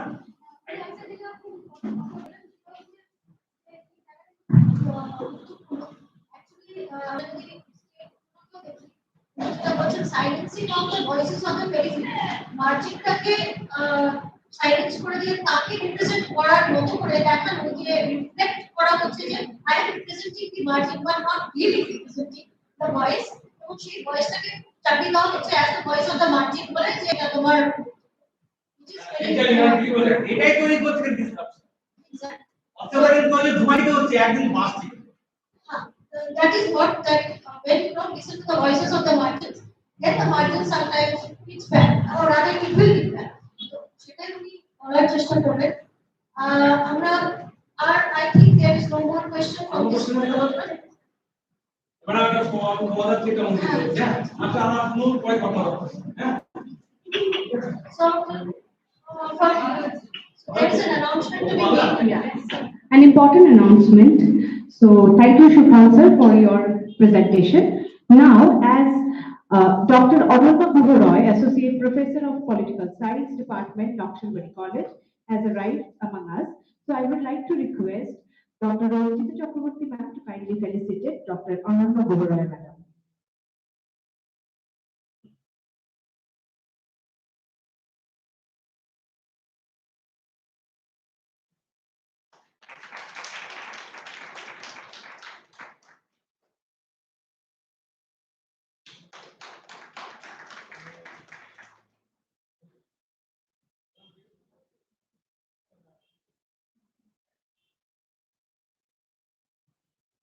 Thank you so much, ma'am.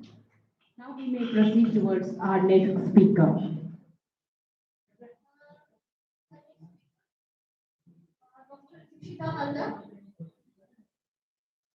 We will be speaking on India and Pakistan, chronic instability and influence options.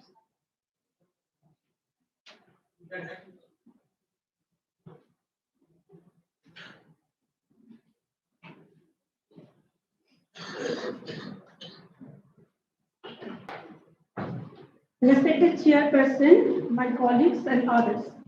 The title of my paper is India and Pakistan, Chronic Instability and India's Option. India-Pakistan instability stems from cross-border terrorism, Kashmir and nuclear risks with India, adopting a firm stance against terror while navigating strategic dilemmas like Pakistan's nuclear ambiguity, Chinese influence, and the need to deter attack without triggering a full-scale nuclear conflict, requiring robust counter-terrorism, improved crisis communication, and a strong diplomatic strategy to counter competing narratives as seen in recent escalations in India's focus on decisive responses and economic resilience. India's strategic option and approaches.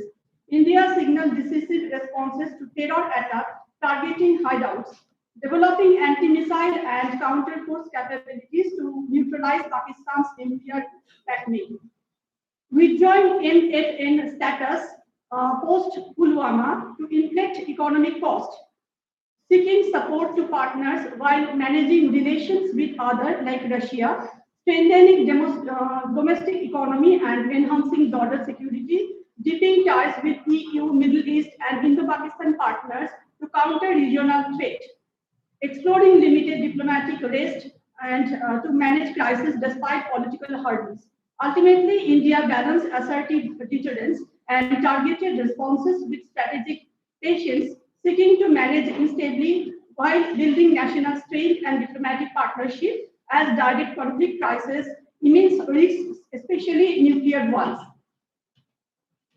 Pakistan has invariably evoked a great deal to interest among India's strategic affairs community because of historical, geographical, economic, and cultural linkage. Development in the neighborhood have important implications for India's policies, economy, and security.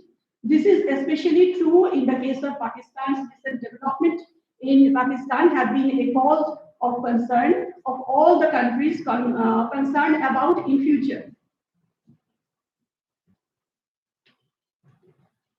Operation Sindoor's India's strategic clarity and calculated force.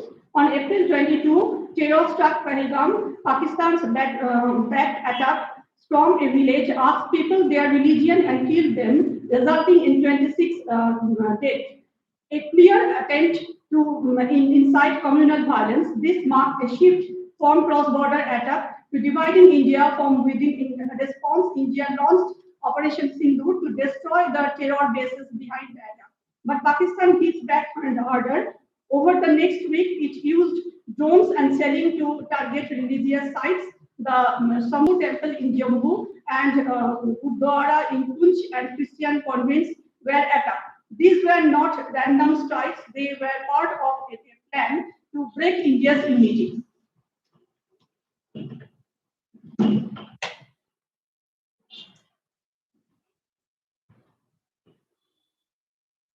Purpose of Operation Sindoor conceived to punish perpetrators and planners of terrors aimed to destroy terror infrastructure across the border, carried out a microscopic scan of the terror landscape, identified numerous terrorist camps and training sites. India conducted retaliatory strikes on radar installation in Lahore and radar facilities near Gujranwala destroyed. Inflected by this heavy damage, Pakistan's Director General of Military Operations called the Indian DGMO, and it was agreed between them that both sides would stop all firing and military action on land and in the air and the sea with effect from 1700 hours India Standard Time on 10th May 2025. Even after ceasefire, wave of UAVs and small drones introduced in India's civilian and military areas, these drones were successfully intercepted. The Indian Armed Force gave a defeating response in Pakistan intrusions. Further, all find appropriate action in case of any ceasefire violation. Additionally, being in the digital age, warfare transcended traditional battleground. Alongside military operations, a fear information has been ongoing online. Following the commencement of Operation Sindoor, India found itself targeted by an aggressive campaign launched by Pakistan, full of lies and misinformation. The aim was to distort the truth, mislead the global public, and reclaim lost narrative ground through a storm of misinformation. However, India has been proactively responding and dissipating misinformation with facts, transparency, showcasing strong digital vigilance rather than reacting emotionally. A composed and methodical approach to information warfare was undertaken. Operation Sindoor effectiveness was communicated with precision, focusing on strategic outcome rather than sensationalism. According to discrediting sources, India authorities have exposed the manipulation tactics used by Pakistan-based accounts, many of which are now under scrutiny by international social media platforms. Campaigns to educated citizens on how to identify fake news have helped create a more resilient digital environment. Operation Sindoor was a significant demonstration to India's military and strategic power executed through a combination of military and non-military means. This multidimensional operation effectively neutralized terrorist threat and deterred Pakistan's aggressions and firmly enforced India's zero tolerance policy towards terrorism. The operation maintained strategic restraint while gaining international support. India's non-kinetic effort played a crucial role in shaping the strategic environment and ensuring public and international support. Though strategic policy making, information dominance, and psychological operation, India diplomatically and economically isolated Pakistan, while strengthening domestic preparedness and global backing. A decisive move under Operation Sindoor was India's termination of the Indus Water Treaty. The Indus Water Treaty will be held in 1960 with immediate effect until Pakistan credibly and abjures its support for cross-border terrorism. This has far-reaching consequences for Pakistan, a country heavily dependent on the Indus River system for 80% of its 16 million hectares of agricultural land and 93% of its total water use. The system supports 237 million people and contributors 1/4 of Pakistan's GDP through crops like wheat, rice, and cotton. For India, the Indus Water Treaty had long hampered infrastructure development in Jammu and Kashmir, restricting projects to run out of the river's design. Suspension of the treaty gave India full control over western rivers like Jhelum and Chenab, enabling construction of new reservoirs of Jammu and Kashmir, Ladakh, Punjab, and Haryana. This boosters irrigation and hydroelectric power generation and transformed a diplomatic instrument into a development asset. By suspending the treaty, India sent a decisive message: blood and water cannot be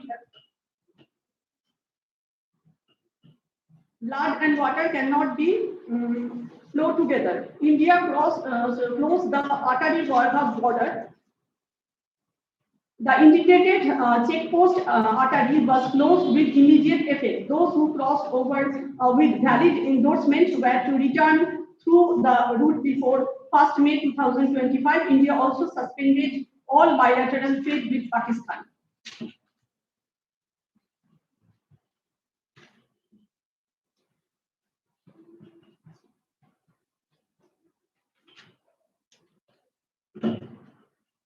India's response to Pahalgam attack stood firmly on legal and moral grounds. History will remember it as a principle and celebrated retaliation stepped by leadership, ethnic and strategic precision. Operation Sindoor has reshaped both the geopolitical and strategic landscape of South Asia. It was not merely a military campaign, but a multidimensional assertion of India's sovereignty, resolve and global standing. By returning terror network and their state responses with unprecedented clarity, India sent the ambiguous message: terrorism will be met with a swift and proportionate response, irrespective of borders or diplomatic complexities. Thank you.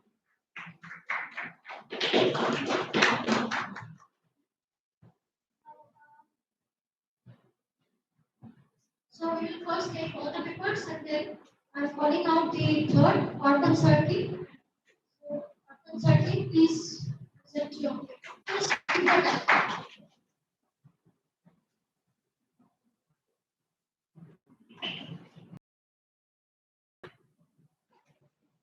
Afternoon, respected chair, distinguished fellow participants.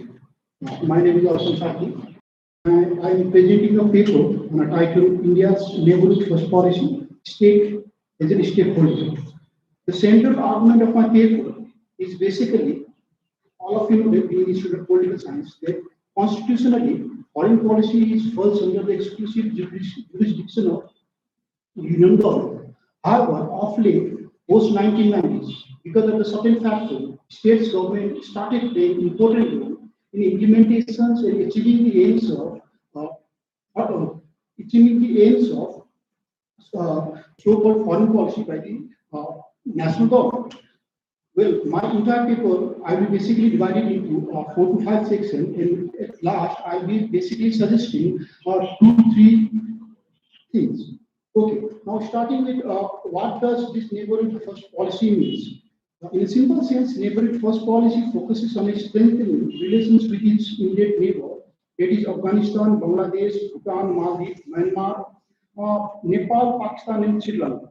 The objective of this particular foreign policy or neighborhood first policy is to enhance regional peace, economic cooperation, trade connectivity, people relations. No, and when we basically see that this particular foreign policy is initiated by the Union government, however, when we see the ground realities, state government do play important role. No, especially because why they do play this kind of role, because there is closer geographical proximities and all that. No, and things like cross-border trade, migrations, refugee management, water sharing, security consideration, fishermen disputes, they directly impact state government. Therefore, although I already said that this particular foreign policy is initiated and implemented by the national level, but state government do play the important role. The simple fact is that realities of the geography permits state government to argue that foreign policy directly impinges on the on the state's interest as a neighbor. Okay, when we basically see from the history 1947 to till date in the sense I mean 1990s. Okay, so what we find is that traditionally central government in popular occasions ranging from territorial division to recent land boundary agreement to the Tamil issue, Kashmir problem, to Northeast problem, every time central government on a time and occasion continuously recent when continuously the expressions pointed out by the central government. However, of late, especially in fact, there are two important constitutional articles that specifically speak about the central government's role. That central government, what should I say, central government role in the sense that it can easily overshadowed or easily overcast the role of state government. For example, Article 248. No, where foreign policy, foreign affairs, defense, infrastructure treaties are exclusively falls under the Indian government. And at the same time, Article clearly specified that it is Parliament, Union Parliament, which do have an exclusive power to sign any treaty, considering the fact that that falls under the serving national interest. Okay, but legally this is true. But at the same time, when we see in a de facto way, no, there are several cases, several issues such as like water, resources, agriculture, fisheries, land, and even the water problems that falls under the state government. And when it's that falls under the state government, therefore many foreign policy issues overlap with the state subject, and the fact that established when national government try to implement the state list of the state government, then a kind of negotiation, discussion, and debate started. No, so of late in the 1990s, what happened is that two important developments taken place in India. One is of course economic reforms. LPG in the sense that India has liberalized.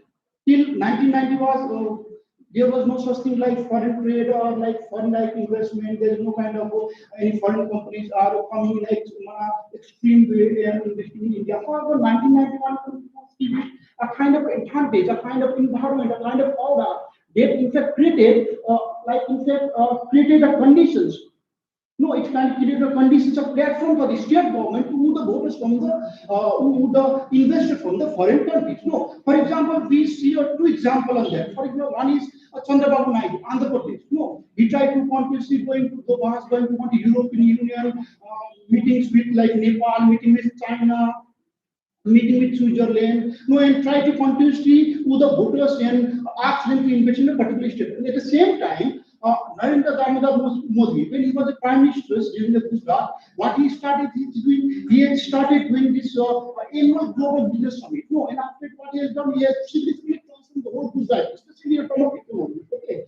Apart from this, there were another important factors that significantly contributed. And in fact, the state government or another wings to flourish in the area of this particular foreign policy, there a proliferation of so-called regional politics. Since 1989 to even till date, no, like last election, no single party have come to power. Even though BJP in 2014 has come in power, but they all together form a so-called coalition form of government. No, what this coalition form of government has done is that this has strengthened the bargaining power of the state in a matter affecting their regional interests. As a result, what is done?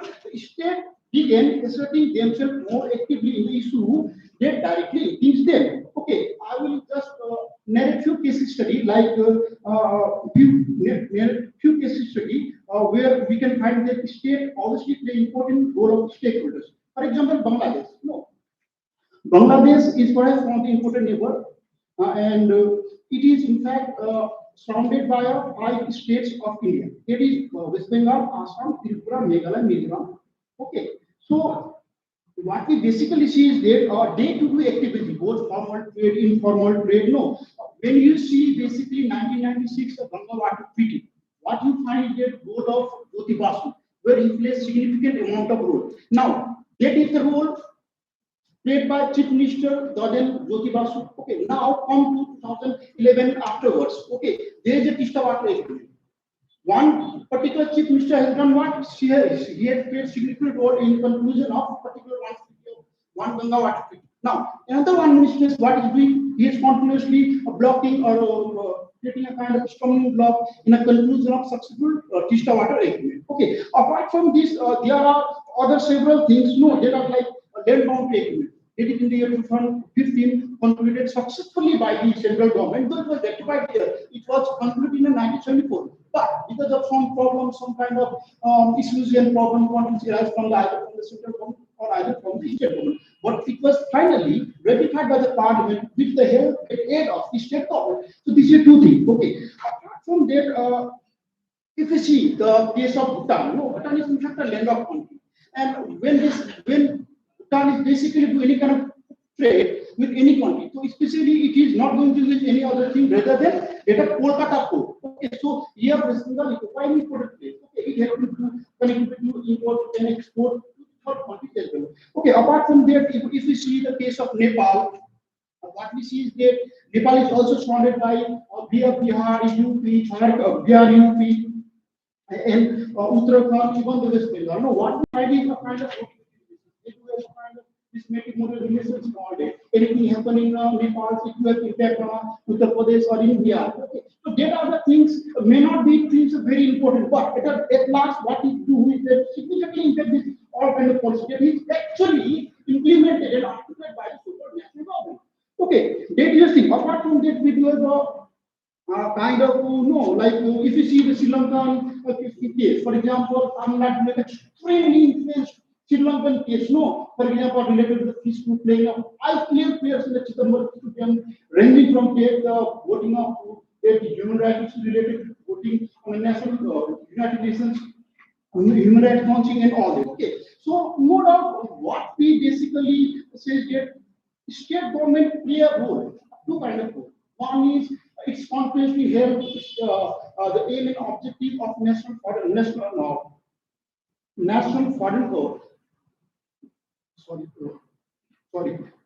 it continuously help the national foreign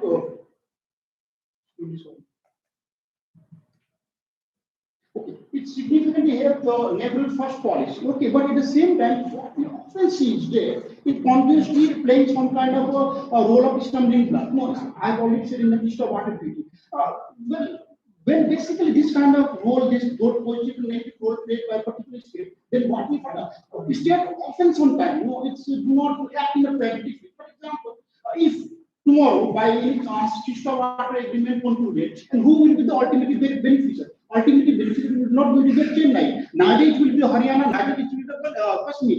The ultimately beneficiary will be Bangladesh, because when you basically trade with Bangladesh or any northeast state, you just have to cross the Bangladesh border. Okay, Bangladesh border. If you go, for example, by Kolkata to Agartha, the distance only 500 km.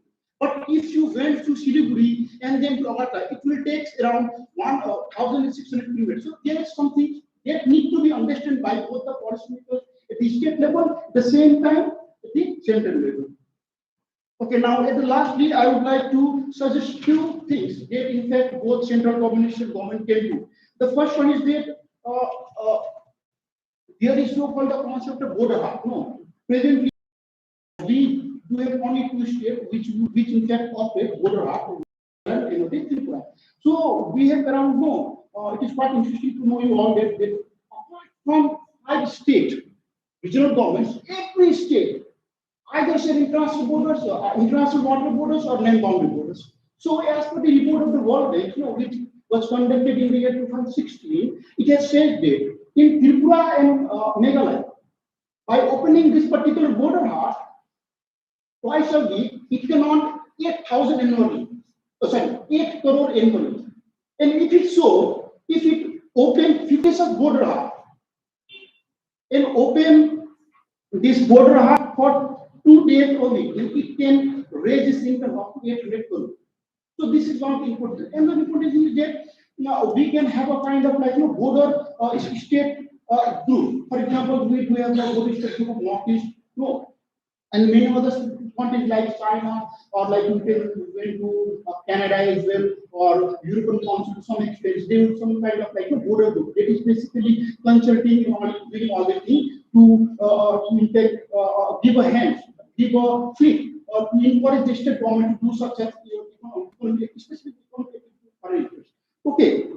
Now, in last, I would like to conclude that the successful neighborhood first policy basically aims to strengthening this particular relations with all these, especially SAARC nations, including China.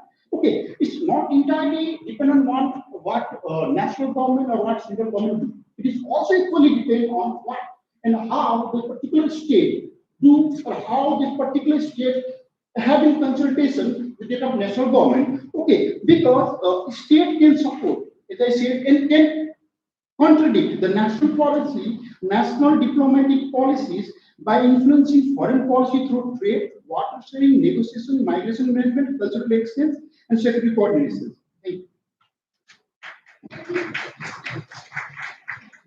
That was now I call upon Jitendra Shah. He will be speaking on India-Bhutan relationship in the context of China's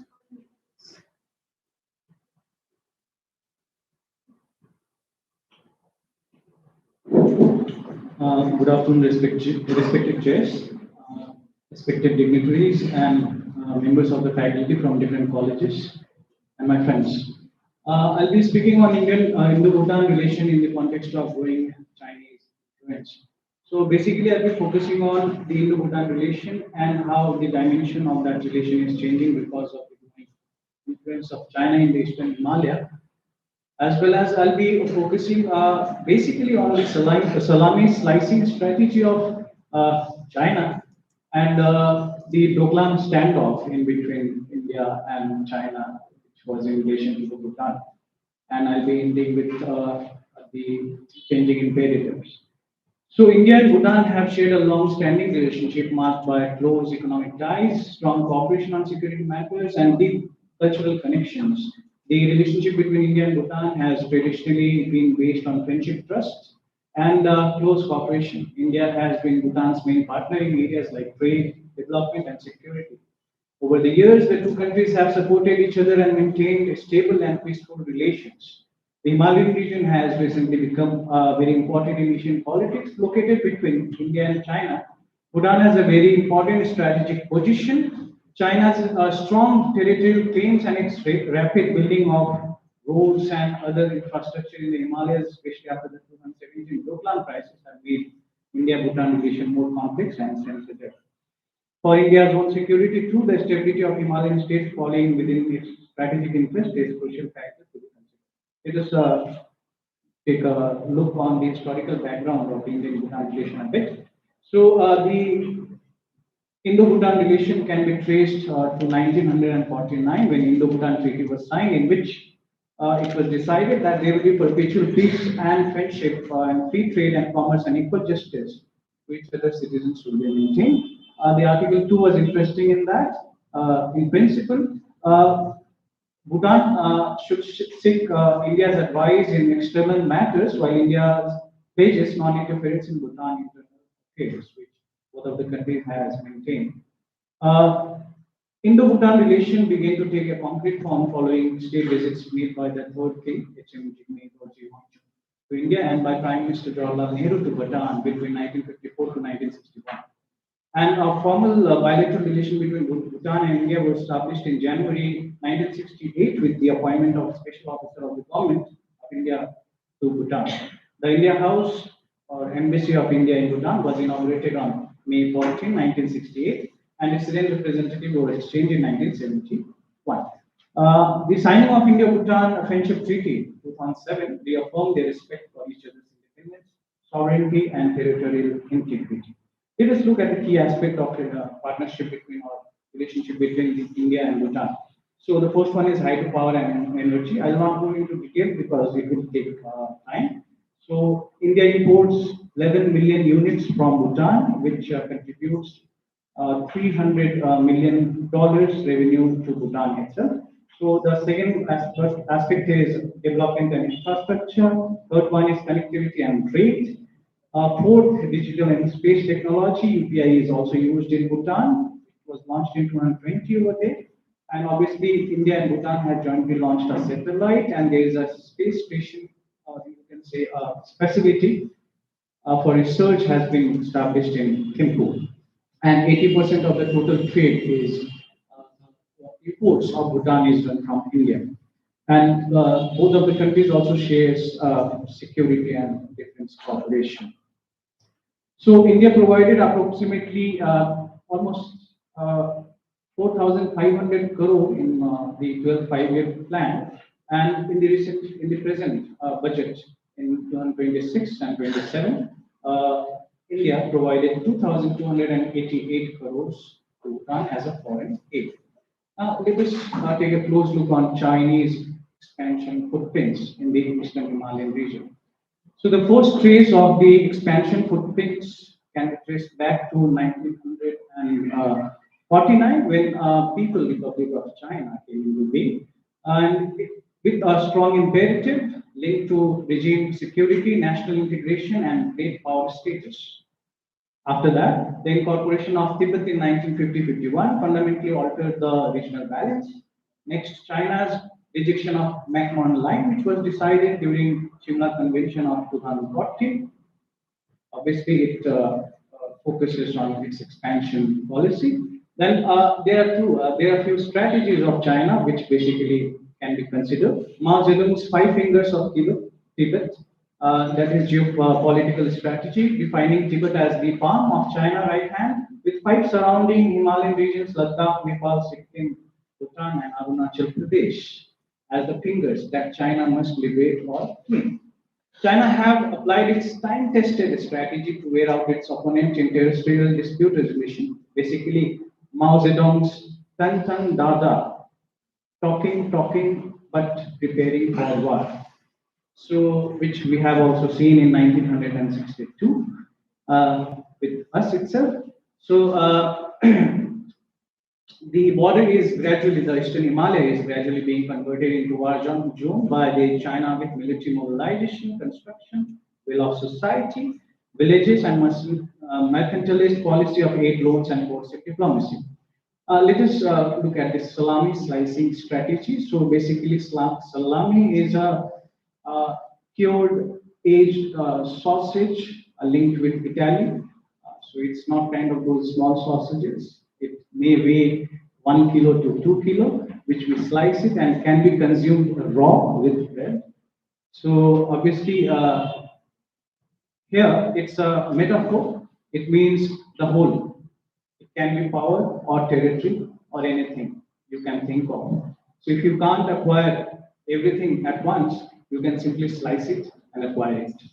Or you can acquire it bit by bit. That is called incremental strategy. So the term salami slicing strategy was coined by Matthias Rákosi, a Hungarian communist leader in the late 1940s.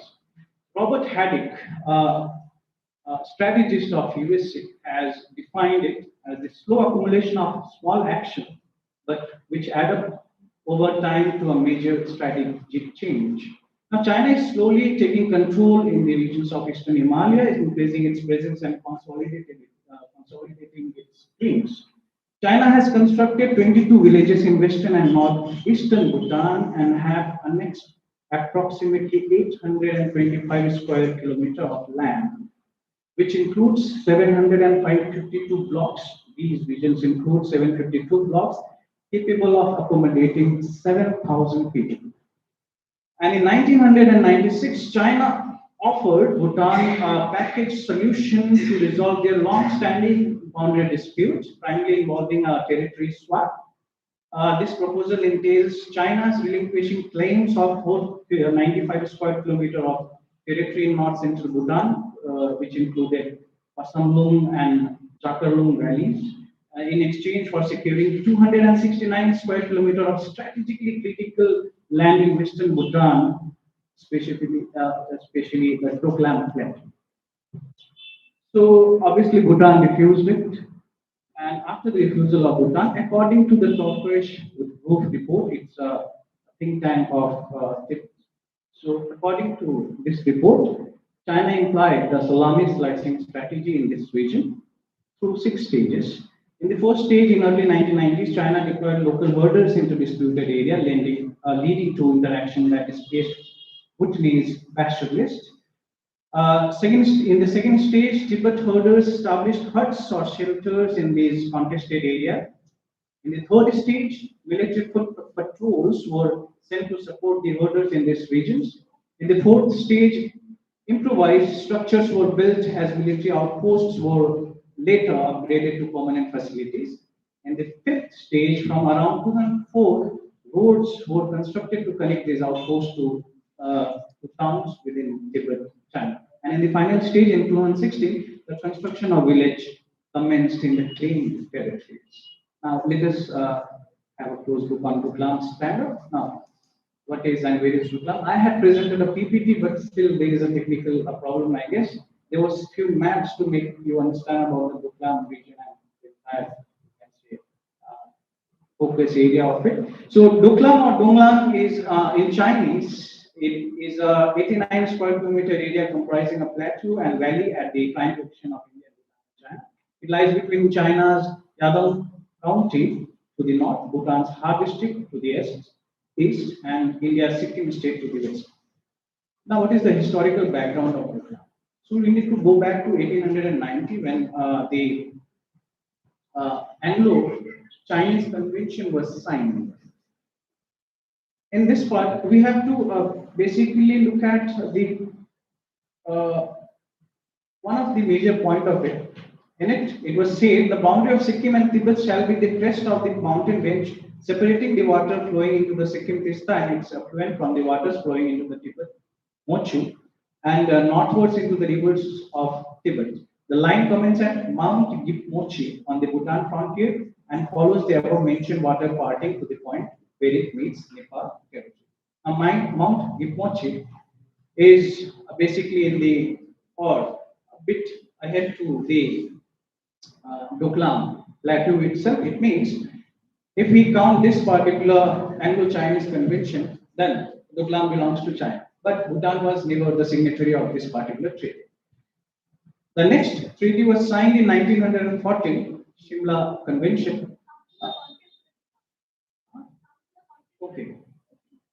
So in from 1984 to 2016, Bhutan and China held 24 rounds of boundary negotiations focusing on western areas, including Doklam, and northern areas. And in 1998, both sides signed an agreement to the maintenance of peace, tranquility, and status quo in the border area.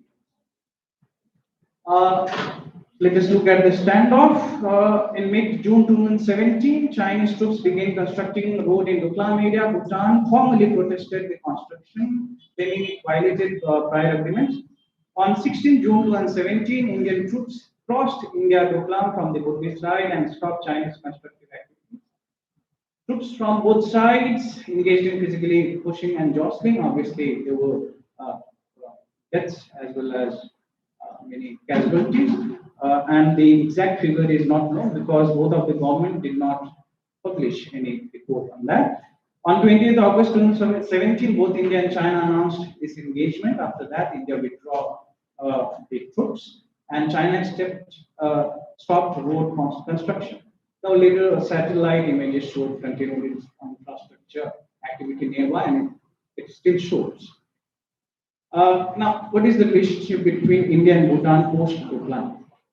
So there is a reinforced security partnership in between India and Bhutan, which includes enhanced border coordination, military training and capacity building, and intelligence sharing. High-level visits in 2019, Narendra Modi visited Bhutan soon after his re-election, signaling Bhutan's priority in India's neighborhood first policy followed in 2024-25.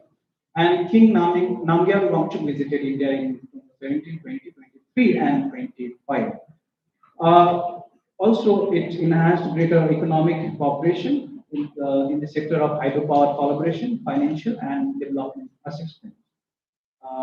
And in the if we assess the geopolitical implication of the standoff, now Doklam reaffirmed India's willingness to defend its strategic interests beyond its territory. Obviously, will establish that the security of Indian territory doesn't lie only in its border, but way ahead of its border in the neighboring countries also.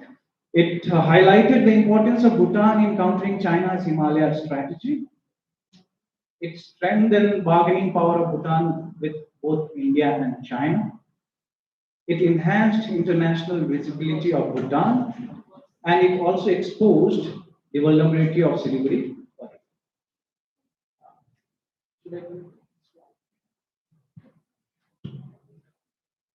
Okay, I guess. Thank you so much.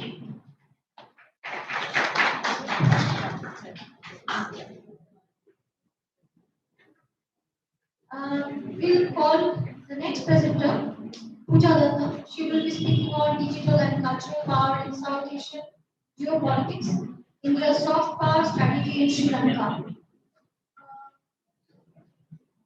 I will request all of you, all the remaining presenters, to be conscious of the time. Okay? So just focus on your central puzzle and then your arguments and your contributions. Because there is one more person who is coming inside. No longer 8 speakers, 9 speakers.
Now we can put all the slides together in one screen. If it comes, we can.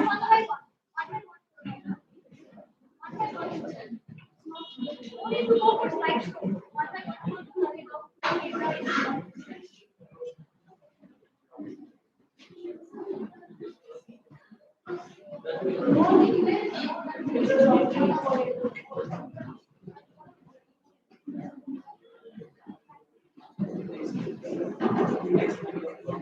Okay, let us start. If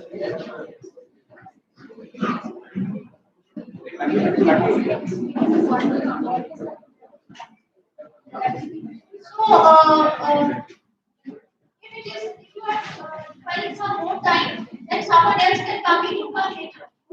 Okay. So, Apurva, please come. There are two PPT presentations. We will do it later. Okay. So we will have Apurva. Do you have a PPT? Those who don't have PPT, Aman, you can speak without PPT. So then next Aman and Ekta.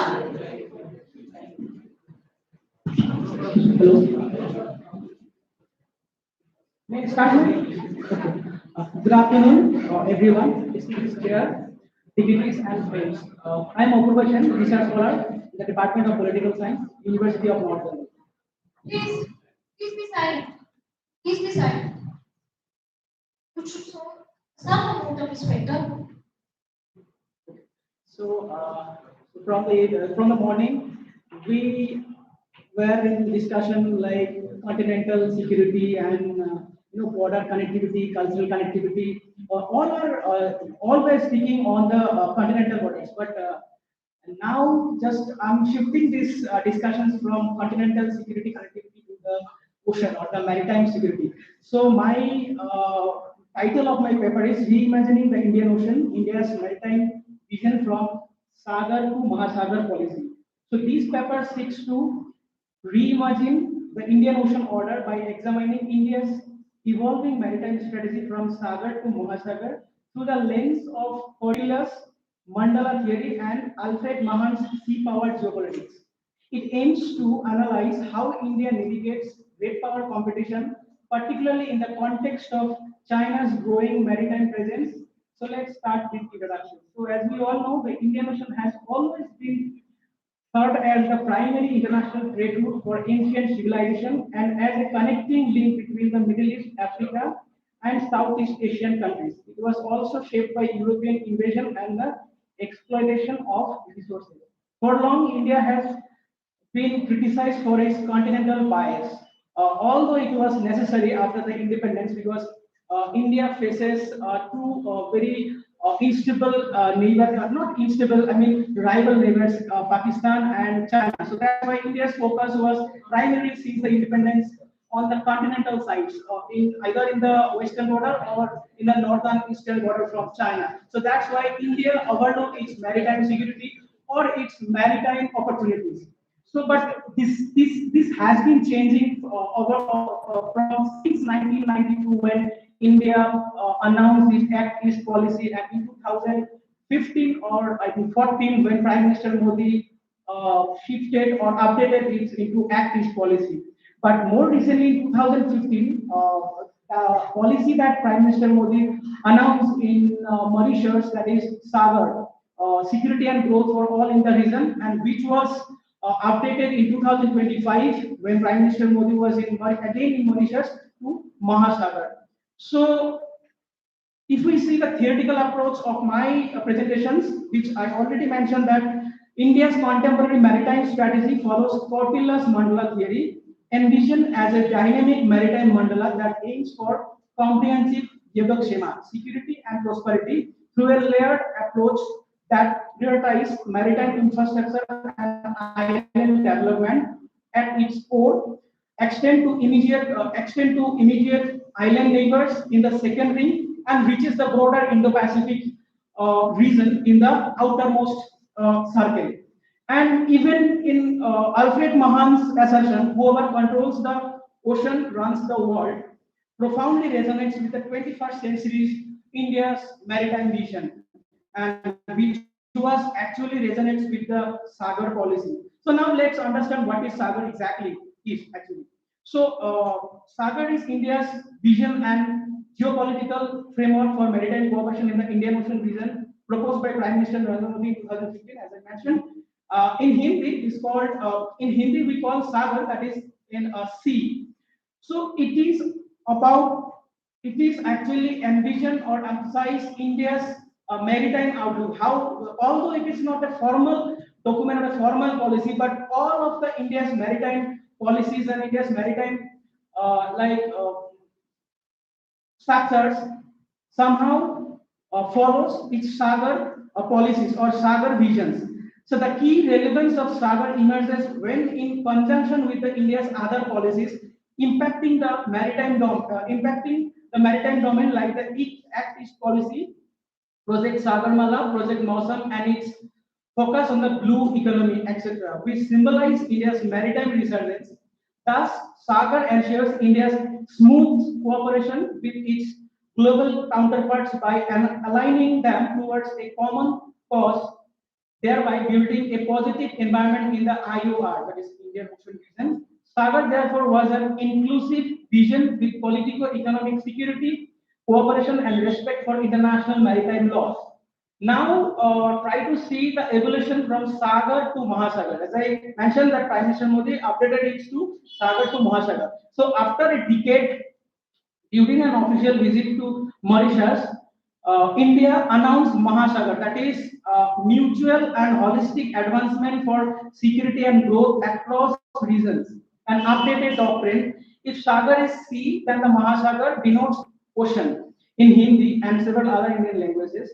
So Mahasagar marks a strategic evolution from a regional focus on the Indian Ocean to a global maritime vision with particular emphasis on the global south. Noticing the increasing expansion of China in the Indian Ocean, PM Modi added that we are committed to extending full cooperation in the security of Mauritius economic exclusive zone, moving away from earlier net security provider stance. India now prefers to be seen as a trusted security partner and first responder, seeking to avoid patron-client dynamic in its regional relations. Mahasagar is poised to strengthen India's role in shaping maritime security architecture and signals its intention to deepen collaboration with the global south on mutual interest, reflecting an expansion of geographical and thematic a cooperation across the wider Indo-Pacific by integrating evolving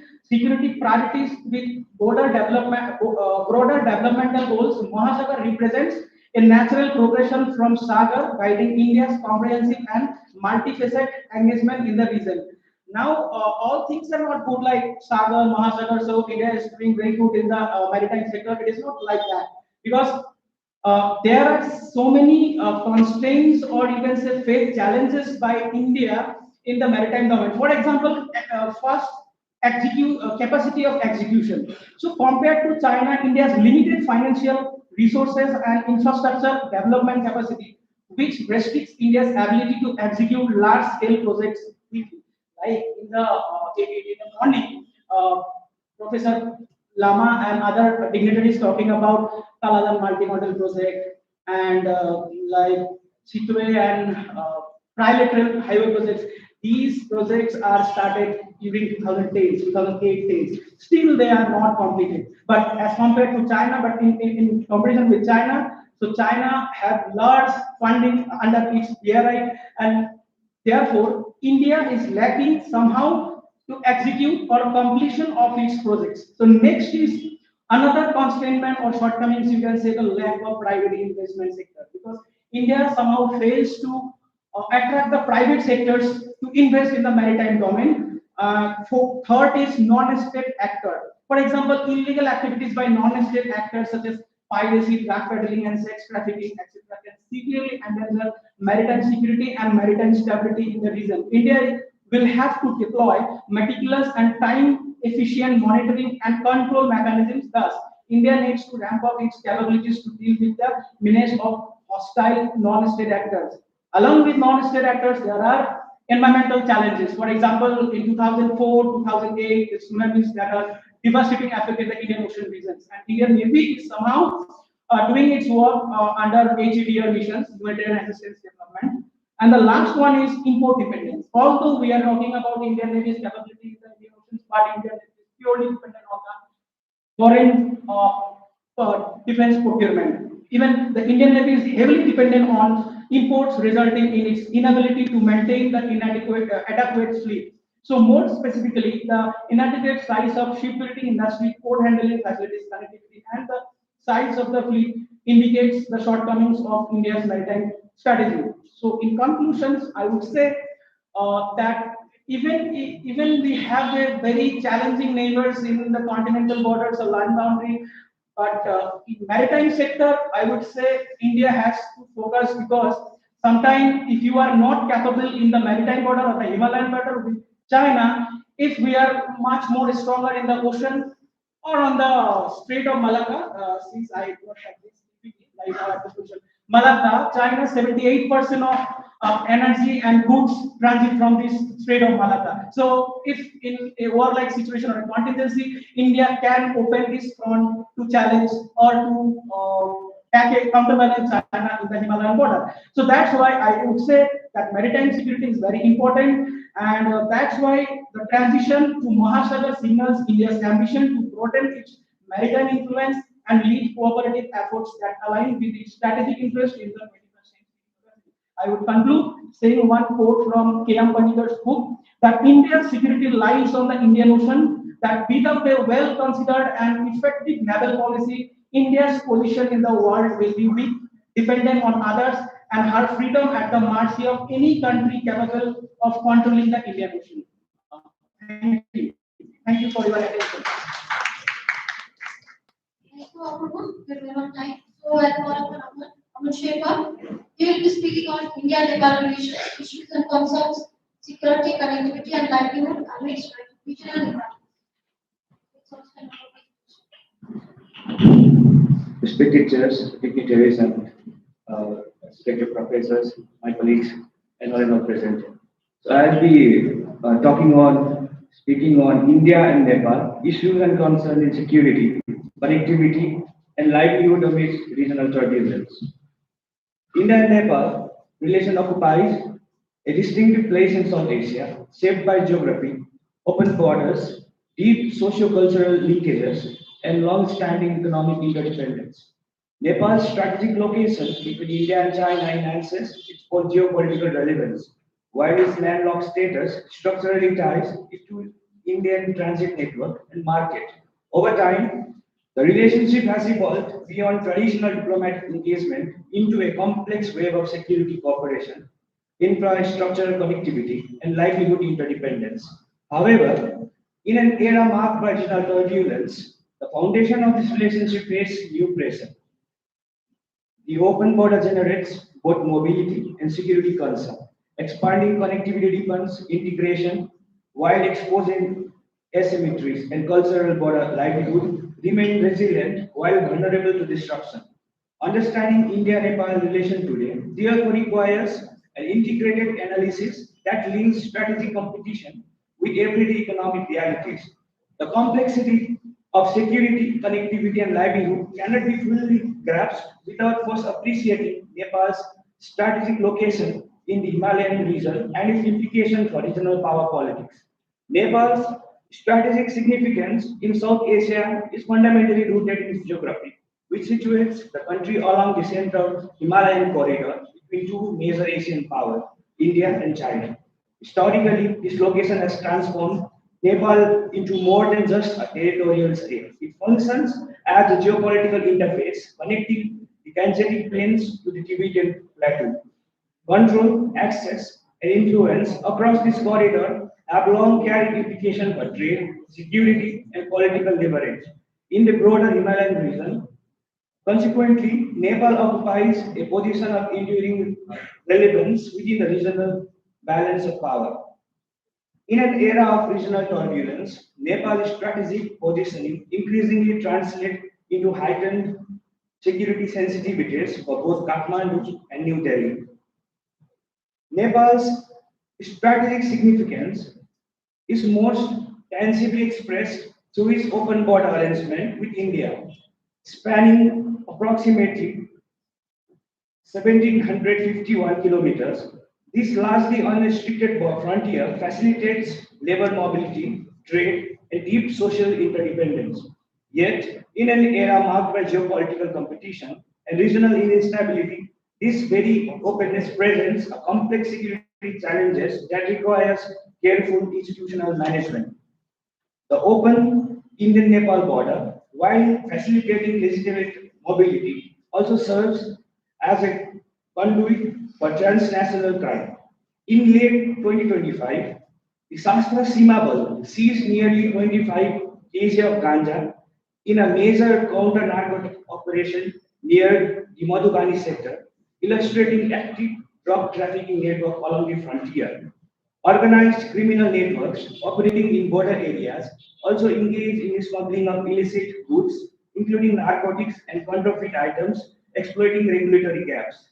Human trafficking remains a severe challenge. As per Refugee and Migratory Movement Research Unit, estimates suggest that 5,000 to 10,000 Nepali women and girls are trafficked into India annually, with an estimated 1 lakh to 2 lakh